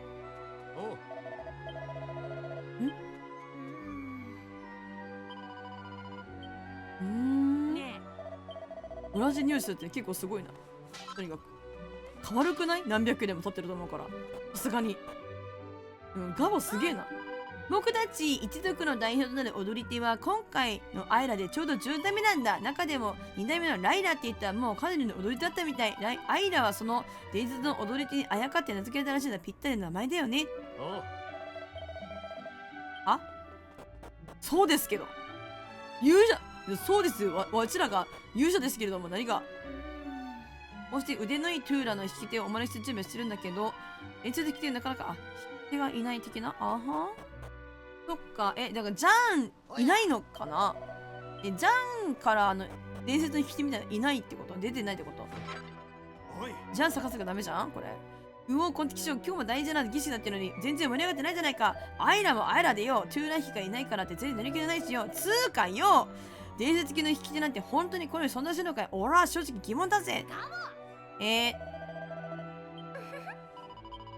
キーファのことはやめよう。キーファのことなんか話すと空気が悪くなる気がするからやめよう。キーファのこと忘れましょう。忘れましょう。なんか、待って。ははは。あー、なるほどね。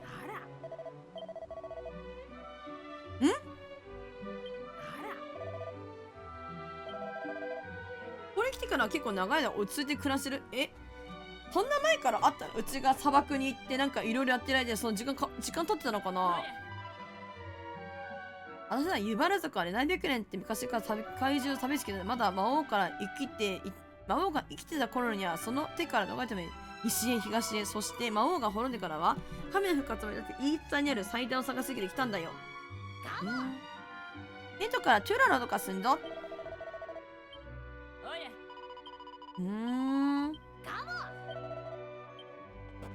ガボはいいこと言うな。夜だって急に。どうしたん急に。ナオサギさんお疲れさん。おやすみやで。もう1時やからな。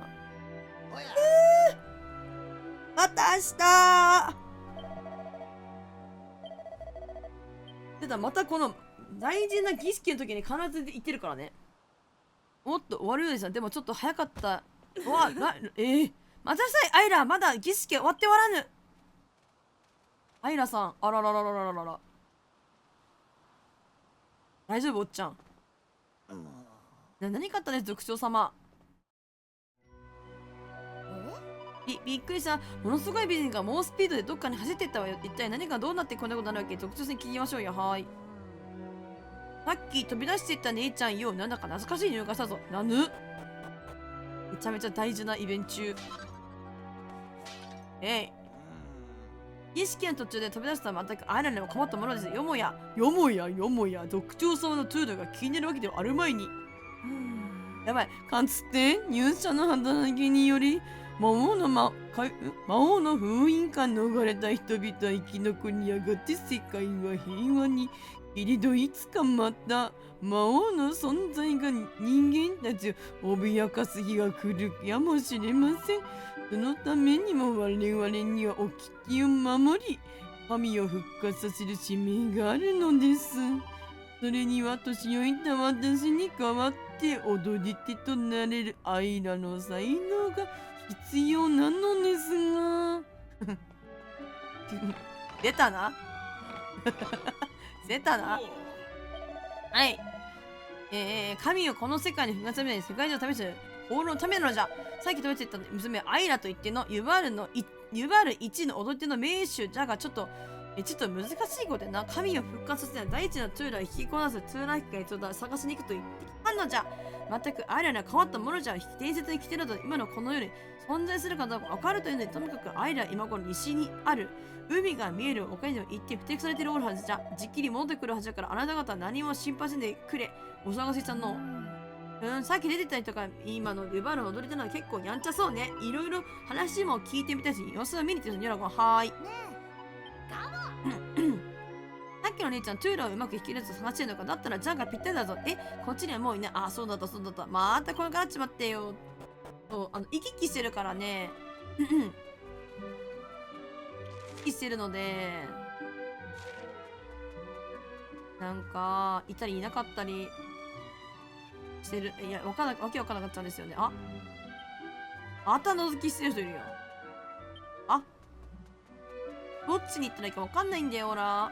道がわかんねえんだ。私なかったら見逃してたな、これ。あと1個。あと1個あんの？嘘でしょ。あるわ。あるわ。どちらかといえば踊るというよりも先祖の守り手の血を強く受け継いでいるのかな。これね、結構大事な話してるよ、マジで。マジで大事な話してる。アイラってもしかしてみたいな。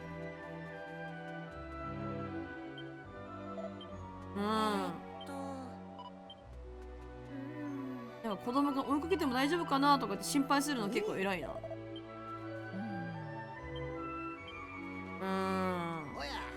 ほやそっか。結構大事な話めっちゃしてる。あら、どうしたの？アイラの嘘つき。儀式が終わったら剣の稽古約束だったのに。こんないろいろ大変なんだよ、子供。わがまま言わないの。ここね、こちらでございます。いました。マジで大事なイベント来てる。誰？あら、なんだ。さっき私たちの村を訪ねてきてた旅の人ね。はい。てっきり村の誰かが追いかけてきたのかと思ったわ。こんにちは。私はユバール一族のアイラ。旅の人が私に何か用？はい、あります。はは。その様子だと族長様から事情は聞いてきたみたいね。ま、さっきは私もやりすぎちゃったかな。アイラの声こういう感じなの結構なんか意外とかじゃないけど、結構なんかいいね。神を復活させるための儀式をみんながどんなに待ち望んでるかは私もよく分かってるつもりよ。けれど今はまだその時ではないの。儀式の成功には大地のトゥーラを引きこなす引き手がいなきゃダメ。大地を踏みしめるトゥーラね。私がこの身のすべてを演奏に委ねることができる。それほどのトゥーラの引き手がね。なんかこだわりがあるんだね。一族の悲願を果たすためにも、絶対に必要なことなんだけど、族長様はそれを分かってくれないのよ。なんで分かってくれないんだろうね。そりゃそうじゃない。やっぱ演奏がピカイチの方がいいっすよね。わかりますよ、アイラさん。はい。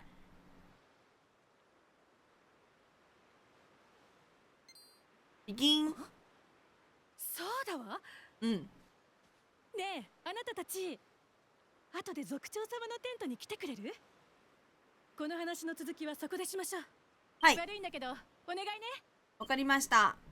いいよ。なんかこのアイラさんのなんだもう一回、族長のじっちゃんのテントに行けばいいのか？突然飛び出していたと思ったら今度は族長さんのテントにこうやって随分と勝手な人にあの人の話を聞かずいつも一人突っ走っちゃうからどっかのバカ王子を思い出しちゃったわ。いやマリベルうわめっちゃマリベル。いややっぱそういうことやなんやな。そうよな。いやそうだよね。今の話を聞きましたか皆さん。そういうことですよね。つまりはアイラちゃんってアイラだっけライラちゃんだっけ忘れてた。アイラちゃんってまさかだけどそういうことかもすんねえってことわかるがね。族長テントに行けばいいのね。族長さんのテントってここかな。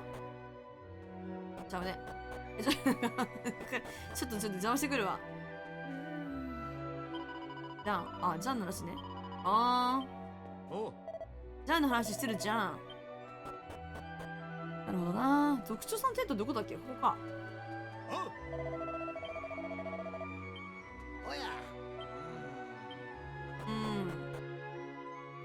ではどうしても探しに行くというのかアイラよ。アイラよ。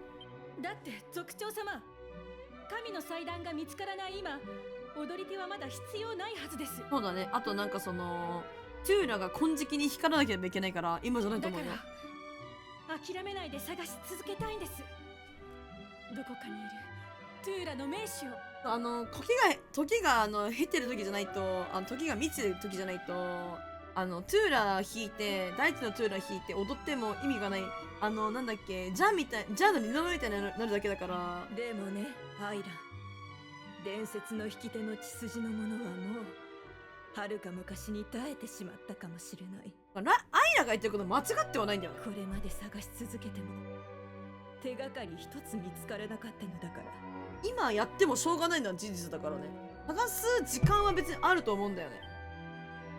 いえ、私は信じてます。大地のトゥーラがある限り、ほな、引き手もきっと現れると。いいね、アイラちゃん、夢がある。それに私にはこちらの旅の仲間がいるのですから安心ですわ。勝手に言っとるわい。ピキ何、旅の仲間じゃと。しかしその方たちは確かここに訪ねてきたばかりの。いや、そんなことないよ、マブダチ。ええ、会ったばかりですけど、私たちのことをとてもよく理解してくれて一緒に大地のトゥーラを引きこなせる名手を探してくれるんだったわよね。もういいよね、このアイラちゃんのね、感じ。はいって言えよみたいな。これ、はい言えだけど、どっちもイエスオアはいだから、はいオアイエスだから、どっちもはいみたいな感じ。はい。お聞きの通りですわ、族長様。いいね。旅慣れたこの方たちが一緒なら安心でしょ。そうだね。それはそうだが、しかし。もし神の祭壇のあった湖が見つかるなら、なんとかそれまでに引き手を探したいの。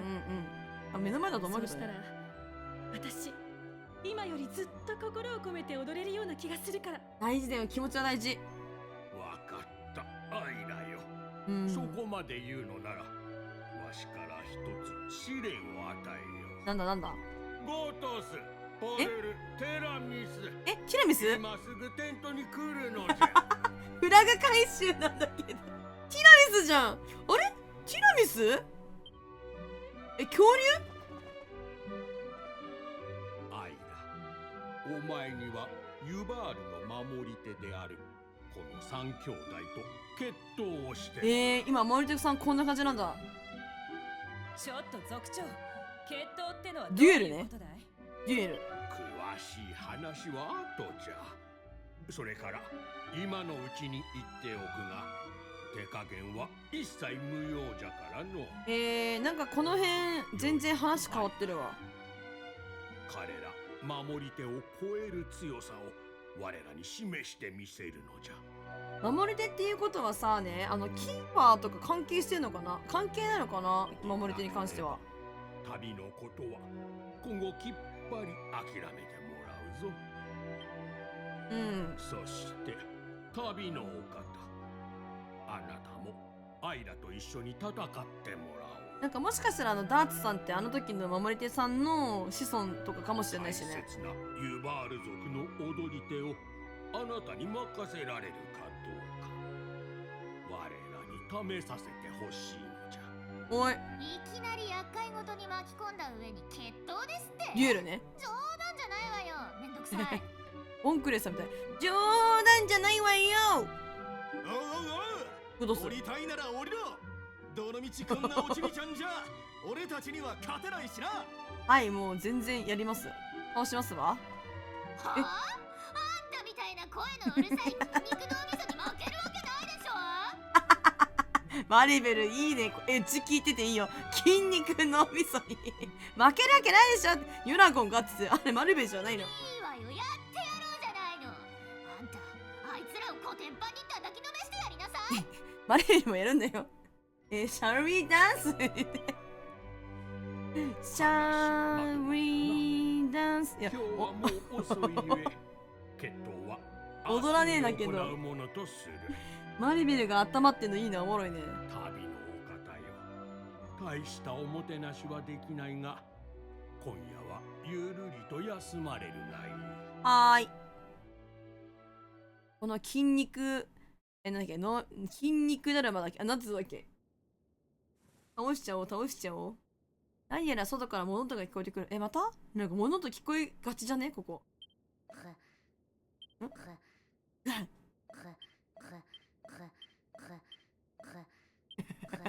あわよあわよ。うん、筋肉の水は手も足も出なかったね。ざまあないわ。マリベルの今おもろ。筋肉。お、あ、踊ってるアイラ。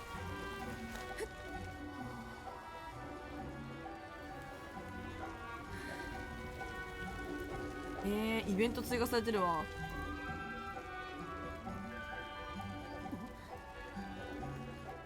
どことなくキーファーに似てるのかな。顎は全然出てないしな。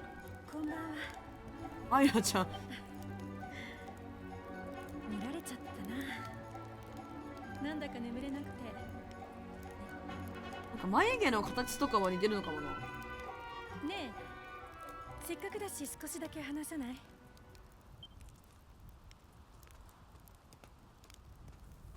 うん。今日は本当にごめんなさい。あなたたちを面倒ごとに巻き込んでしまって強引なのは分かってるけど、私も必死だったの。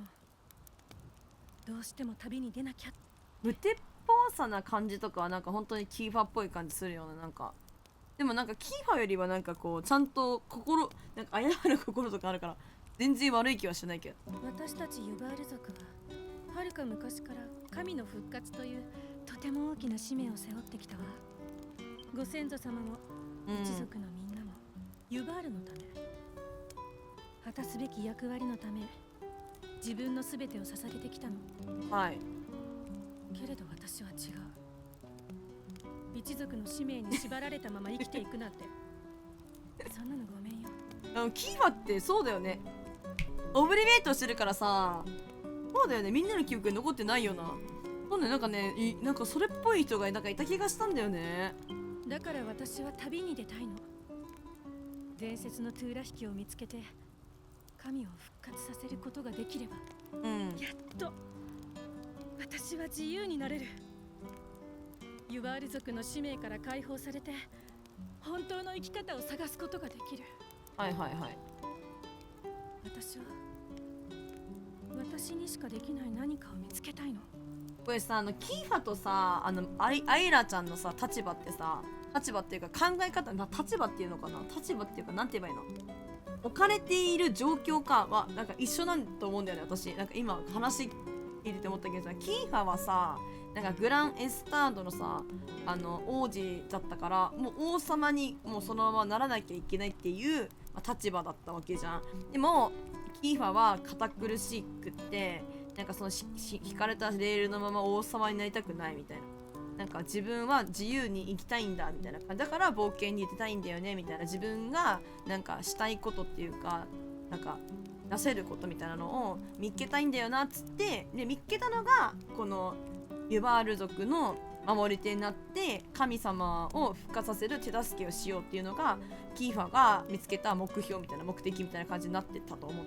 アイラちゃんもそうで、なんかもうアイラちゃんの立場上なんかその踊り手、ユバールの踊り手としてしかもうなんかこう生きていく道みたいなのはレールが引かれてて、でもそこにだけ自分は別になりたくないみたいな、でその私たちができない何かを見つけたいんだよねっていう、キーファと同じじゃん。それは自分しかできない何かっていうのをまだユバールの守り手って見つけたけど、キーファ見つけたけどアイラちゃんは見つけてないから、それ見つけたいなみたいな感じで冒険に出たいんだみたいな。アイラもキーファもなんか考えてる立場、置かれてる状況はなんか一緒なんだよなって重ねてる気がする。なんかそれ他のみんなも同じよ。自分の望むままに生きてほしい。私はそう願ってるの。なるほどね。ちょっと結構キーファっぽいんだね、考え方。アイラちゃん今作不思議ね。あなたには本音で話せちゃう。なんだか昔からの友達みたいだわ。なんかオリジナルではここまでアイラがキーファのその子孫だよみたいなことを強くなんか書かれてたり、なんか強調っていうか分かりやすいようにはなってなかったような気がするんだよな。話を聞いてくれてありがとう。さあ明日に備えて今日はもう休みましょう。名前名乗って なかったのかよ。そういえばまだ名前を聞いてなかったわね。確かにそうね。よかったら教えてくれるかしら。ほらニョラゴンって言うんだ。よろしくなアイラ。いい名前ね。いい名前よ。明日は大変な一日になると思うけど、どうかよろしくね。これキーファーうちだとさめっちゃマブだったってあいつは思ってると思うのにさ、一族にさ大切な仲間の名前はヌラゴンって言うんだみたいなことさ、語り継いでいってくれとかやらなかったのかな。やりゃいいのに。だからまさかじゃああの時のみたいな感じにならん。なんでな、あいつちゃんと言っとけよ、なんで言わんのよってところでキーファーって誰ふざけんなやマジで。アイラを見送ったニャラゴンは仲間が寝ているテントへ戻って再び眠りについた。もうよく開けた。ちゃんとさ砂漠の民とかはさね、あなたがあの時の救いの勇者様ですねみたいな感じだったのにさ、救いの民人さんだったんですねみたいな感じでさちゃんと言ってんのに、ちゃんとみんなそうやってやってくれてんのに、なんでほんまに。筋肉の味噌って言い方やめてますよ、おもろいから待って、もう一回言って。なるほどね。ワクワクする。ほらワクワクするぞ。ほら強いけどな。落とす名前なんか関係してんのかな。オリジナルでこういう戦うところなかったわけさ。でこれはなんかこのリメイクに新しくなんか追加されてる内容なんだけど、名前とかなんか関係あるのかな。なんか誰かの子孫みたいな感じでわかるみたいな。親を亡くしたアイラを、そうなんだ。そっか。ホルル、いやでも関係なそうだよな。キーファとかをなんか、あとダーツさんを匂わせる名前じゃないもんな。やだよ、なんだよ、試練ってアイラ戦いたくないよ。でもやっぱりアイラの望みを叶えてあげたいな。僕だけ手加減しちゃおうかな。でもな、それはそれでアイラに嫌い中でもうちにしかくて、お前大変やな、その子供。やな。なんだろう。旅のお方、皆待ちかねておったぞ。なんか2対1なのかな。では早速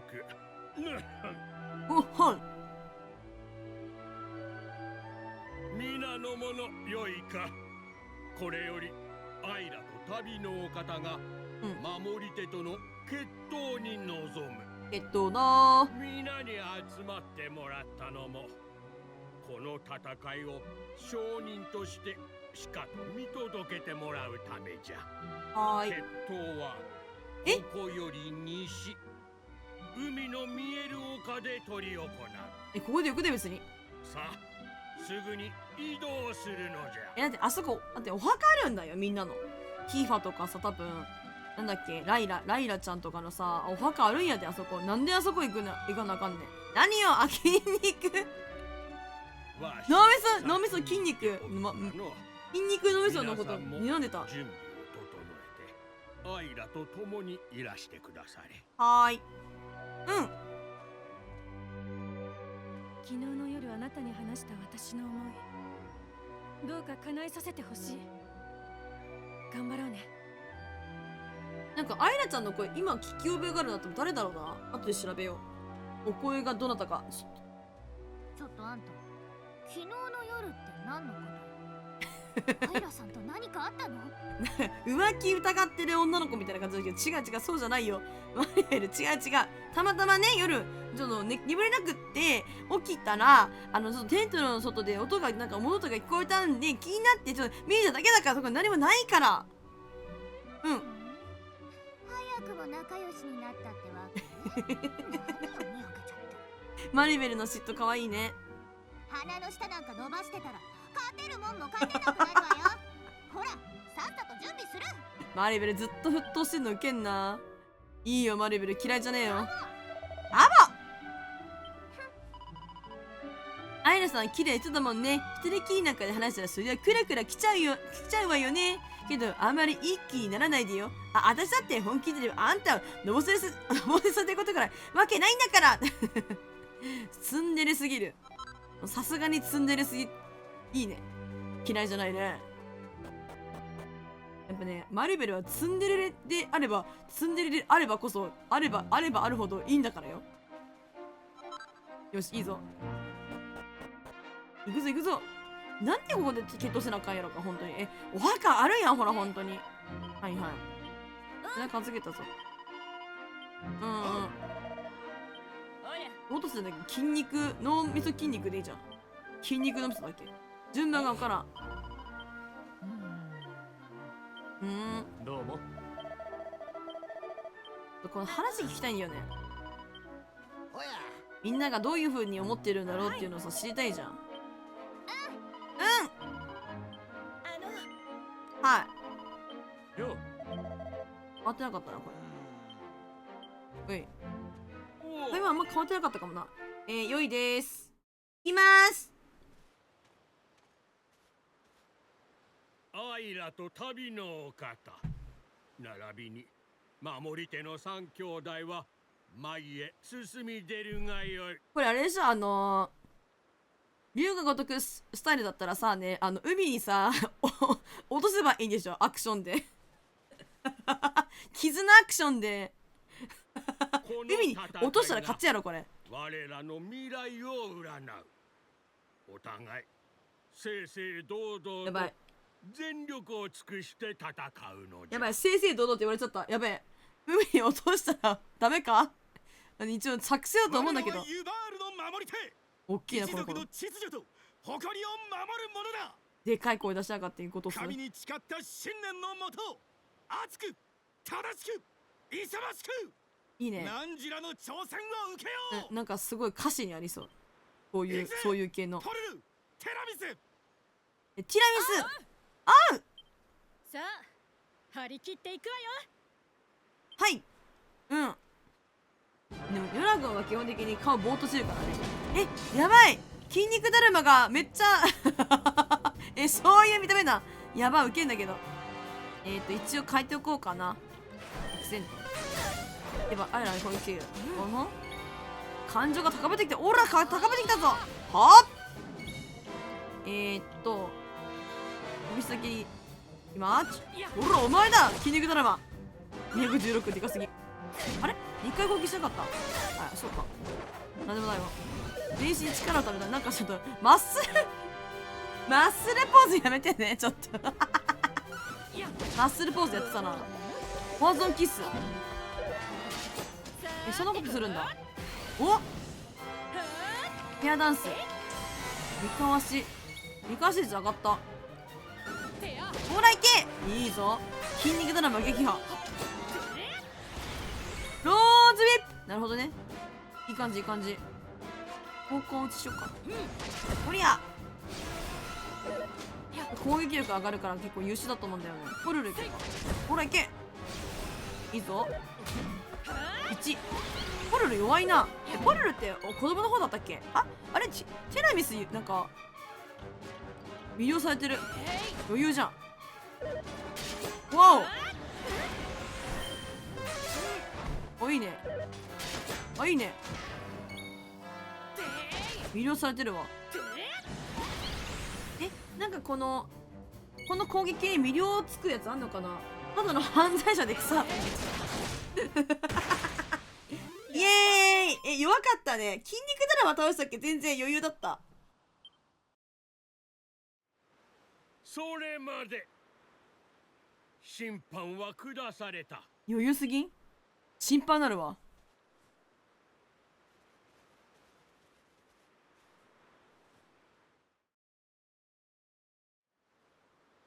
アイラ、そして旅のお方よ。お前たちの強さと覚悟、しかと見せてもらった。なんかユバールの葵って弱すぎて心配になっちゃうんだ。それでよく食べてきてたな、今まで。約束は約束じゃ。アイラよ、今こそ旅立つがよい。はい、今別れの時。族長様、わがままを言ってごめんなさい。旅立とう、未来信じて。お前が一族の使命を誰よりも大切に考えているのは皆よく知っておる。弾む弾む別れ別れ弾むだっけ、別れ別れ未来未来信じてわしはお前を信じることにするよ。大事なシーンなのに。さあ、アイラ、これを。これをなんだ、この広いこの広いこの広いこの広い族長様、それはそれはこれはかつて神の祭壇に備えられた大地のトゥーねえ、大地のツールはゲットしたべ。ラ。伝説の引き手の子孫がもし生き残っておれば、このトゥーラを引きこなすことができよう。はいはいはいはい。もしお前の目にかなう引き手に出会ったら、このトゥーラを引かせてみるがいい。こんな話だったっけな。ありがとうございます。確かに大地のトゥーラをお預かりします。はい。必ず伝説のトゥーラ引きを探し出してここに戻ってきます。だから待っていてください。はい。局長元気でいろよ、そのまでよ。長生きしろよ。やったー。いつまで3人パーティーなんだろうと思ってたんだけど、ここに来てここでか。ありがとう。一緒に戦ってくれて。えんやで。おかげで使命を果たすための大事な一歩を踏み出すことができたわ。うんうん。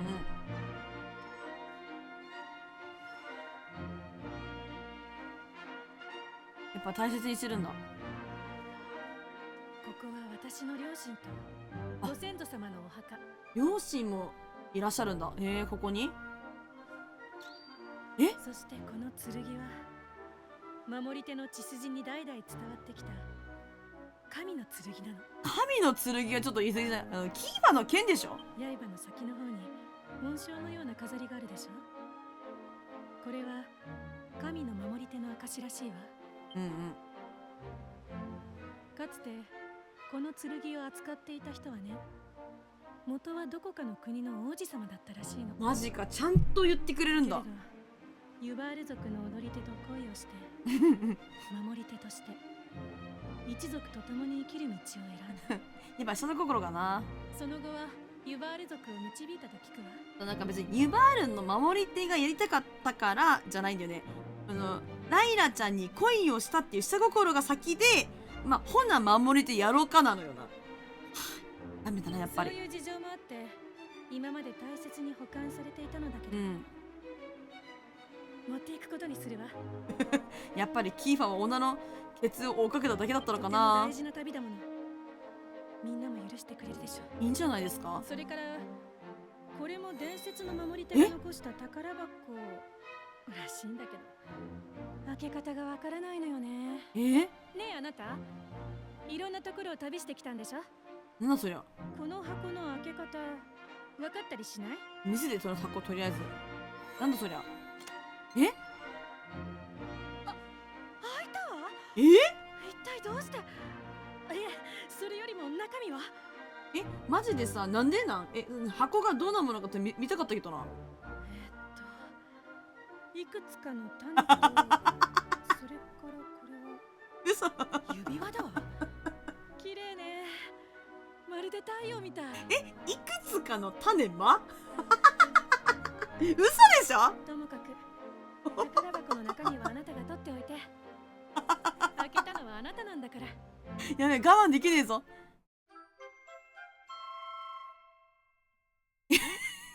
ユナゴンは種入りの袋と太陽石の指輪。あれだね、お母さんの形見だっけ、太陽石の指輪って。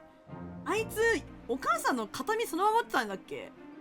種入りのあれ、あの時使った種返してもらったと思うんだけどな。プラスで？私ずっと気になってたんだけどアイラってやっぱり。そうだと思う。あなたたちは時々、とても懐かしそうに私を見るのね。まるで他の誰かを見ているみたいに。はいはい。ねえ、一つ聞かせて。やばい、言えて言いたい。私あなたたちの大切な誰かに似てる？これがかの有名な種泥棒ですか？あいつどっかで種泥棒して、それすごい時を経てうちらに渡してくるって、マジ荒技やってくるからな。マジウケんな。まさかそんなことなるとは。だから仲間にしてくれたの？いや、そうじゃないよ別に。いや、別に、いや、そうじゃないですよ。これむずっ。別にあいつに似てたから仲間にしてるわけじゃないから、だからそうじゃないよだよね。別に似てるから仲間にしてよだったら、なんか別にアイラがキーファにじゃ似てなかったから仲間に入れれなかったんかってなっちゃうからな。キーファに似てなかったら仲間に入れないのかっていう話になっちゃうから。いや、いいえ。あ、そう。うん。よかった。変なこと聞いちゃったわね。別に似てるからじゃないよ。改めて自己紹介するわね。あんたはあんただよ。私の名前はアイラ。みんなこれからよろしくね。はい。いいね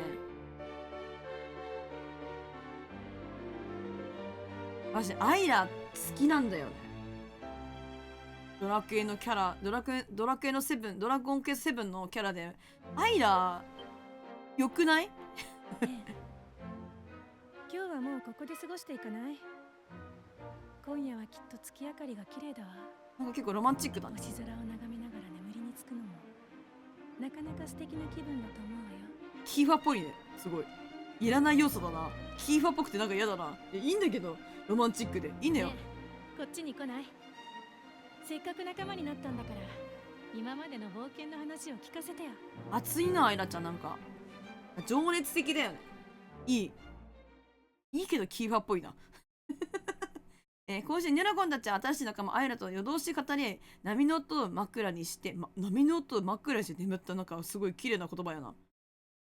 暖かい潮風が辺りを撫でて行き、ニュラゴンは故郷の村や城を思い起こさせる一夜だった。そして次の朝夜が明けるのな。うん、明けたね。明けました。この時聞いたんで明けました。あら、早くニュラゴンさあ出発しましょうか。あら、あ、そうそう、ニュラゴンに大切なものを渡すの忘れるとこだったわ。これはご先祖様がずっと私の一族に伝わってきたものなの。この石板を袋に入れておくの。お、石板あったんだ。ほんじゃキーファー焼き土下座ってことでかわいそうに。あいつはいつまでたってもな。面影が胸にアイラとの出会いにクリアだって自責解除した。ニュラゴン、マリベル、ガボ、私の仲間に入れてくれて本当にありがとう。みんなの役に立てるように私精一杯頑張るから改めてよろしくね。いいんですよ。やったやった、仲間くれておいら嬉しいぞ。これからいっぱいおいらたちと旅をしような、アイラ。ありがとうガボ。あなたたちといろんなところに行くのが今からすごい楽しみよ。いいよ。伝説のトゥーナーの引き手を探す目的も増えておきてグズグズする時間はないわ。さあニュラゴン、次の場所にレッツゴーよ。星空綺麗だったけど地面でだから体が痛いわ。全くアイラも強引なんだから。でもそういう強引なところもやっぱり誰かさん言ってるんだよね。だよね、わかる。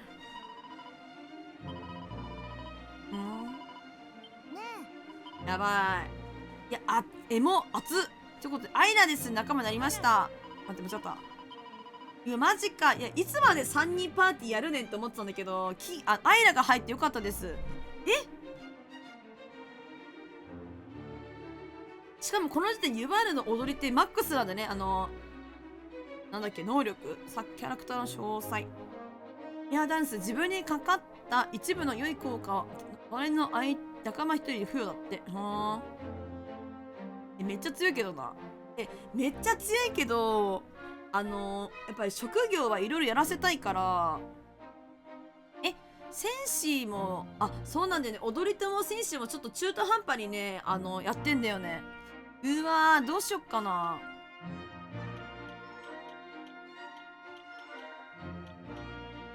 とりあえず、呼ぶか。ミルカちゃん。かわいいね。元気いっぱいでかわいいよ。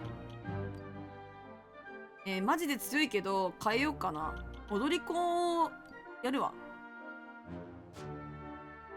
決定。マスターしたいから、とりあえず、中途半端じゃなくて。いいね。どこにいても転職できるのやっぱりいいな。めっちゃ楽。新しい状況に着いたみたいだね。心機一転頑張っていこう。みんなとみがうまくいきますように。ファイト。バイバイ。ミレッカ可愛すぎんかマジで。ね口で可愛いだろ。ミレッカマジで可愛すぎんだろ。ということでユバールの剣はですね、この攻撃時 6% で敵をウッとする。強いけど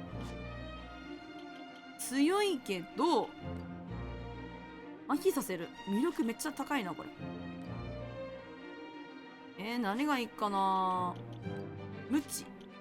うわー、剣でいいのかな。今のけど、まあとりあえずすっか。なんか風情あるしな感じでいこう。ちゃんとありがたいありがたいありがたい剣をいただきましたので、ありがたい剣をちょっと使っていきましょうね。ありがたいありがたい。こっちにしよっかな。髪飾りはなんか守備力だけなのか。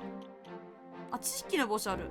でも食べると最大 MP が上がる古の賢者の帽子。守備力めっちゃ下がるな。30下がるけど魔力は上がる。魔力いるかな。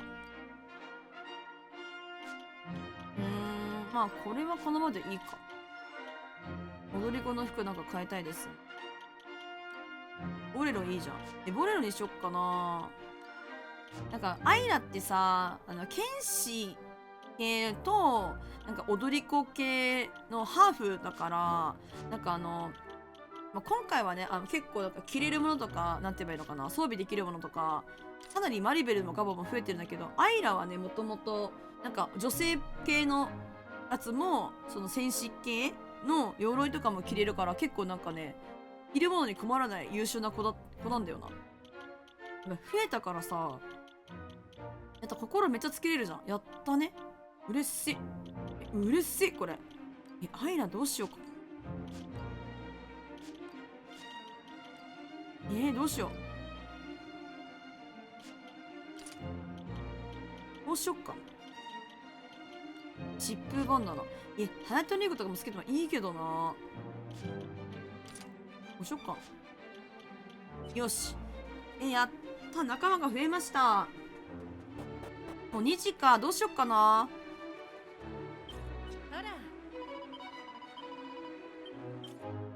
ちなみにあとなんかやることあったっけ。なんかさ、アイナちゃんはさ、だからキーファのさ、その子孫だとしたらさ、リーザちゃんとはどういう関係？リーザちゃんはどういう関係なの？おばさんってことにならないよね。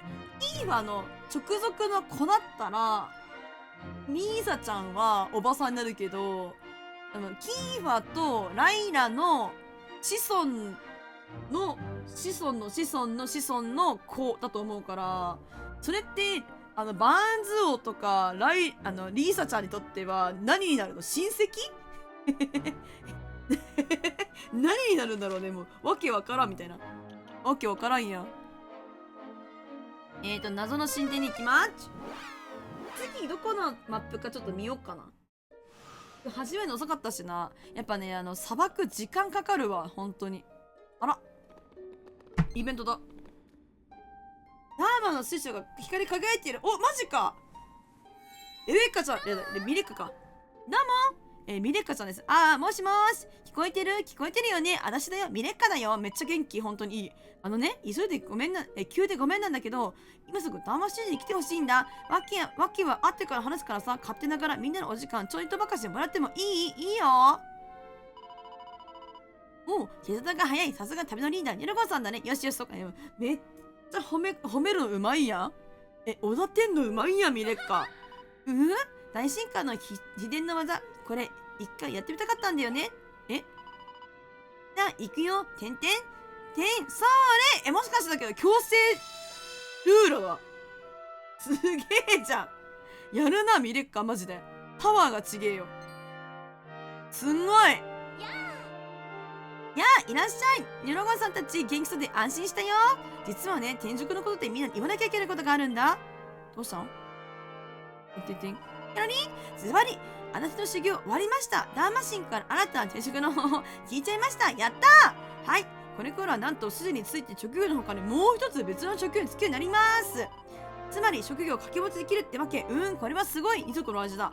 紳士しながら踊っちゃったり、盗賊しながら人でも勝っちゃったり、みんなの可能性広がりまくりだね。というわけで、報告は以上でまだまだ旅の途中で大変だろうけど、どうかくじけず頑張ってね。ジョゴンさんたち、ファイトおう仲間。じゃあ次の場所に行くとしましょうか。どっから行くかもちろん分かってるね、ラゴン。はい。ミレッカのことを無視。これはね、前情報でずっと言われてたやつだね。モンスターの心がなくなった代わりに、代わりがどうかそれ分かりませんが、なくなったなって残念だったんだけど、なんかそれで知らんけど職業掛け持ちできるようになったみたいな。それでなんか能力の上がり幅とかもそれでなんか自由自在だよみたいな感じのことをなんか前情報でね結構流れてたの。それはもうなんかネタバレっていうか、そういうなんかね、なんかゲームシステムにしましたよってなんか公式がもう全然言ってた内容なんだよね。してたんですけど、いつ来るのかなと思って今でしたね。天才美少女マリベル様が長らく覗いたことがやっと実現したわね。一度に一つの職業力をつけないで私のポテンシャルの半分も引き出せないのに等しかったものだって。いや、職業の掛け持ちがオイラには難しすぎて分かんないことだらけだな。けど分かんないことはダーマーの筋でミレッカに聞けばいいから、あいつには本当ありがとうだな。いいことだな。よし、転職しちゃうねこれ。もったいないので。1人につき2つの職業に就くことができるようになりました。職業を掛け持ちすることでパラメータがさらに変化したり、覚える呪文や特技が多くなります。また、使える職業特性、2つでかっ熱っ、バトルの展開に応じて職業特性を選ぶことができる。さらに、掛け持ち職業のうち、片方の職業をマスターしていると、もう片方の職業で獲得できる職業熟練度が少し多くて、そうなんだ。すごいね。どうしましょうかね、じゃあ。なんか、格闘家と僧侶になったっけ、パラディンかなんかとか、なんかいろいろこのマスター職みたいなのもあるんだよね。狙ってってもいいけど、戦士すっか。これいいのかな。掛け持ちは RB でこっちか。こっち戦士にすること。なるほどにゃ。マリベルもこのまま魔法職覚えた方がいいと思うから、魔法使いやろっかな。うわ、これすごいじゃん。すっごいじゃん、これ。いいの？そんなことしちゃって。いいんですか？いいんですかこれ。ね、羊飼いは、何させるか。王族いいね。盗賊にしよう。なんかちょうどガバは持ち物を落とさせるやつ結構やってるから、盗賊やらせちゃおう。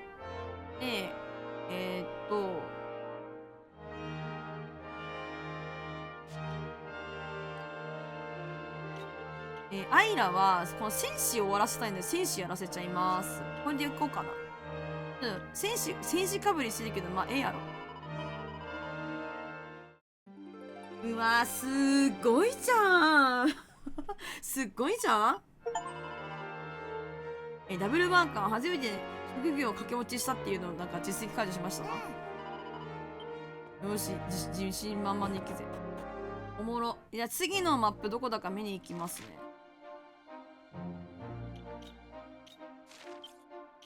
すごいじゃん。よし。なんかこんな風に呼ばれたりするんやな。お、できた。こっち行こうか。はめます。うわ、どこだここ。あれだな、グリーンリーフだっけ。なんか世界中のハールとこな気がするな。そこ違うかな。世界に行きます。ここどこだろう。あれかな、水のマップか。違うかな。ハーメリアかな。まだ早いかな、ハーメリア。合ってた。ハーメリアか。ハーメリアもな、クリアまで絶対時間かかるな。マジか。どうしようかな。いや、さすがにハーメリアは中途半端になっちゃうから、ここまでやな今日は。ちょっと待って全員ガンガン行こうぜ。石板をクリアするのはちょっとまた今度にしようかしら。明日はねちょっと別のゲーム一旦挟んで、ほんでまたドラクエ進めていこうかなって思ってます。今日はちょっとまた遅くなっておりますので釣りキャンで行きたいなと思ってんだけど、職業せっかくなんか覚えたり新しく貴族の村地できたりしてるから、ちょっといろいろこういうレベル上げとかちょっと残りやっていこうかな。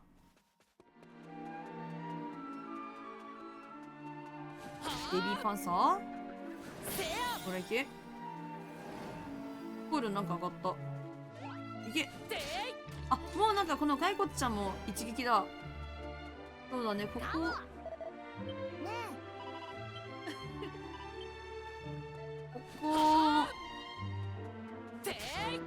ここでやらなくてもいいんだけど、どうしよっかな。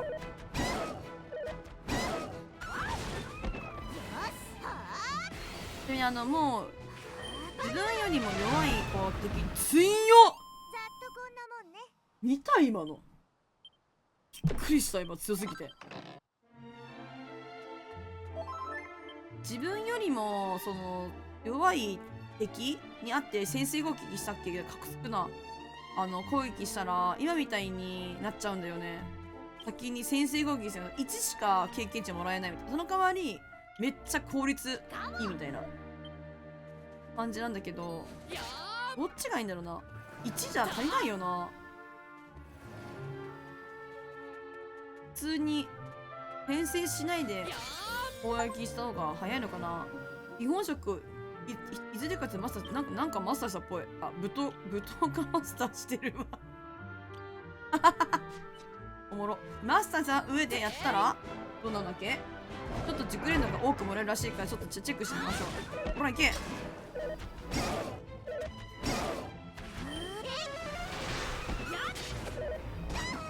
マリベルめっちゃ良くない？どうしたの？なんか装備つけてない？もしかして。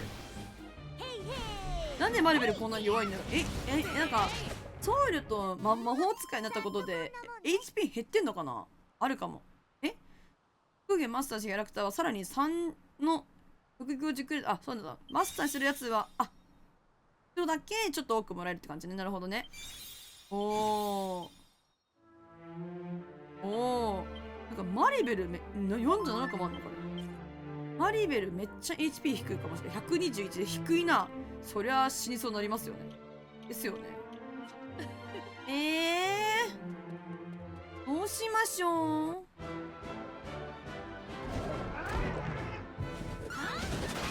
いけ。これあれだな。マリベルにアイラがつけてるなんかあるじゃん。心だっけつけて物理攻撃食らったら跳ね返すように 100% 跳ね返すから跳ね返すようにしてた方がいいかも。こうしよう。これ2つつけてるけど1個を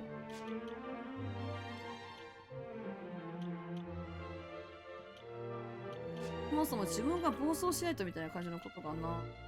そうだよね。これをつけていいよ。暴走した時に強いの方がいいのかな。暴走するのをとりあえず上げた方がいいのかな。わかんないな。まあいっか、こっちつけちゃおう。でアイランになんかつける何つけよっかな。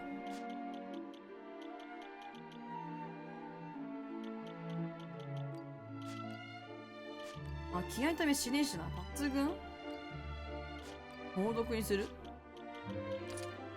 ふむ。こうしたらいいじゃん。おい。会いに行こう。レベル上げのターンですよ。修行パート。食らうのは食らうんだ。全く食らうわけじゃない。食らった上で食らった分だけお返しするだけなんだ。なるほどね。そうなんだ。なるほどね。そういうことなんだね。じゃあ変わんないな、あんまり。どっちもいいな。全く食らわないで返すのかと思ったんだよな。違うんだね。なるほどね。じゃあ買いまーち。元に戻しまーち。こっちでしょ。そうなんだ。しくったこれあれだな。シンデレラお休みの段。1時間、2時間あでってますわ。シンデレラお休みですわ。ちゃんとみんな12時にお休みシンデレラって時報流せるんですのよ。はるかさんお疲れちゃんやで。どんな問題いますの？いいね。馬の糞いらな。どうしよう。戦士が上がりにくいから舞踏家マスターすらつけて熟練度多くもらうっていうのも結構ありだと思うんだけどな。待ってね。おやすみシンデレラですわ。お疲れですわよ。こっちを変えて。よいしょ。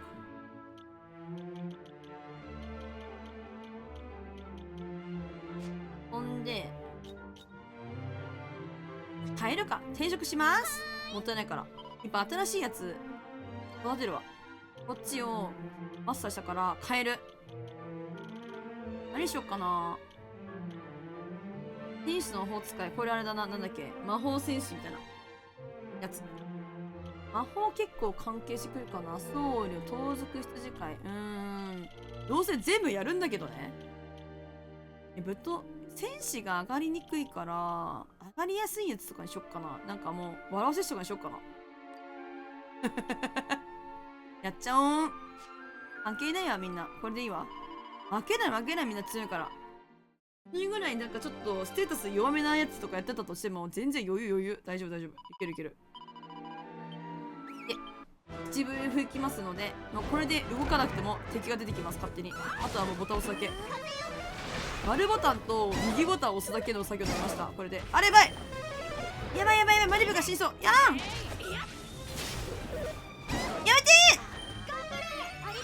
ー。危な。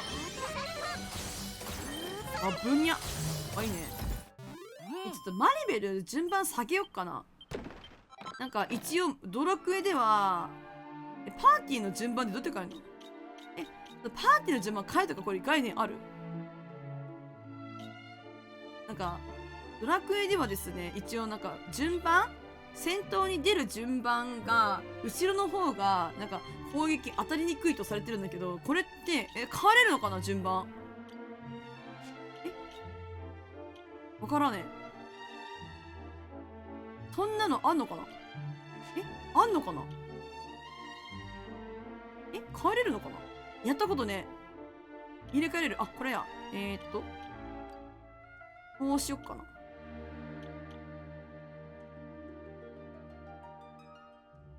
こうしよう。多分これでマリベル当たりにくくなるはず。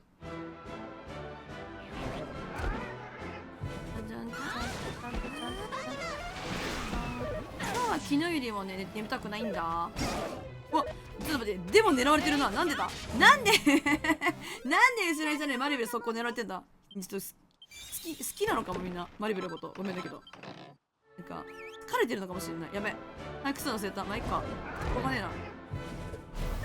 やられたらやられたかな。でい。やばい、ドルドゥはめんどくさいな。よいしょ。いけへん。直してバギはぶん投げて最強。10%結構効くね。なんか遅くまではるかさん大丈夫なのかしら。12時に出ないだなんて。きっちり12時頃に寝るもんだと思ってましたわ。あ、今明日祝日か。祝日だからか。みんな健康記念日だから。いやー、狙わないでよー。めっちゃ狙われますやんけ。おろいけ、このまましろ。しなかったわ。いない。後ろ下げても全然狙われてるやなこれ。なんかでも今アイラさつけててさ、なんかダメージ反撃してるけど、でもアイラの防御力が高いから反撃、やっぱ回復させた。反撃する時のダメージがその分受けてないから低いんだよね。マリベルとかに本当はつけといた方が、マリベルって多分弱いから受けやすいじゃん、攻撃ダメージをね。だから多く返すからマリベルにつけた方がいいかもね。サボテンボールの心。うわー、危ない。やめて、ふざけんなよマジで。ふざけんなよ。回復するの忘れてんだよいつもよ。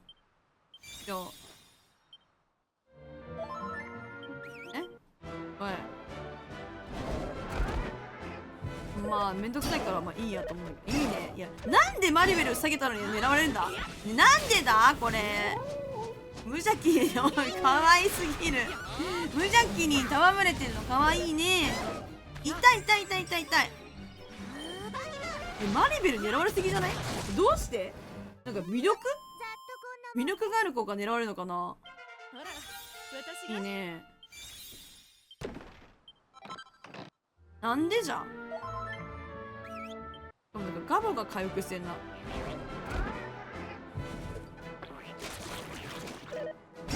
やっぱ狙われるね。胃のさっきりと狙われてる。うわ、強い強い強い。ヤマビコの帽子強すぎる。強くね？普通に強いんだけど。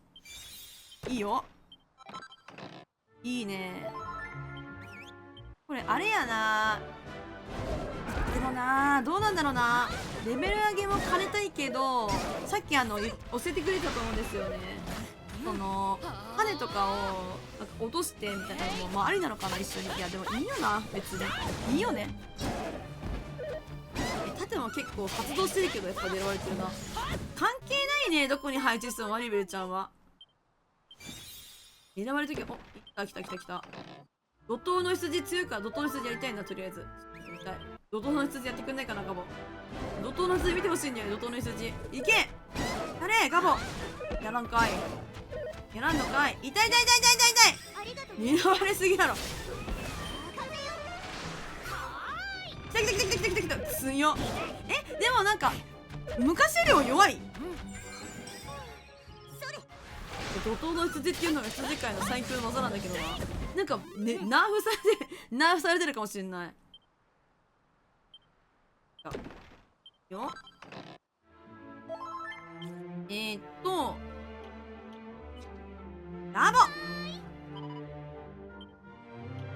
ガボもこれマスターしたので買いまーち。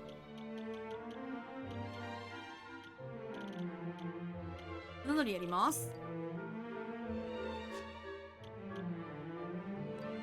これどこでも本当に転職できるのすごいな。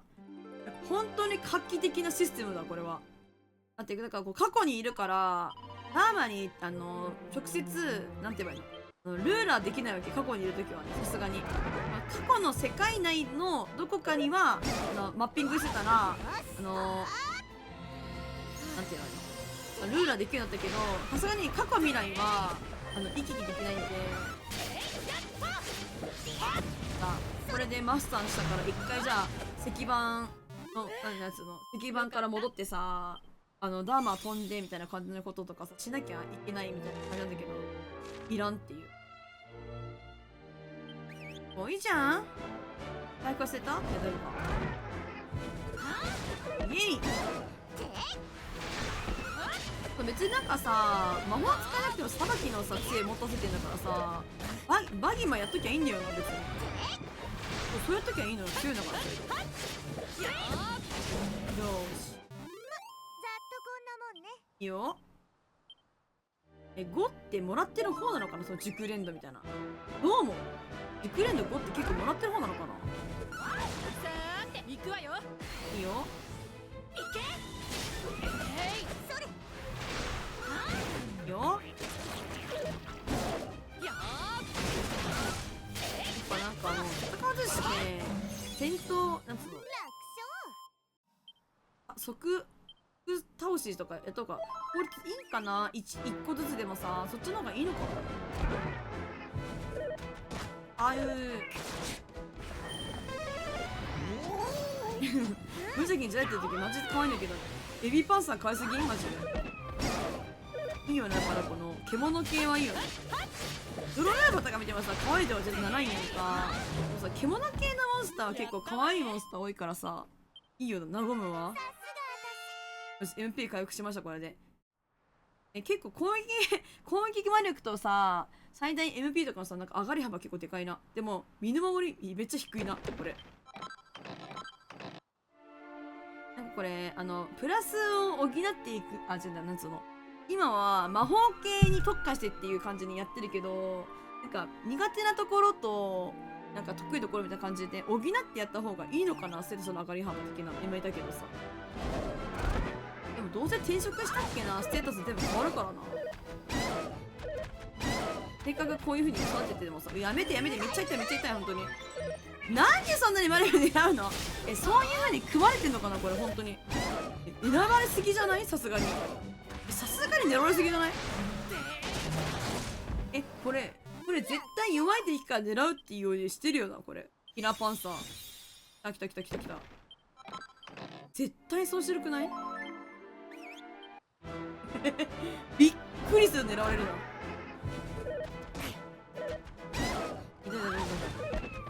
すごいじゃん。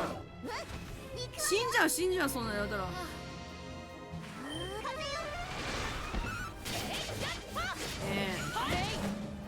いいよ。あ、倒され、あれもう一発食らったらもうマリベル倒されちゃうからな。ギリギリだわ、いつも。来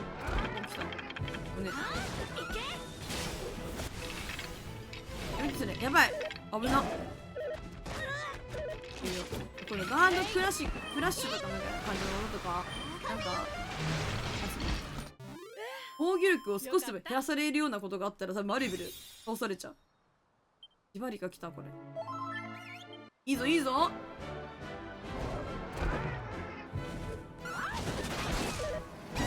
や、面白いな。レベル上げをどっかでしないといけないと思っとったんやけど。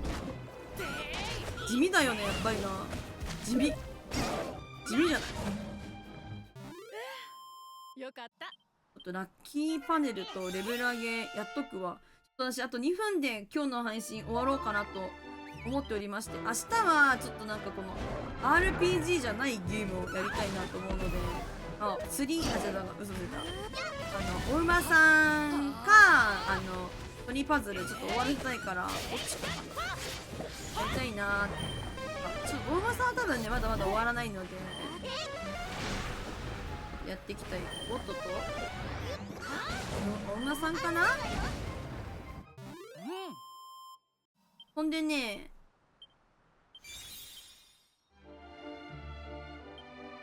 お馬さんやって、鬼パズルもな、鬼パズルやって、終わったら、なんて言えばいいの？待って、マスターしてるキャラクターいる。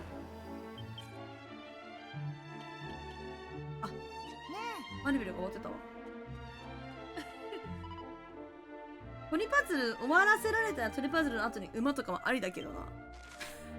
終わる気しないんだよな。呼びます。おーってなってるね。考慮マスターしたから。隠入詩人やっときたいな。パラディン目指したい。パラディンあったよね。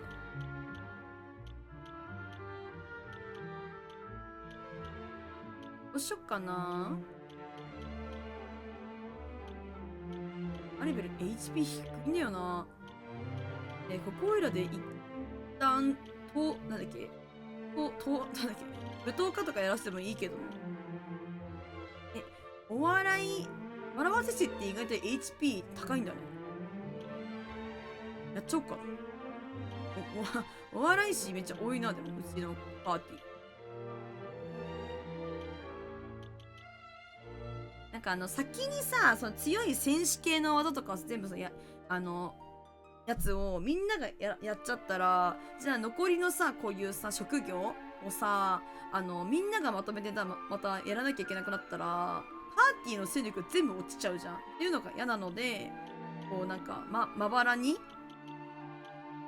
やっていきたいんだけど、一時やっちゃう。だからマリベルは今とりあえず弱くていいみたいな。その代わりみんなが強い職業とかやって、こう、バランス、チームのバランスを保つみたいな感じにやっていきたいわけよ。これ転職するときについでに体力回復してくんねえかな。え、してる？もしかしてしてないの？だったらラッキーなんだけどな。それはさすがに無理か。さすがにね。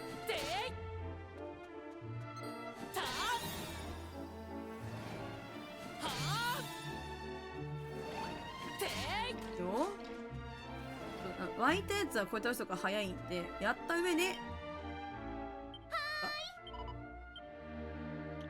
出ました。呼ぶという。お、終わりだ。5時間になったので、今日はここで終わろうかな。配信時間5時間をちょっと待ってました、私。ビラマ、いいね、強い。ちょっと私、このレベル上げとラッキーパネルやっちゃってるかもしれない。ごめん。いや、時間があったらやっちゃうかもしれない。ラッキーパネルで、やまみこの帽子手に入ったのがちょっとね、忘れらんねえ。ちょっと脳汁がよ、まだよ。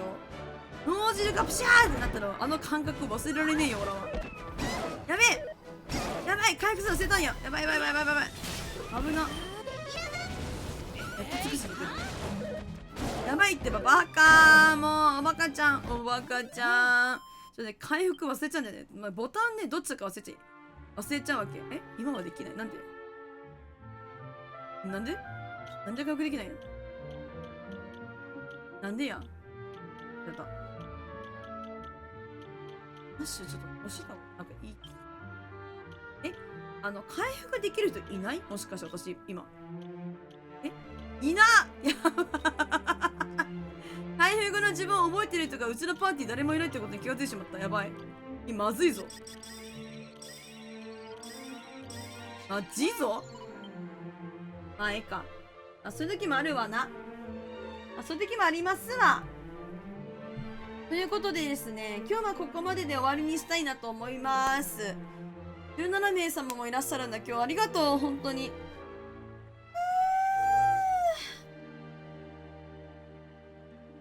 まだ進めたいんだけど、マジで言うけど、ハーメリアは長いっす。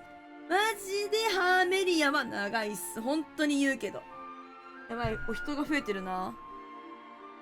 終わろうと思うんだけど、みんな終わってもいい？ 19 名様、2人増えちゃった。すいません、いらっしゃった方、ありがとうございます。こんにちは。にょらこと言います。こんにちは。今日はちょっと終わりたいと思ってまして、ドラクエは今週どっかでもう一回やりたいなと思ってるんだけど、ちょっと早めに進めていきたいのでね。明日はちょっと別のゲームやりたいと思います。もしフォローがまだの方でございましたらですね、もしよかったらまた、やりたいと思いますので来てくださいませ。お願いします。ありがとうございます。ほんで、終わるので、まあ、いる方、名前がちょっと表示されてる方に限るんだけど、名前呼ばせていただいて今日は終わろうかな。で、明日は、ドラクエ以外のやつやろうと思ってるので、締め釣りとかもやっていきたいなと思います。ありがとう、みのるさん。すいません。ちょっと釣りがいつも、ドラクエの時はちょっとできずにして。すいません。ありがとうございます。いつも。ということで、03、ライライさん、アリゲーターさん、アートさん、デルタさん、アインフェイスさん、クブジャンさん、クブジャンさん、はい、グッドイブニング、おつかいちゃん、抹茶さん、みのるさん、パドルさん、でかいさん、猫さんいらっしゃいまし、こんにちは。猫さん、ありがとう、今日もお疲れ様です。そしてシャルさん、シャルさんいるやん。シャルさん、ユンさん、お疲れ様でした。明日はちょっと違うゲームだけどよかったら来てちょんまげ。ちょんまげまた言ってしまった。ちょんまげ言わないように気をつけてるのに。心に宿る武士の心が出てしまいましたね。すいません。許してちょんまげ。ということで。ちょっと表示がなくて名前が呼べてない方はごめんなさいまし。ごめんなさい。18名になっちゃった。2人増えちゃった。ありがとう。すいません。ちょっと今日終わるので、またよかったら、また明日とかもやりますので来てください。ありがとうございます。なんで皆さんはですね、明日は祝日だけど、祝日でお休みの方も、明日もお仕事の方もそうでない方も、ゆっくり頑張って休んだり働いたりして参りましょう。元気に行きましょう。おー、ほんじゃまた皆さん、また明日。水泳ギースイートも6杯くらいのセンキュー。皆さんさようなら。今日も遅くまでありがとうございます。セブさんの声がちょっと出なくて、元気がなわけじゃなくて声が出ないって。すいません。くーちゃんさんお疲れお疲れさんお疲れ、お元気でおやすみなさい。ありがとうくーちゃんさん、また明日。それでは皆さんしたっけね、バイバイ。おやすみ、ゆっくり休んでね。皆さんはしっかりお布団でお休みするように。ありがとうございました。バイバイ。よいしょ。